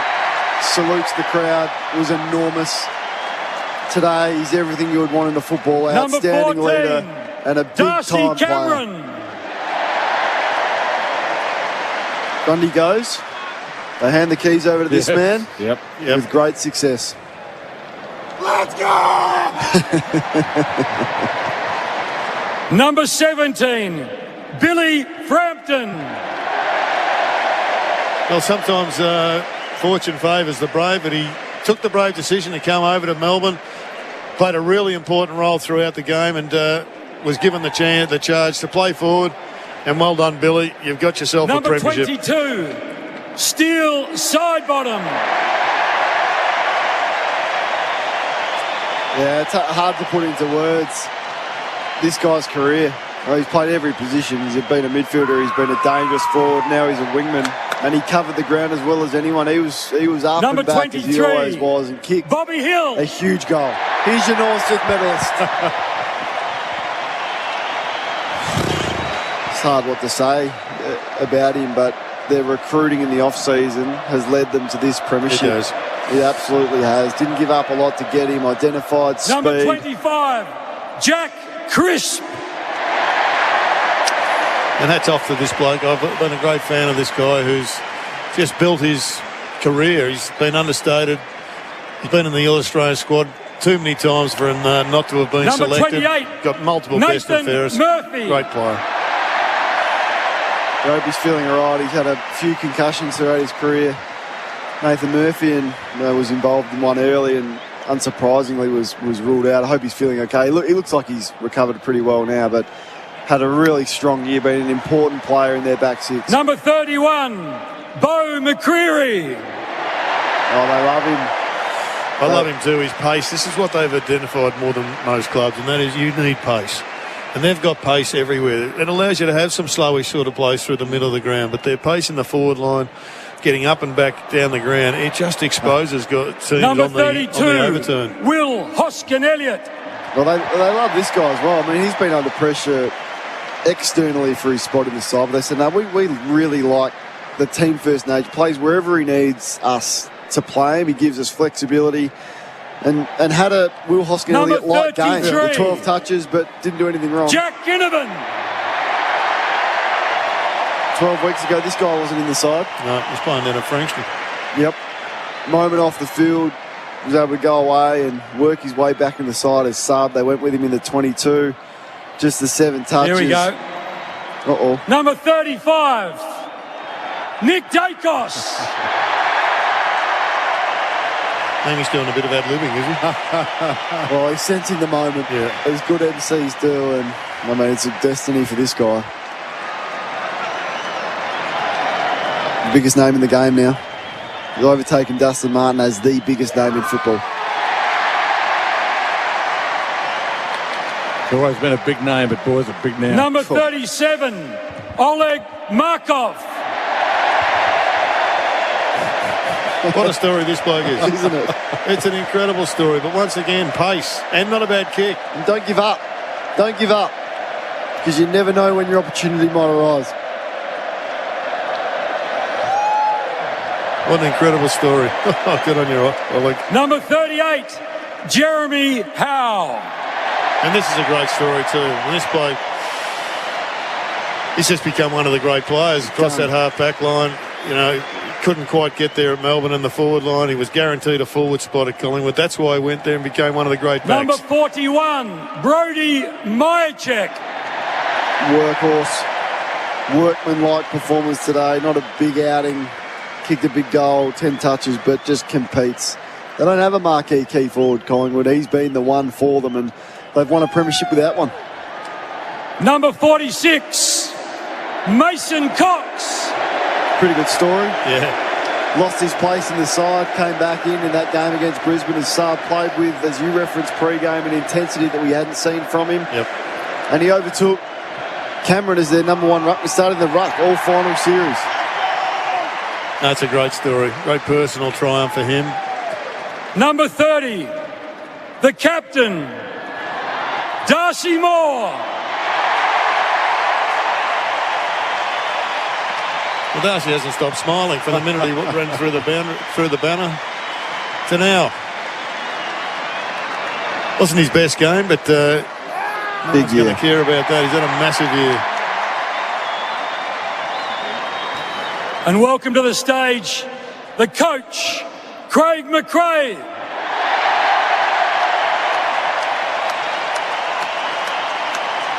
Please welcome Mark Thompson to present the Jock McHale Medal to the coach of the 2023 Toyota AFL Premiership team. I'd now like to ask the winning captain, Darcy Moore, to say a few words. Firstly, to the Brisbane Lions Football Club, congratulations on an incredible season. You've played some unbelievable football and you've held yourselves in great character, and we've really admired you all season long, and today felt like a fitting end to what was an amazing season of football. So congratulations and well done on an incredible season, and we look forward to many more battles like that in the seasons to come.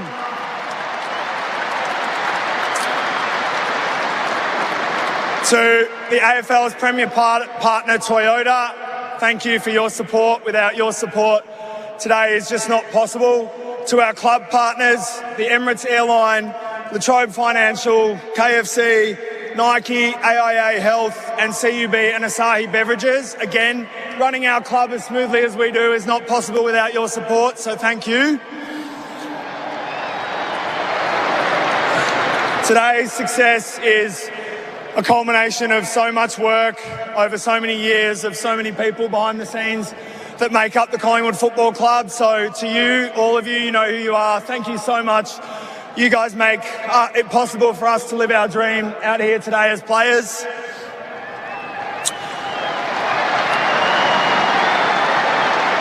I want to give a special shout out to all of the past players of the Collingwood Football Club. So every person who's pulled on the black and white stripes over our history.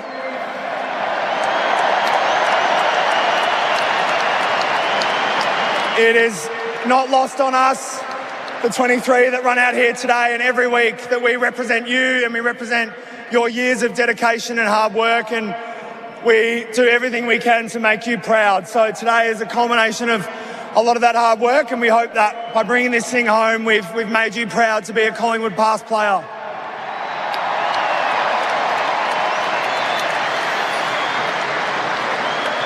A special thanks to Jeff Brown and the Collingwood board.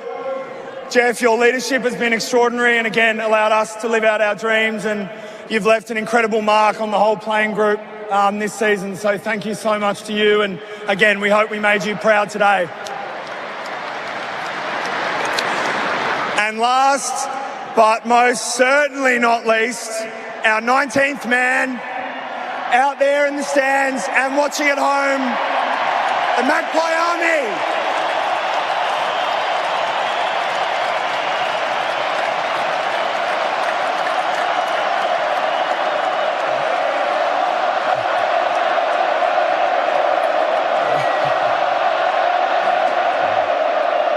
Your passion, your dedication and your loyalty has made being a Collingwood player this season something really special. So thank you so much for all those times you've dragged us across the line, all those times you've yelled at your TV. We feel it all and we're so grateful. Thank you so much, and go Pies.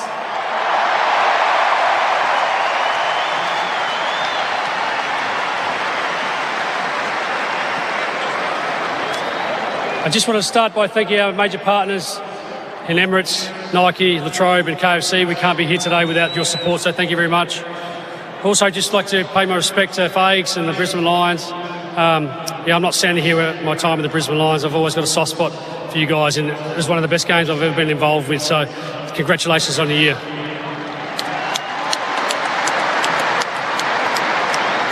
I always thought this group was a real special one. I could see little things happening throughout our training, and we just kept getting better every day, and now they're premiership team, so congratulations. We love you very much. 2 years ago, we started our journey, this campaign. One of the major focuses was to bring the fans along for the journey. It's been a hell of a ride. Thank you to the Magpie Army. We love you very much. You're incredible. You drive us every week to win those close games. You inspire us. This one's for you.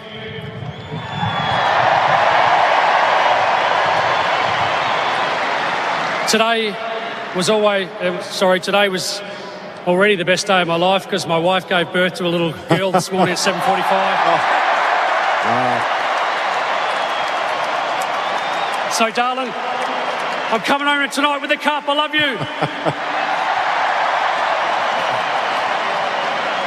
footy folklore right there. Congratulations, Fly. Brilliant news. I now have much pleasure inviting Collingwood club legend Peter Moore to present the Premiership Cup to the Collingwood captain, his son, Darcy, and the Pies coach, Craig McRae.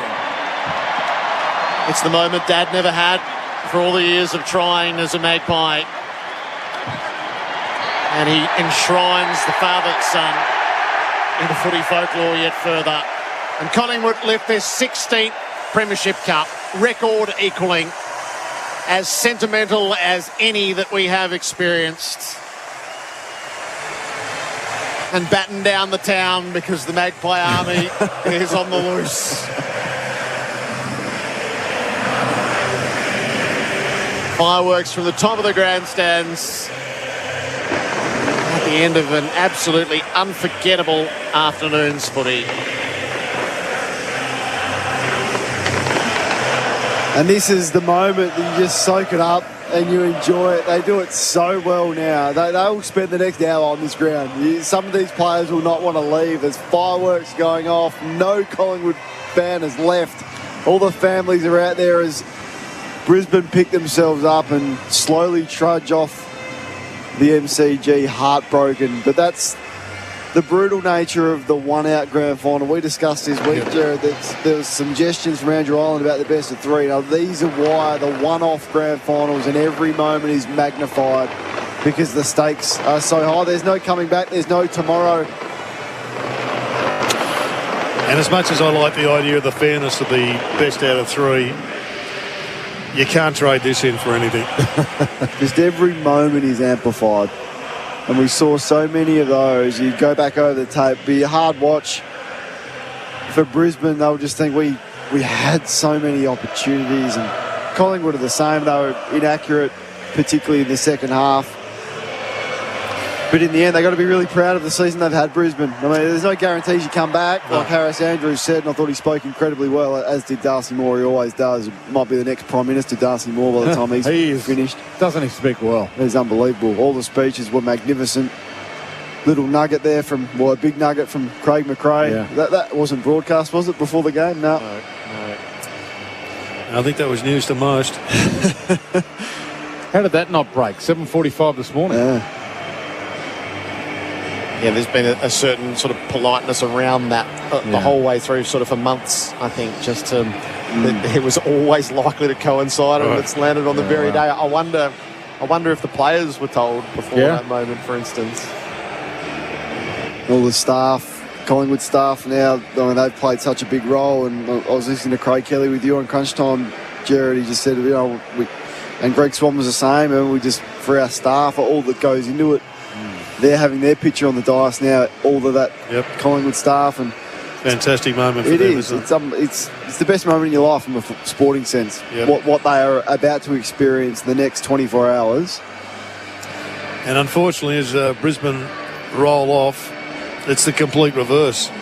They've got to go through the motions tonight at their function. That'll go till 12 o'clock. And if you've been to a losing grand final function, which I have a couple of times, they're not really great functions. I spoke to Darryl Braithwaite earlier today, having a chat before he played the North Melbourne grand final breakfast. I said, "You got a gig tonight?" He said, "Yeah, I've got Collingwood's post-game function." Wow. He said, "I got one set list ready to go if they win, and I've got a shorter one ready to go." Well, I spoke to the event staff at the Collingwood breakfast this morning. They had two separate run sheets, clearly, for a loss and a win. They almost had to plan two events for a win and a loss. And well, one goes till 12, the other goes till 5 in the morning. There's so much that goes into it logistically now. Brisbane's record at the MCG will be spoken about, but I don't know, they've done everything. They've done everything. They've travelled here. Hardened group, ready to go, recruited for the moment. Keep meeting a better team. Correct. Just still think that the running power of Collingwood, I mean, we're talking inches here, but only because the scoreboard's close. I mean, the reality is I'm not sure what the expected score was. 30 scoring shots. 30 scoring shots. They kicked less goals and won the game. I'm not sure how often that happens. So there are 6 rush behinds. I reckon you just have to factor that in. Yeah. But it is rare that a team kicks less. I mean, the old saying is we'll kick more goals and we'll win the game. Well, they kicked 12 and the Lions kicked 13. in the Lions, despite their accuracy early, they blew their lines, to pinch your words, Dwayne, late in the game, where in that last quarter they had a couple of shots they could have nailed. They were a bit spent, though. You mentioned Kitty and Coleman in the run. He was just about... He couldn't even run for one ball. He couldn't jump for other balls. And there was a drop mark that he probably would have held if it was first quarter as well. And he wouldn't have had the dare to bite off that inside kick either, probably under that fatigue. Collingwood climbing into the grandstand now, the players, to enjoy it with their fans. Going two at a time. The first two up were Pendlebury and Sidebottom, who lived so much together. They were the only two premiership players in the setup. There are 9 of them who made it back from the heartbreak of 2018 to be part of it today. You're right about the Mason. There's so many stories. I mean, Oleg Markov couldn't get a game for the Gold Coast last year. Mason Cox, I know he's a naturalised Australian now, but, I mean, his story is the big American, comes here, and all of a sudden now he's a premiership star. I mean, it's just it's phenomenal. Who would have thought that the two Dacos boys would be as good as they have become? They've become, well, you mentioned it, Kane, he's arguably the biggest name in the game right now. He is probably it, Nick Dacos. They're standing up right now on the fence in front of the Collingwood stand, having a photo. That's going to be a famous photo. I'd be surprised if it's not front page of the papers tomorrow, that one right there. But take your pick of that. His injection into this team and what he's been able to do on a rookie salary has allowed them to spend their money elsewhere. He's playing like $1 million player on a $250,000 salary. I know that's going to bump up shortly, and he's just signed a really long-term deal. But, his impact today was enormous. It's a credit to him, how hard he works at his game to be able to impact the way that he's done in two of the most high-pressure finals you've ever seen, off a preparation where he had a broken leg and only started running a couple of weeks before that first final, the prelim final. It's remarkable. Like, look at him. I remember talking to him as a draftee, and he wasn't taken number one, and he was a bit annoyed about it. But he wasn't obnoxiously annoyed about it. He was just basically saying that was what he wanted to do, and that pretty matter of fact about it. Well, I can see why, because he knew his own talent, and it's extraordinarily higher than the next best. And he did have that moment where Berry just brushed him aside, where he had him pinned in, and it cost them a goal. But the very next moment, so his ability to then forget what's happened previously, move on. There's always, admired players that could do that. Didn't matter what had gone on. Their next focus was the next contest, and he's got that in him. He's not perfect. He's not flawless. He makes mistakes. We all do, and even the best do. Made a big physical mistake, but went straight back to the centre bounce. His next opportunity, had a big moment and set up to go for that goal. And then late in the game, all you want when you've got a lead late, you want an uncontested mark. And he was going to hack the ball down the line and kick it back to Brisbane's numbers. He just lowered his eyes at the last minute, found the uncontested mark, gave Collingwood control with a minute to go. And from there, it was a couple of nervous moments, but they were able to milk the clock, get it down the line, win the contest, and run out the siren. Just huge. It is quite a thing of beauty to behold as the Collingwood faithful all surge forwards. They haven't even started the lap of honour yet, so we've got an hour together. We'll need every minute of it, I suspect, to share it all with you and to analyse it as we go. The Collingwood players are at the City End with their fans, 2 by 2, up onto the fence to pose in front of the faithful with the cup between them. So we'll share all of the winning celebrations with you for Tobin Brothers Funerals, celebrating lives every day of the year. The final score in this year's grand final, Collingwood 12-18-90 defeat the Brisbane Lions 13-8-86 in front of 100,024 fans, the exact same crowd as last year. So that is the full house. That is every last ticket was used for all the dramas that went in to organising that. AFL Nation is for Tyre Power, your tyre experts, and the grand final presenting partners, Cobram Estates, The Good Oil, and OMF 100% comfy mattresses. The goal of the game for Host Plus. Host Plus has been named Super Rating Super Fund of the Year for 2023. That's a plus. Issued by Host Plus Proprietary Limited. Check the PDS and TMD at hostplus.com.au. He chips it wide, a mark to side bottom, and he shows some poise. He got 50. Wow. He got 50, Sidey. And this will bring him to 55. Side bottom in game 309 from outside the arc. Oh my goodness! He has got it! And the place erupts! One of their all-time greats, steel side bottom, shows nerves of steel. That quarter on AFL Nation was for Signet. Signet Mag Family. Power every moment. Ah, the Ssangyong Rexton. It's the one with enough room to swing a cat. With the big 7 seats, giving you plenty of room for all the gang. It's the one with 4x4 and 3.5 tonne towing. That's more tow than a Roman sandal. It's the one with more bells and whistles than you can poke a stick at. And it's the one with the 7-year unlimited kilometre warranty for under 49 grand. Better go have a squiz. Ssangyong Rexton, it's the one for all. Drive long, knackers, drive long. Hey Dad, I thought we couldn't afford a home this big. It's part of Henley's new collection. They've dropped their prices with completely new home designs, all the luxuries, and now 7-star energy efficiency. Our bank is going to love it. Henley Homes, backed by our $7 billion parent. Registered for Fanstands yet? Members can win a VIP experience to Aussie Rules' biggest day for 3 people valued at over 15 grand. Your prize includes flights, accommodation, lunch, reserved seating and more. Register at fanstands.com.au. If somebody hits you from behind, daydreaming, they just couldn't stop in time. If it's not your fault and you need a ride, call Right to Drive. If you've been in an accident and it's not your fault, get a loan car at no cost to you. Google Right to Drive and we'll bring the car to you. If it's not your fault and you need a ride, call Right to Drive. If it's not your fault and you need a ride, call Right to Drive. Oh, Thirsty Camel here, and I've got some unseriously good footy finals deals for you, like Heineken 24-pack $49.99, minus 196 double lemon 10-pack $42.99, or Janssen V 750ml $27.99. Let's do the Jance dance. They are some real winners. Camel on down and grab a bargain. Thirsty Camel. Why so serious? Pricing may vary in country areas. Offers end 1st October. Drink responsibly. Even camels get thirsty. OMF. OMF is celebrating with a big spring sale. Get up to 60% off selected modern family and signature mattresses, like our comfy Supportex mattress, 5-zone pocket springs with latex for under $800. Or our cool urban mattress, 7-zone pocket springs with charcoal Coolux for under $1.5 grand. Or the Bathurst Queen bed, now under $700 for a limited time only at the award-winning OMF.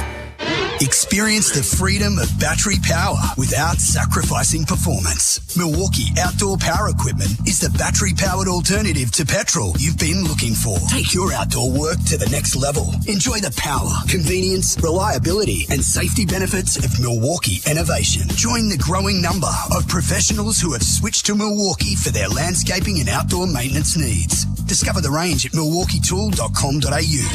Milwaukee, nothing but heavy duty. When Macca's decided to drop the McCrispy burger with 100% Aussie chicken, a soft glazed bun, crunchy lettuce, and a new signature sauce, they thought, straight to the permanent menu you go.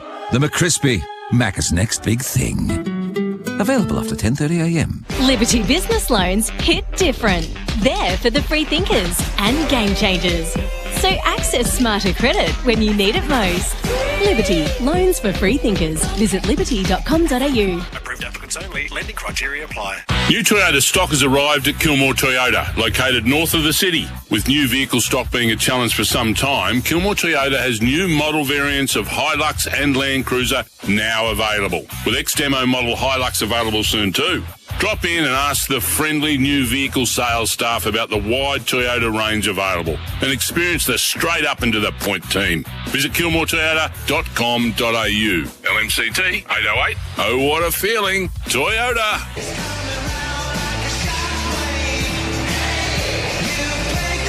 You're listening to the 2023 Toyota AFL Grand Final on AFL Nation. For Tyre Power, Australia's biggest independent tyre retailer. Macca's, I'm loving it moments. The Monopoly game at Macca's is back. Mesmerised and Berry on the lazy Susan to Charlie. Can he get it and go? He had it. He lost it. Charlie's got it. A goal! Have you in front? Charlie. Cheeky Charlie has put the Lions in front. Gardner knocked it away. Nick Dacos, lightning hands. Here's the Ngoe moment. He unloads. Bang! You need your stars. And Collingwood stars just went and wrenched the cup back. Side bottom in game 309 from outside the arc. Oh my goodness! He has got it! And the place erupts! Cox and McInerney. Cox brought it to ground. Hoskin Elliott's kick is smothered. Coleman head over the ball. And so ends one of history's great grand finals.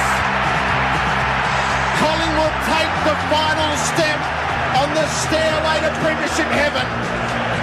Flies, pies win the close one. Collingwood are premiers in 2023. 100,024 fans saw it. Collingwood by 4 points. 12-18-90 defeat the Brisbane Lions. 13-8-86. Welcome back to AFL Nation for Tyre Power, your big finals favourites for tyre safety. In the history and the trivia of it, it's only the second time in grand final history that the team who has kicked the less goals emerged with the prize. Carlton 7-14 beat Essendon 8-5 in 1968, and it is Collingwood 12-18 defeating the Lions 13-8 in 2023. The voting for the Norm Smith is in. Bobby Hill was a unanimous choice. He polled all 15, and from there it's a spread. Coleman 5, Nick Dacos 4, Mitchell 3, Crisp 2, Pendlebury 1. So 5 other players shared the minor end of the prize, split amongst the 5 judges, but Bobby Hill with 5 threes. Well, I think Kitty Coleman was one of the best on the ground at half-time, struggled after that, so I think he's probably a little bit lucky to be so highly nominated, but it was such an even game. There was so many great players who came in and out of the game. It would have been tough outside of Bobby Hill and Nick Dacos. How many did Dacos get? 4. He got 2 twos. Okay. So not everybody thought he was that good, but making their way around the oval as you do, nice and slowly, but just look, side bottom's got the interview with Channel 7 at the moment. He's just raising up the crowd, pass the cup around. Dacos has got his partner with him, I think, but just everyone sort of does their own thing now and enjoys the moment as they see fit. But there were some awesome performances. But Bobby Hill to produce that, there wouldn't have been too many people tipping that for a small forward. Cyril 1-1 for his damage that he did in the grand final that he won it. Tough position to win a Norm Smith medal. Yeah. Mason Cox doing the on-ground interview, draped in an American flag.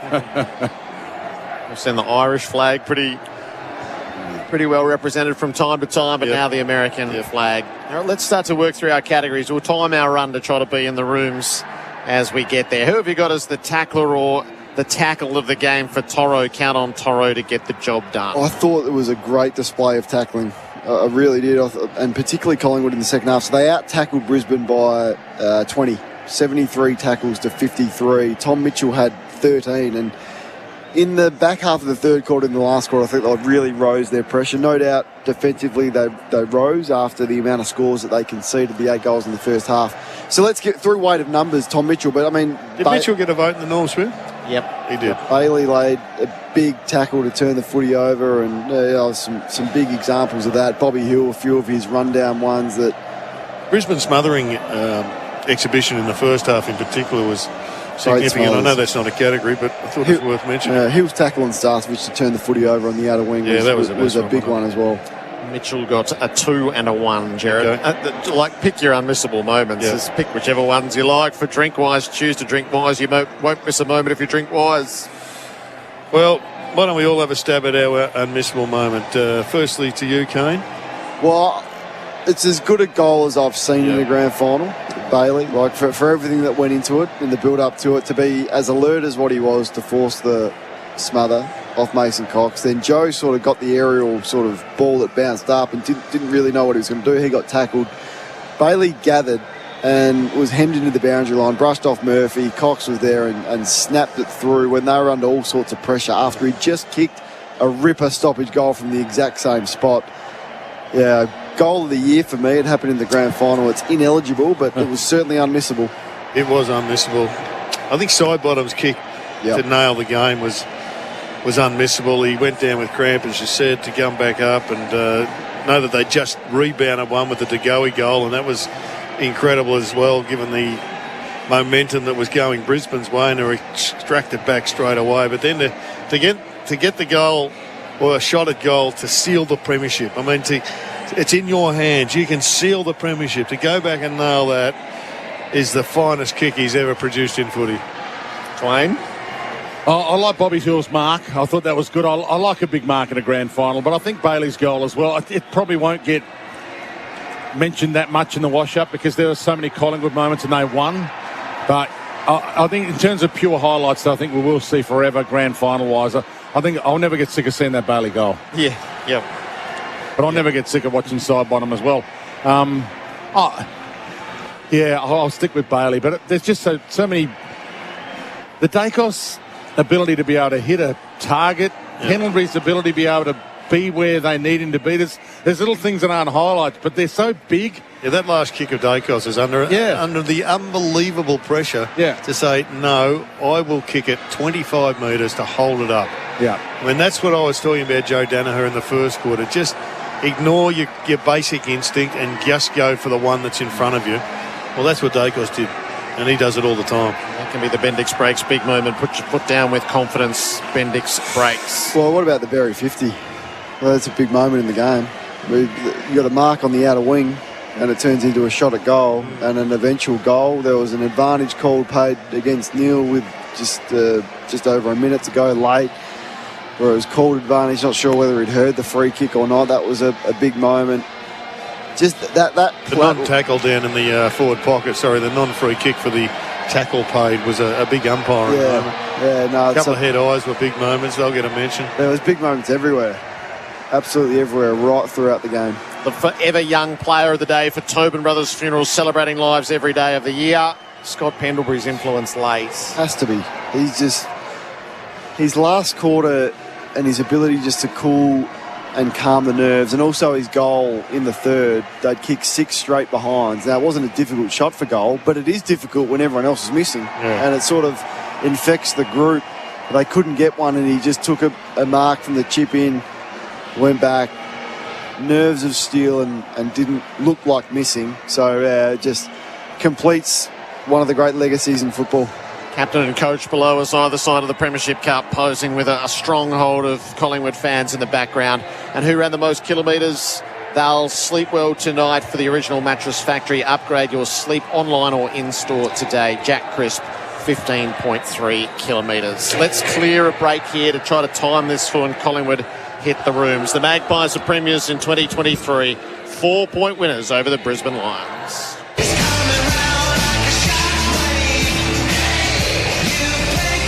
You're listening to the 2023 Toyota AFL Grand Final on AFL Nation. For Tyre Power, Australia's biggest independent tyre retailer.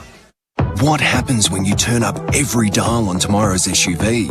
When the power of imagination merges technology and performance. When you take an SUV and give it a sleek, sporty design. A trim that takes it up a notch. And now with Blue Link connectivity with your compatible device. Hyundai Tucson N-Line, tomorrow's SUV, taken to the next level.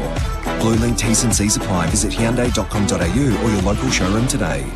Imagine that. Hyundai. Hi, it's Shelley Craft. For locally made gift ideas that shine like green and gold, check out Australian Made's top Aussie products. The go-to resource to find the very best Aussie-made goodies. From handcrafted homewares and accessories to innovative Aussie inventions, you'll find a top Aussie product for every occasion. Each one carries the trusted green and gold kangaroo logo, so you can be sure it's genuinely Aussie. Hop to australianmade.com.au/top Aussie and support local while you shop. This final season, it's okay to switch home loan teams and refinance to NAB, the experts in fast home loan approvals. Search NAB Home Loans. T's and C's, fees, charges, eligibility and lending criteria apply.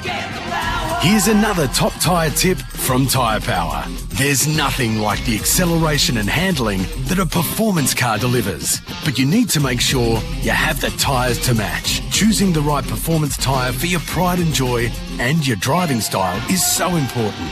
So talk to the performance tyre experts at Tyre Power and get the power of advice you can trust. Visit tyrepower.com.au or call 13 21 91 for your local independent owner. Here's a cybersecurity update from A2B Titanium. ASIC is warning companies to strengthen cybersecurity after an increase in cyber attacks. A2B Titanium protects businesses from huge loss and serious reputational damage. They're 43% more effective at stopping ransomware than anyone else. And if ransomware does get through, they can recover your business in seconds, not days. Plus, no more vulnerable usernames and passwords for cyber threats to target. For your free vulnerability assessment, visit a2btitanium.com. Real people, real products, real fun. No matter who you are, Sexyland has something real sexy for everyone. With Australia's biggest range of sexy costumes, lingerie, couples toys and fun gifts and games for adults. Sexyland. 11 stores in Melbourne and Geelong, open till midnight 7 days a week. Or shop online for 2-hour delivery.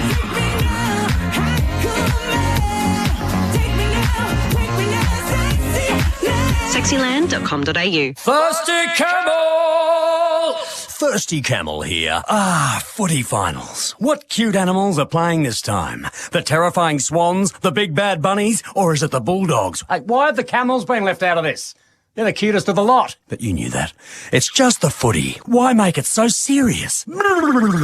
Swing by your local Thirsty Camel bottle shop and pick up an unseriously good footy finals deal. Camel on down and grab a bargain. Thirsty Camel. Drink responsibly. Even camels get thirsty. Don't miss the $1 Million Cricket Warehouse sale Thursday, Friday, Saturday and Sunday from 10 till 5 p.m. at 75 Cochrane's Road, Moorabbin. Buy direct and save on Kookaburra, Grey Nichols, DSC, SG, New Balance, Asics and more. Save over $500 on top grade senior bats, with junior bats from $19, plus up to 70% on helmets, gloves, pads, bags and everything you need for cricket. The $1 Million Cricket Warehouse sale Thursday, Friday, Saturday and Sunday. 75 Cochrane's Road, Moorabbin and online at thecricketsale.com. Get your garage or workspace under control with Racket heavy duty modular shelving. Whether you need tough storage with extra shelf depth, lockable drawers, cabinetry or a wall mounted system for more floor space, trust Racket. Built easy, built tough. Available at Bunnings Warehouse.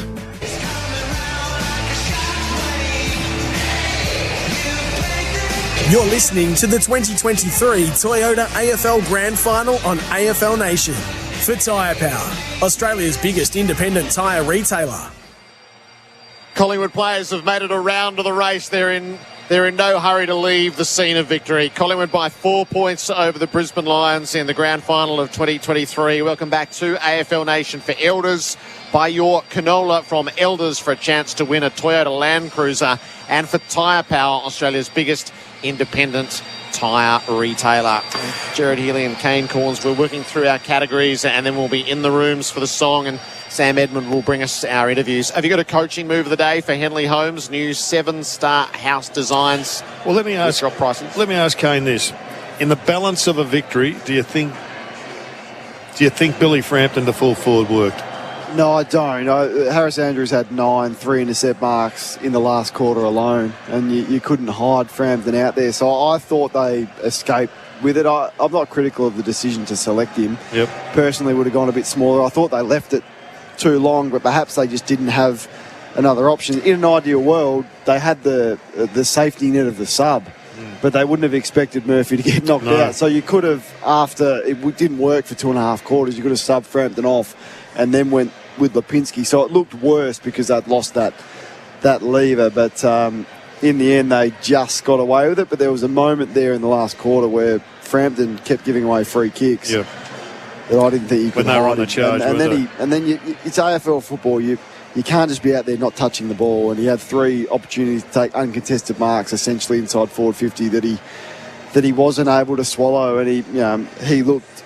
I thought they exposed him out there. Probably Bobby Hill isolating him inside the forward 50 as often as they did was a structure. I think going in, they just thought they'd win it on the deck. That their smalls would get the job done. My check. he battled, but he was a target. And really, I think all the targets were just getting on the deck. And at the other end of the ground, they were a bit similar, though. Joe kicked 3, but only 1 from a mark. Yeah. I thought the insight that Sam gave us at three-quarter time about just the surge football that Collingwood wanted to play, and that's probably not something that they've done all year. I haven't sort of seen it was almost like the Brisbane early 2000s side where they had a ruckman, they just punch it forward and they'd Cox even knocked it forward. They don't normally do that. They keep it in tight. So that was a definite strategy before the game to clear the area so that Neil and McCluggage and Dunkley couldn't get it done inside the contest. So I thought that from a coaching standpoint was a different tactic that worked today. And then you had your small forwards, Elliott and Hill. They were ready for that in front of their opponents when the ball did go forward. De Goey a couple of times could have taken the ball, but he just punched it on. Cox just kicked it out of the air a couple of times when he could have taken the ball. So that was something that we hadn't seen a lot of from the Pies. Can I ask you from an historical perspective, and someone out there who looks at these things more than I do would be able to tell us, has anybody gone close to being premiers, having won one game by 7 points, one game by 1 point, and one game by 4 points? And they've done it for 12 months. Had to come from behind again today too. Yeah. They trailed with 6 minutes to go? Or 5 maybe? It was 5:30. 5:30 and they were behind. They've done it again. Yeah, they have. They just know how to close them out. They do. I just, when you get them out of the centre, it's you've lost control. You haven't lost control of the match, but you've lost control on the scoreboard. When you get one out of the centre, that is so deflating for the side that's battled away to get in front, like Brisbane did, and they got in front against the momentum in some respects. But then to lose it straight away, that was almost a kick in the guts. Yeah, it was so important to answer out of the centre square. The mark of the day for Flight Centre, your real deal centre? Bobby Hill. Say that to me again. Bobby Hill, do you think? Oh, so Graham Wright's with Sam. Sam? We are, Jared. We're with the head of football, head of Collingwood Football Club, Graham Wright. Graham, all the hard yards. You got to the club at a difficult time. The work you've done, what's going through your mind at the moment? Just wrapped for everyone. It's such a tough game, and the Lions were obviously outstanding, and everyone tells me it was a fantastic game to watch. But when you're living it, kick by kick or contest by contest, it's really hard. But we've come out on top, and as I said, credit to the Lions, they were unbelievable. But we're just wrapped for everybody. Graham, I'll hand you up to Jared Waitley, Jared Healy and Kane Corns. Take it away, Jared. Jared Healy up here. Graham, congratulations. And yes, when you're sitting down having a couple of lagers watching this game, you will appreciate it was one of the great grand finals, and to come out in front, absolutely magnificent. But I think that the Pies fans owe you and your recruiting department an absolute vote of thank you. Coming in. Yeah, appreciate that. And listen, we had a lot of people contribute to that, but those guys have performed really well and deserve their spots in the team. Yeah, no, it was magnificent inside to get some speed in there. Bobby Hill, it was an incredible performance. You must have noticed that from the grandstand. Yeah, we did. Yeah, I mean, he was fantastic in that first half, kicking 4 goals, and I think he had sort of 18 or 19 possessions. So I think they're going to throw over to you guys, and they're going to sing the song, guys. So I better run. We'll leave you to it. Well, let Roddy go, Jared. Back to you. Yeah. Do you want to just take us through a little bit of this, Sam? Still Mason Cox is up here, so there'll be a little bit, but just give us a feel for what's going on. Oh, it's absolute pandemonium, as you would expect. Players bouncing around down here. They're about to gather, but they're not in any great rush, Jared. There's Mason Cox. Mason Cox is coming, Sammy. He's got the American flag draped across his shoulders. He's got the hat backwards. He's the last player to leave. So I think he's just delaying, so it's at a better time over in the States. I think he's enjoying the me time at the moment. They'll wait for him to come in, but the cup's in the middle there, Sammy. It is indeed. Sitting on a Gatorade tub here. The Premiership Cup on top. Scotty Pendlebury just planting a big kiss on it as a look of complete and utter satisfaction on every single player down here, guys.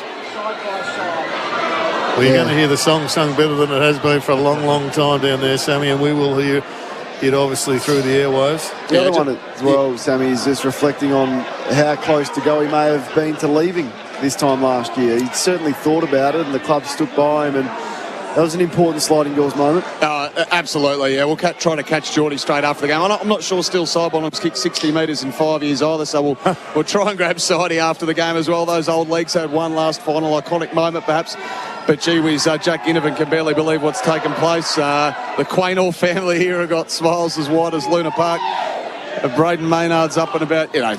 Quite amazing down here, guys. Amazing atmosphere and a look of as I say, satisfaction, and I dare say a fair bit of relief as well in the room at the moment among the family and the friends and the players themselves. And Bobby Hill just looking at him there holding his little one with 2 medals around his neck as well, must be pinching himself. It's a brilliantly won Norm Smith and goes to the overall story of what they chose to bring in against popular opinion as well. Yeah, absolutely. I mean, Bobby Hill, Oleg Markov could have easily found himself at Carlton. He was delisted by a club that finished 12th last year in the Gold Coast Suns. And here he is 12 months later, a premiership player as well. It's quite amazing. Tom Mitchell, the performance he had today, receiving Norm Smith medal votes as well. He gets it added. So, speaking of Graham Wright earlier, those 5 big inclusions that we spoke about pre-game. And Billy Frampton, while it wasn't his day today, certainly had his moments throughout the year as well. So, boys, they're about to gather. Mason Cox, the last big piece of the puzzle, that American flag draped around him. This is going to be a mighty rendition of the Collingwood song just a few moments away.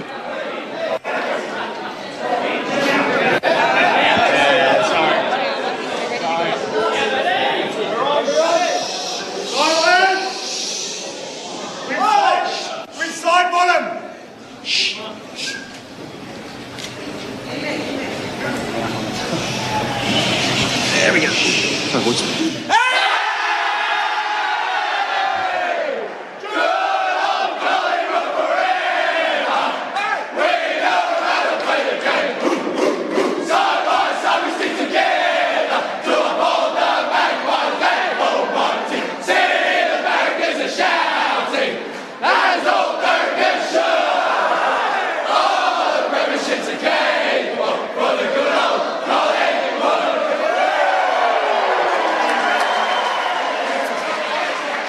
Nothing sounds better than the premiership song.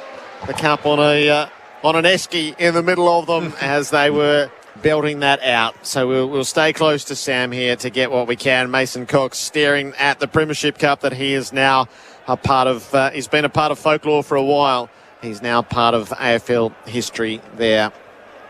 MRO incidents for Arnold, Thomas and Becker. Talked to a lawyer today. The only one that springs to mind is Charlie Cameron's hit on Jeremy Howe in the last quarter, I reckon.